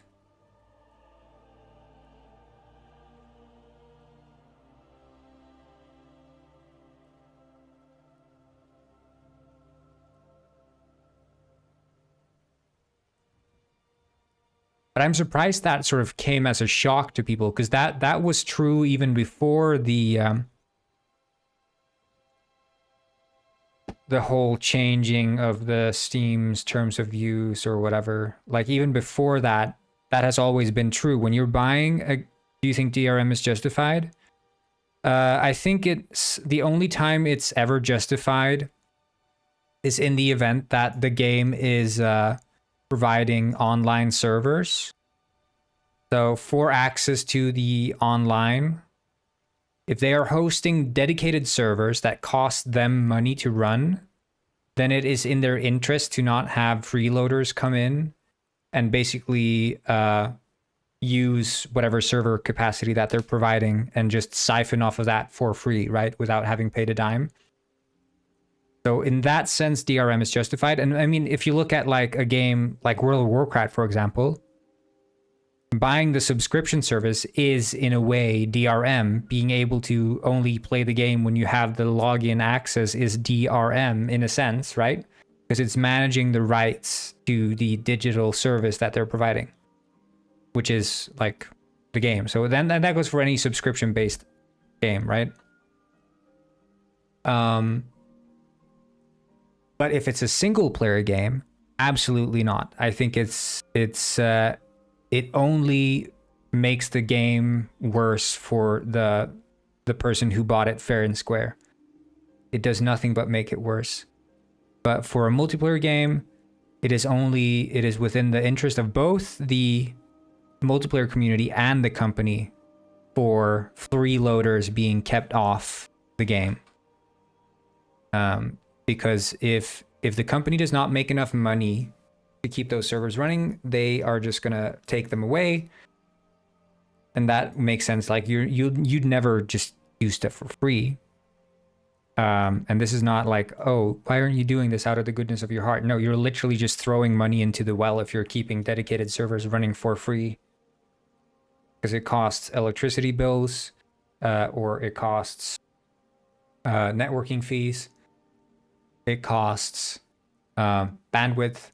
It costs, well, if you're hosting on other servers, you have the server monthly fee to keep these servers running. So it's like a bunch of issues that you'd have if you're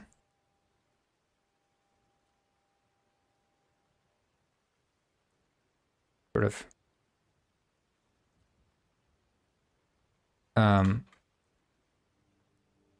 just hosting dedicated server for free. But again, that's just the dedicated servers. For single player games, there shouldn't be DRM. There shouldn't be.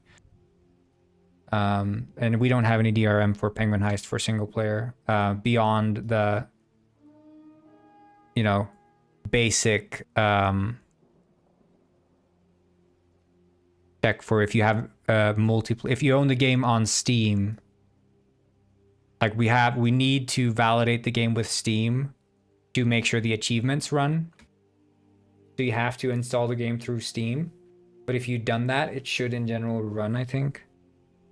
But yeah, I don't know. I think in general, many people have sort of a knee-jerk reaction.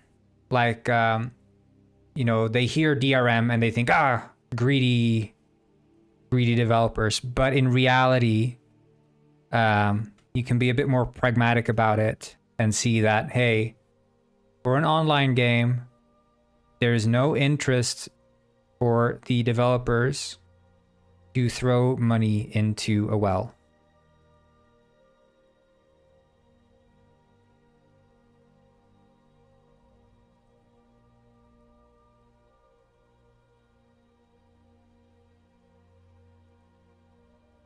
But that's only for the dedicated servers running online. Like for Minecraft, it didn't matter.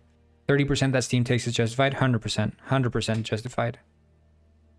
Not only like, okay, so Steam is, first and foremost, Steam is like the biggest storefront. They're massive, okay? Sure, you can say they're a monopoly in that sense, but they're massive.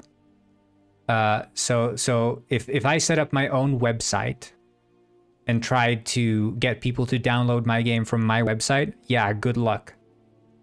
What algorithms are going to boost me if my game goes on sale and sells a bunch of copies? No algorithm is going to boost my website. If I go on Steam and I start selling a bunch of copies, their algorithm is going to start boosting my game on their storefront, and I end up on the front page. I sell more and more. So that alone is like, okay, you have a massive customer base, and this customer base is ripe for the taking, so to speak, right? So that alone, that's number one. But then you have all the other stuff they have. They have the support for friends. They have networking supports. You can set up like lobbies. You can set up servers. They have support for easy access to updates through their launcher. They have support for Steam trading cards. They have support for DLC. They have support for leaderboards and just a wealth of stuff. So much stuff you have access to that you'd have to build from the ground up if you were doing it without Steam. There's just no comparison, right? And if we were selling, you have to think of it this way. If you're selling it on yourself, do you think that you could make more than the 30% cut that Steam is taking? 100% no, you could not. Unless you're Minecraft, of course. Minecraft did it. Minecraft sold through their own website. But Minecraft is one of those 1 in a million games that somehow managed to convince people to go to their website. But yeah, 100% justified. 100%. Steam is a platform with no comparison. It is the absolute peak.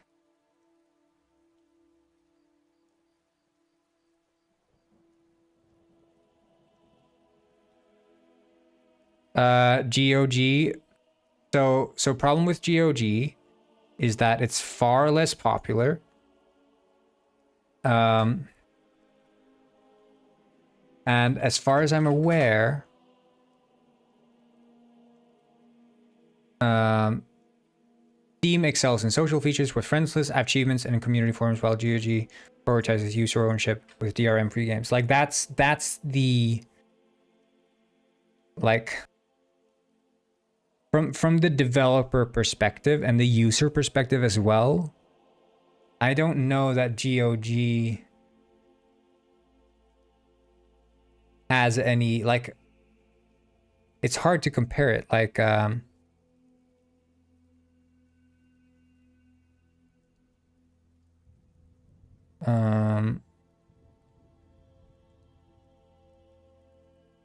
what exactly their features are. I'm just looking at the features of GOG alone, but the problem with like a PlayStation store is that PlayStation is a very closed off store. If I want to put a game on Steam, I pay $100, I set up a Steam page, I upload my game, it gets reviewed, I get the OK sign, done. That's it. That's how you make a Steam game. If I want to get on the PlayStation store, I have to jump through so many other hoops. It is not as simple to get on the PlayStation store as it is to get on Steam. And that alone is like a benefit. And then also, you know, marketing to a console audience is way harder than marketing to a PC audience. PC gamers are way more open-minded to playing indie games than console gamers are.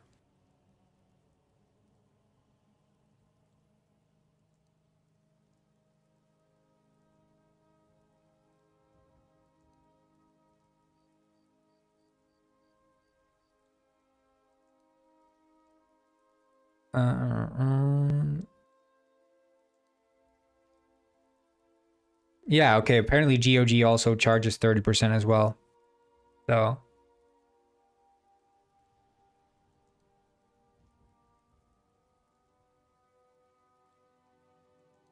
and now you have the Steam Deck.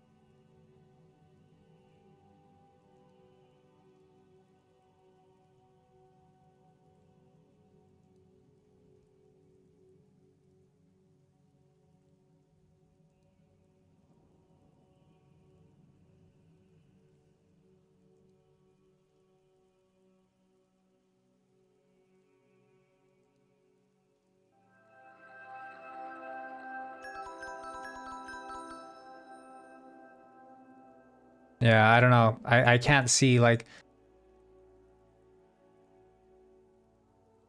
it's mostly the DRM free stuff, but no one's saying that they Penguin Robber said, when will the detective game, Puffin game, and full PH game release? Also, when will the Fish Factory DLC get released? So I actually have some news on the Fish Factory DLC. It turns out that it's never ever going to get made, and yeah, that's the end of that.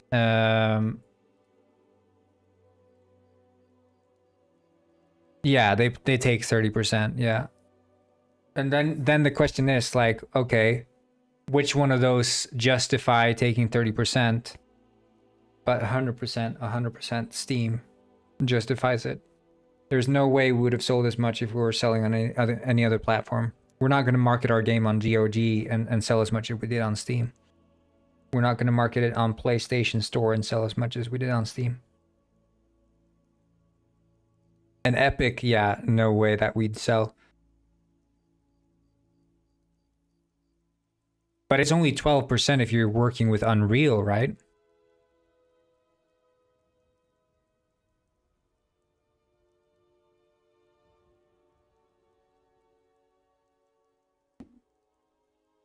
Epic Game Store.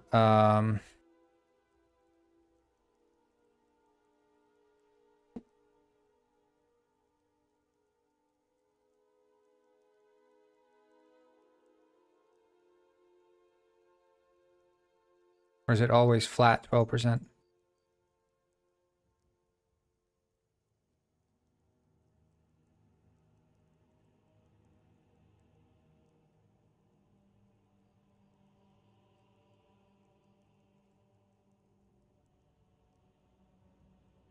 But as far as I'm aware, and from what I've heard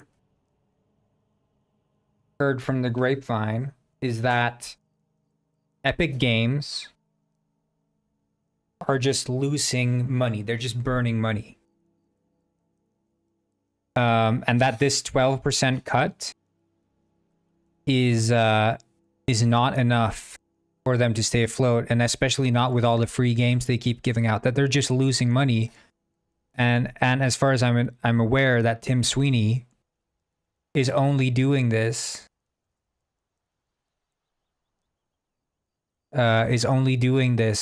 because he wants to wipe Steam off the map.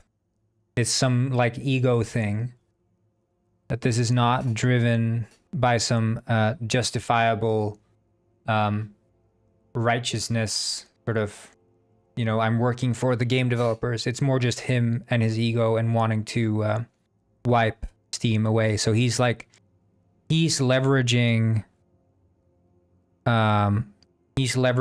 the money they already have to try to build this platform, Epic Games. And basically just wipe Steam off the map. And the plan in the long run is just, you know, go back up to the 30% once the competition is gone. And that's how I've heard it characterized from those who are more familiar with Tim Sweeney. Of course, I can't confirm or deny that being the case, but it would seem reasonable that they are the standouts asking for 12% and also doing all these free game handouts. Just like, how? Where is this money coming from?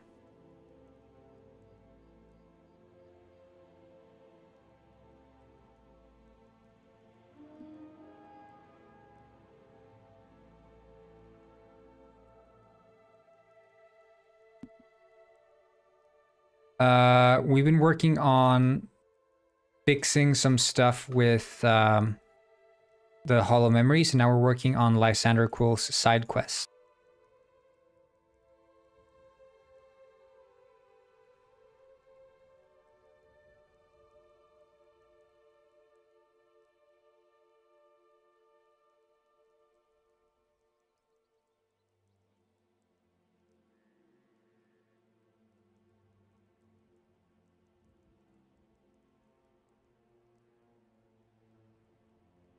I think I want to have like wallpaper up here or something.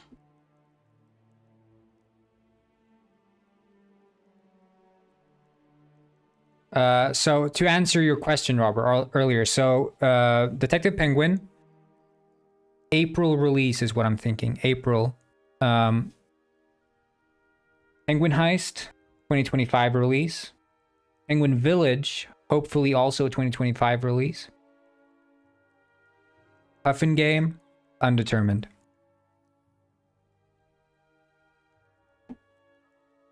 Does that answer thy question?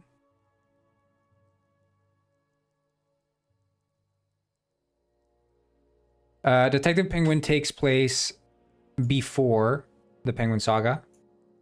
Entirely before.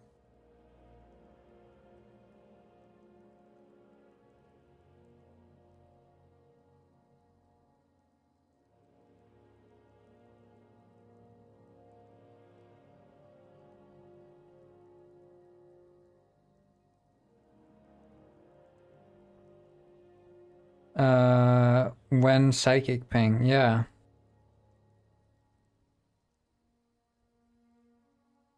That's the question. We'll have to see.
that the right one?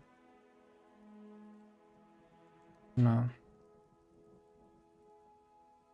Oh, it's probably M5, right? Oh, that looks good.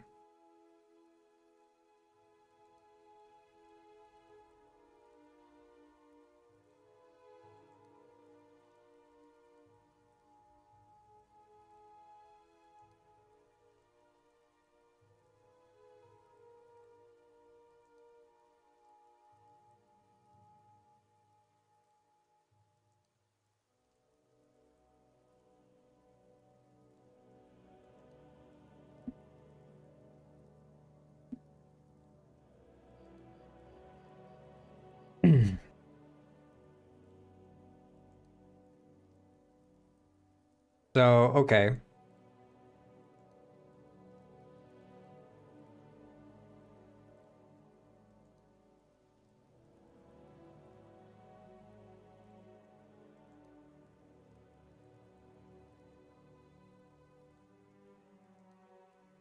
Holy shit.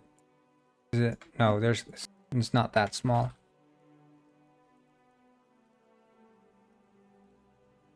Yeah, that's what I thought.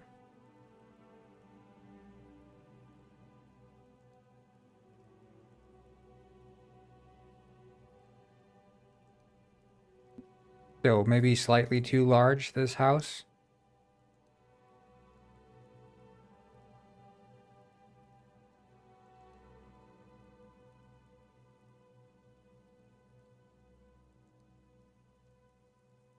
This is better.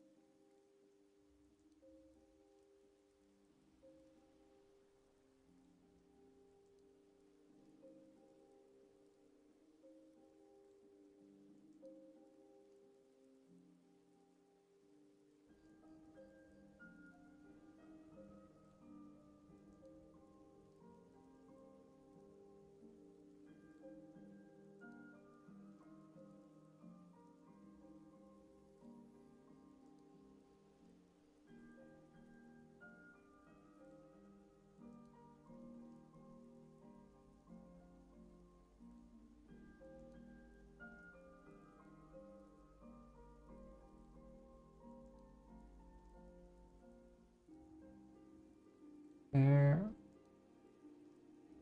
And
hello, can we be friends? Please leave me a message. I will always support you. Well, thank you. I guess we're friends then.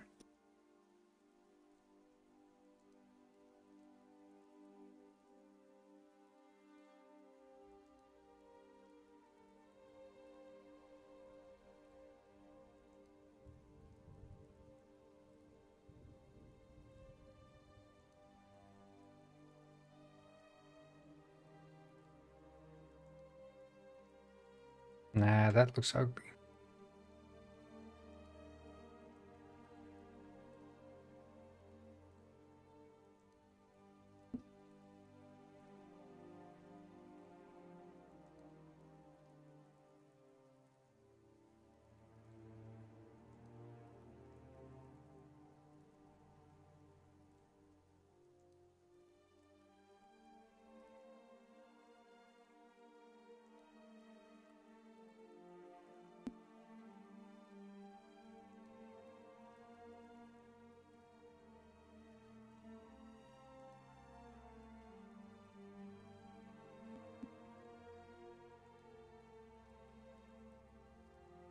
So there could be like a secret door here or something. So when you're up here looking for anomalies, you do it. And then you're like, you found all the anomalies, you go downstairs, and then we've toggled this so Lysander has like found, like, aha! The secret ghost room. And then you go down there and the place is like a mess. You're like, yes, definitely, this is where it is. This is where the hauntings take place. And then you do the ceremony. And then out comes a monkey Gwyn.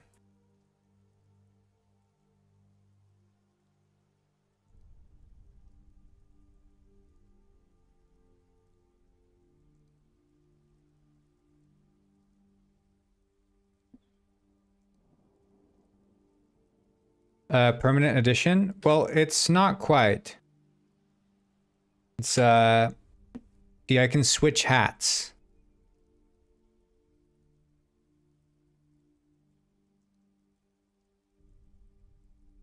I like this one, for example. Ay, caramba!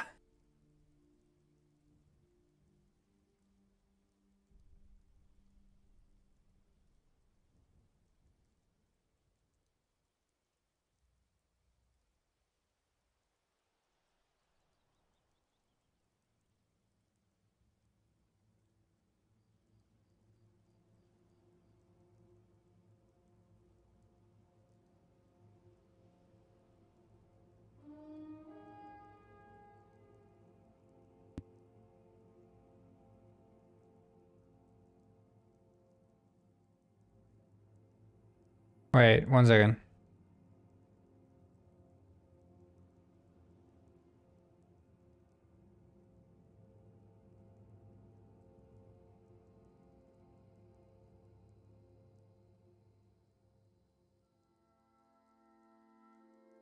I'm gonna go look for my cat real quick. I'll be right back.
All right, I'm back. I'm only gonna be on for another 15 minutes. I gotta go start prepping some stuff for a presentation.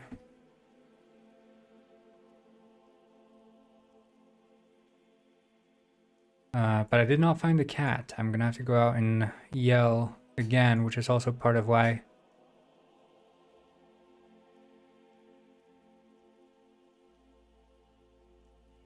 I need to go a bit earlier to make sure that I have the cats inside by the time I leave. The idea, anyway.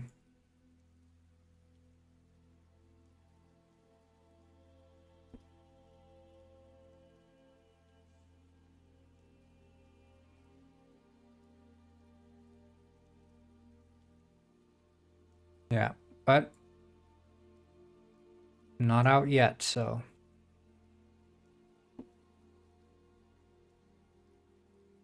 Maybe you have to meow loudly at them. Yeah, I was meowing. You know, I don't care about making turning myself into an embarrassment out there, calling for the cats. I mean, I'm literally standing out there, screaming Pepsi out into nothing. Like, who is this guy? And what drugs did he take?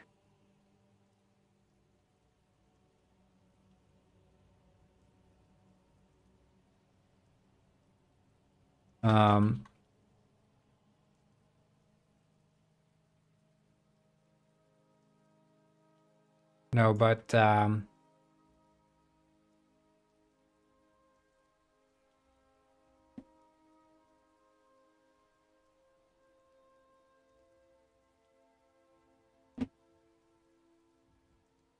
yeah. I mean, Pepsi is quite popular in Iceland, so maybe it's not so weird to hear someone brewing Pepsi in the middle of the street. But like, yeah, we get it. We also love Pepsi.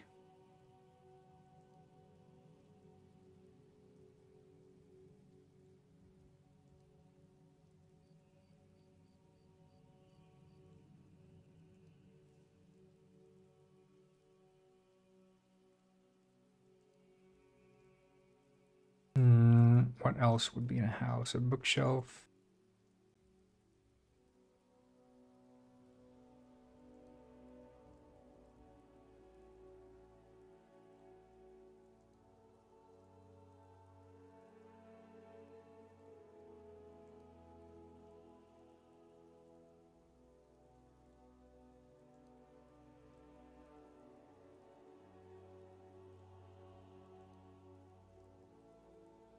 Ah, Pepsi! Ah!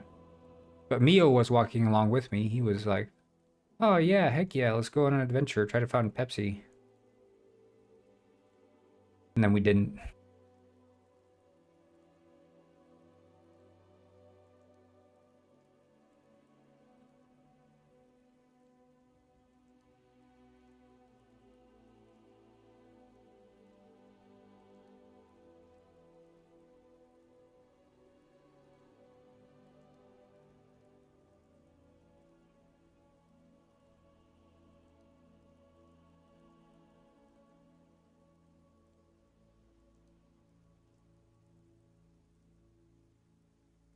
On a cat venture. Haha.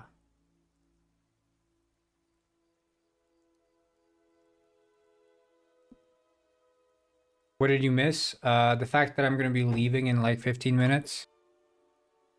But I was just working on this haunted house section with Lysander Quill.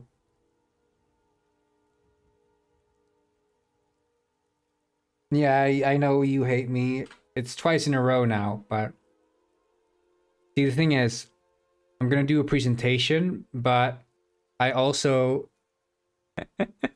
yeah, once is accident, twice is a pattern. Isn't that what they say? No, but I need my cat Pepsi is outside. and I need to ensure that I bring him in, so I need to give myself enough time to actually go find him, because I sense that he might be a bit far away.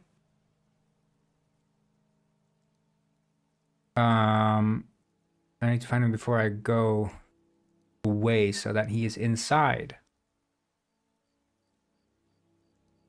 Because I went out looking now and I didn't find him. And I was out a bit too long, so.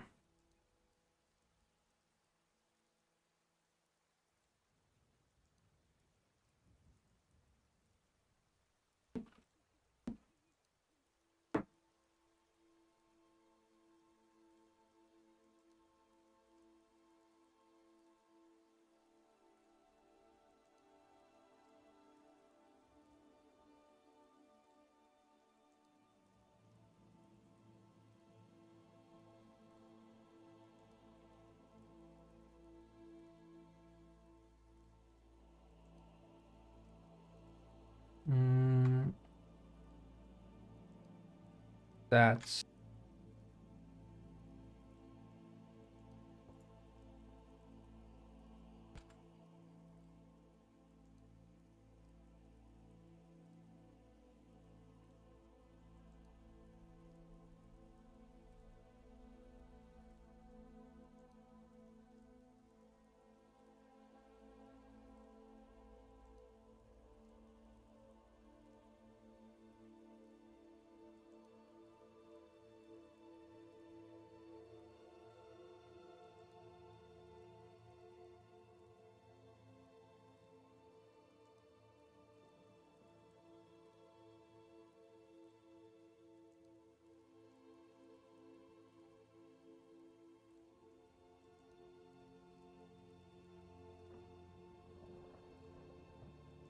yeah, I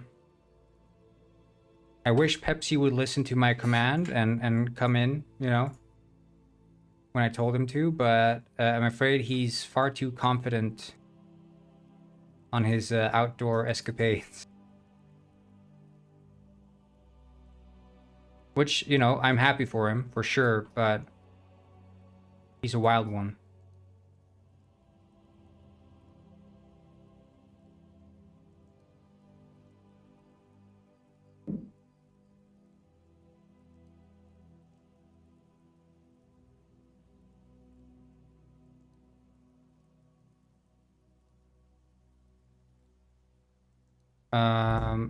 What else there be?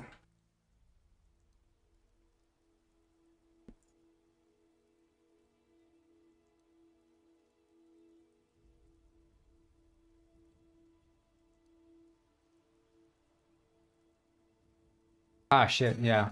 I had it like that because I was BRB. I'm just turning it on so there's like something to look at while I'm gone.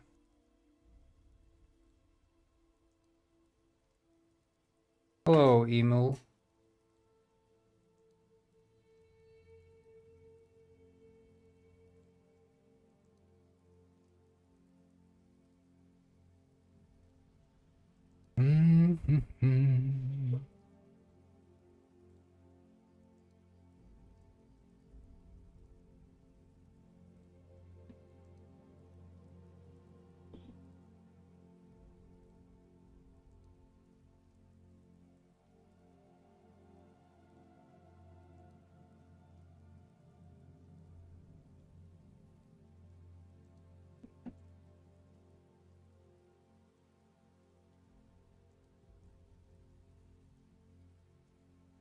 No, it won't be. Yeah.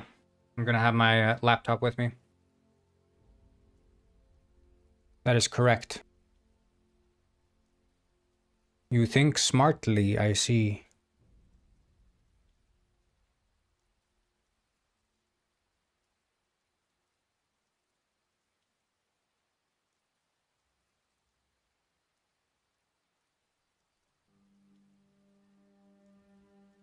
All right, I'm just gonna check.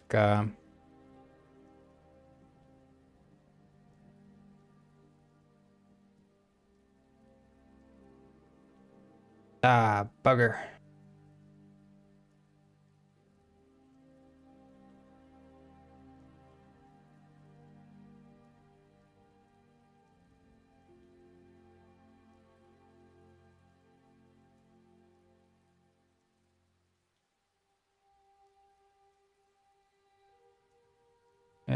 Okay.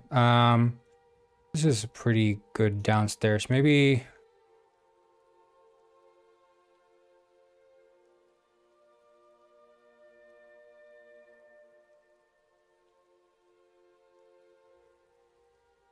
Where's the see if we have some nice fan art.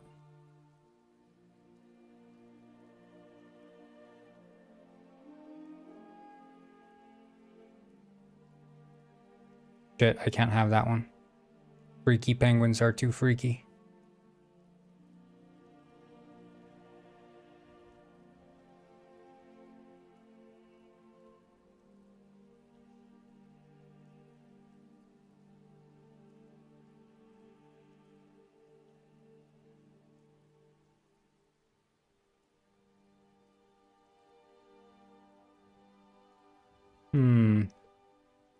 Too much unrelated stuff.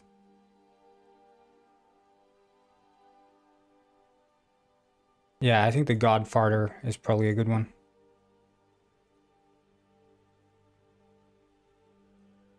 The Codfarter, I mean. Oh, nice. Exciting.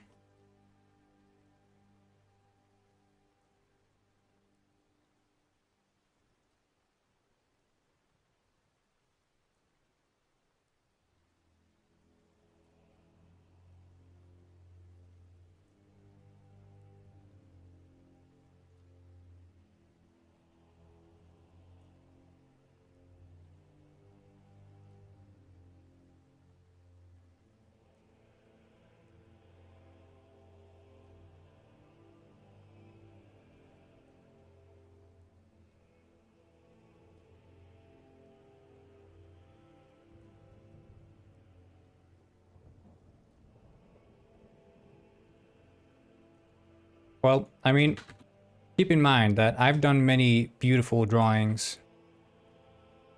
Sort of, on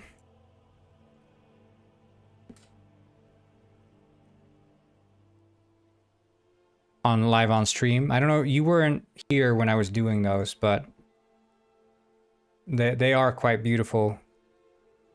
So, so if you need any help with perspective, I don't know, I can see if I could probably find one. I had a period when every single day I'd make. Here's one. So this is an art I made of me finding a penguin pet on the street on a USB stick. See, that's me falling over there, and I was like, oh shit, what's this? It's the penguin pet on a USB stick in a puddle. Yeah, on the street. What else do we have? Yeah, this one I made. This is Rex in the city. And of course, perspective dictates that if something is close, it appears bigger. And if something's far away, it appears as small. That's why Rex is just as tall as the building. And you see here the street he's standing on also grows in size because it is close. Whereas the building is far away, so the street is small.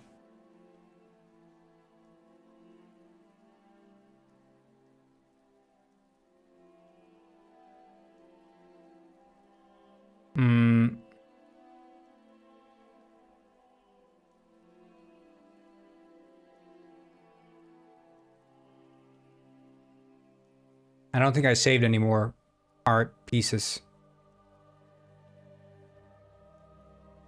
I made this one as well. This is the one where where Ralph kills Bartholomew with a shovel and then teleports in front of the detective to scare him.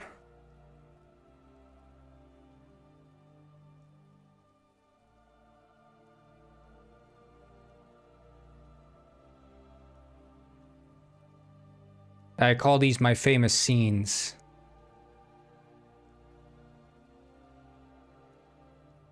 And you can see also I'm using perspective here. His face is very big, of course, because he's very close to... The closer you are, the bigger. So this guy's face is very big because he's close. And this guy's very small because he's far away. Yeah, so it's all about perspective, right? And it's definitely something I've mastered, and there are some fan arts that I believe have been saved. Oh yeah, I drew this one as well. This is where Lard Chowder gets the strength of 2 beers. So he drinks beer. I don't know.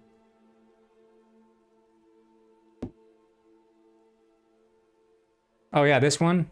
He's slurping coffee. I think that's me when I went on a break, when I took my coffee break. I think that's what it was, a self-portrait. Oh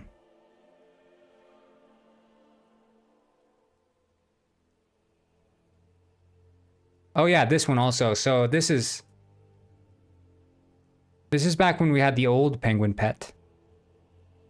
This was when it was a singular penguin, not the Kingdom of Frost. So if we look at this one here, you can see this guy here, he's in the window and he's thinking about shrimp. But of course, since he is close, he's big. Whereas this guy here in the foreground, he's far away, so that's why he's smaller than the guy in the house. Again, it's all about perspective. It's all about perspective.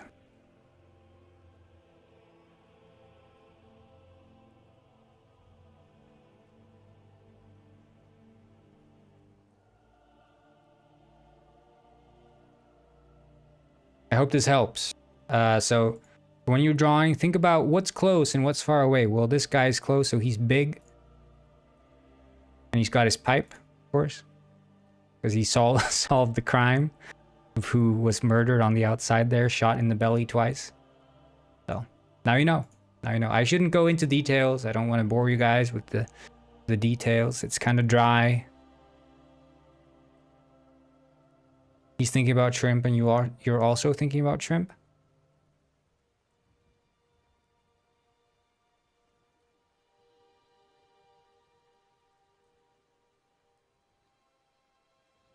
Are there not more? I think there are more. Many of them didn't get screenshotted, like the Pisquin and Death one, I don't think got screenshotted.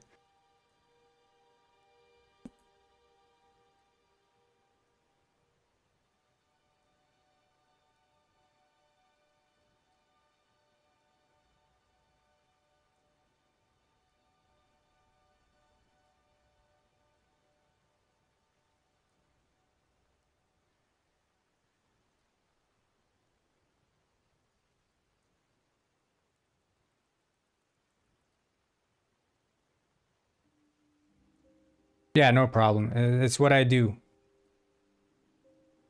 I figure out ways to communicate art, especially art of penguins, and art that manipulates perspective in interesting ways. You think you know all there is about perspective, but turns out you don't.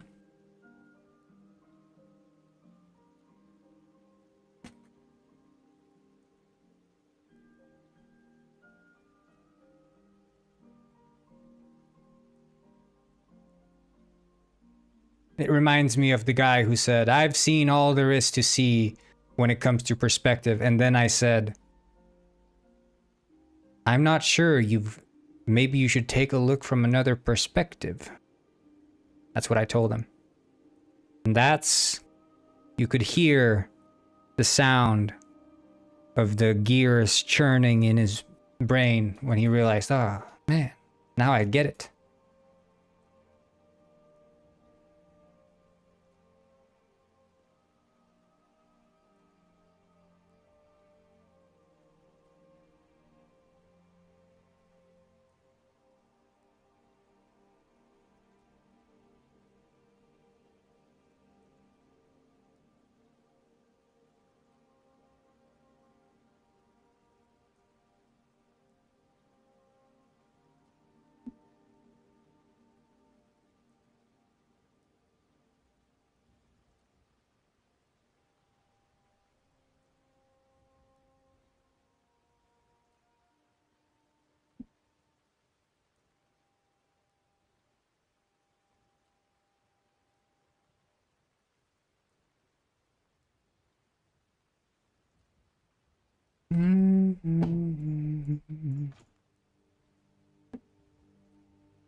I need to move it a bit closer.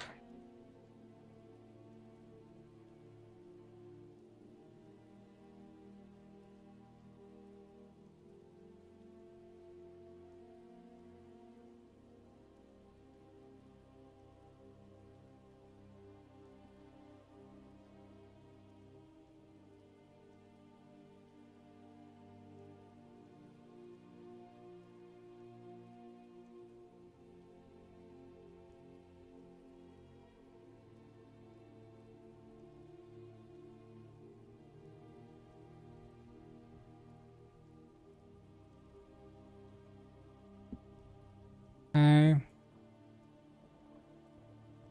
Um.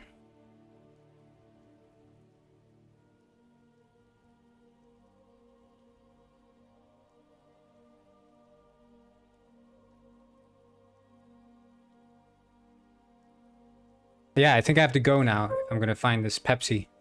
So I'm gonna say thank you all for tuning into today's stream.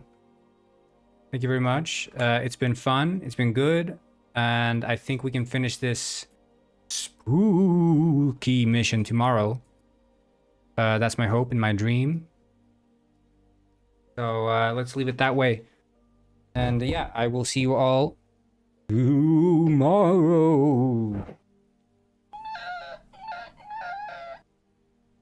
Yeah, I don't know how, I don't have any spooky sound effects, so I'll just leave the penguin scream because he's like scared to death of the ghost or something.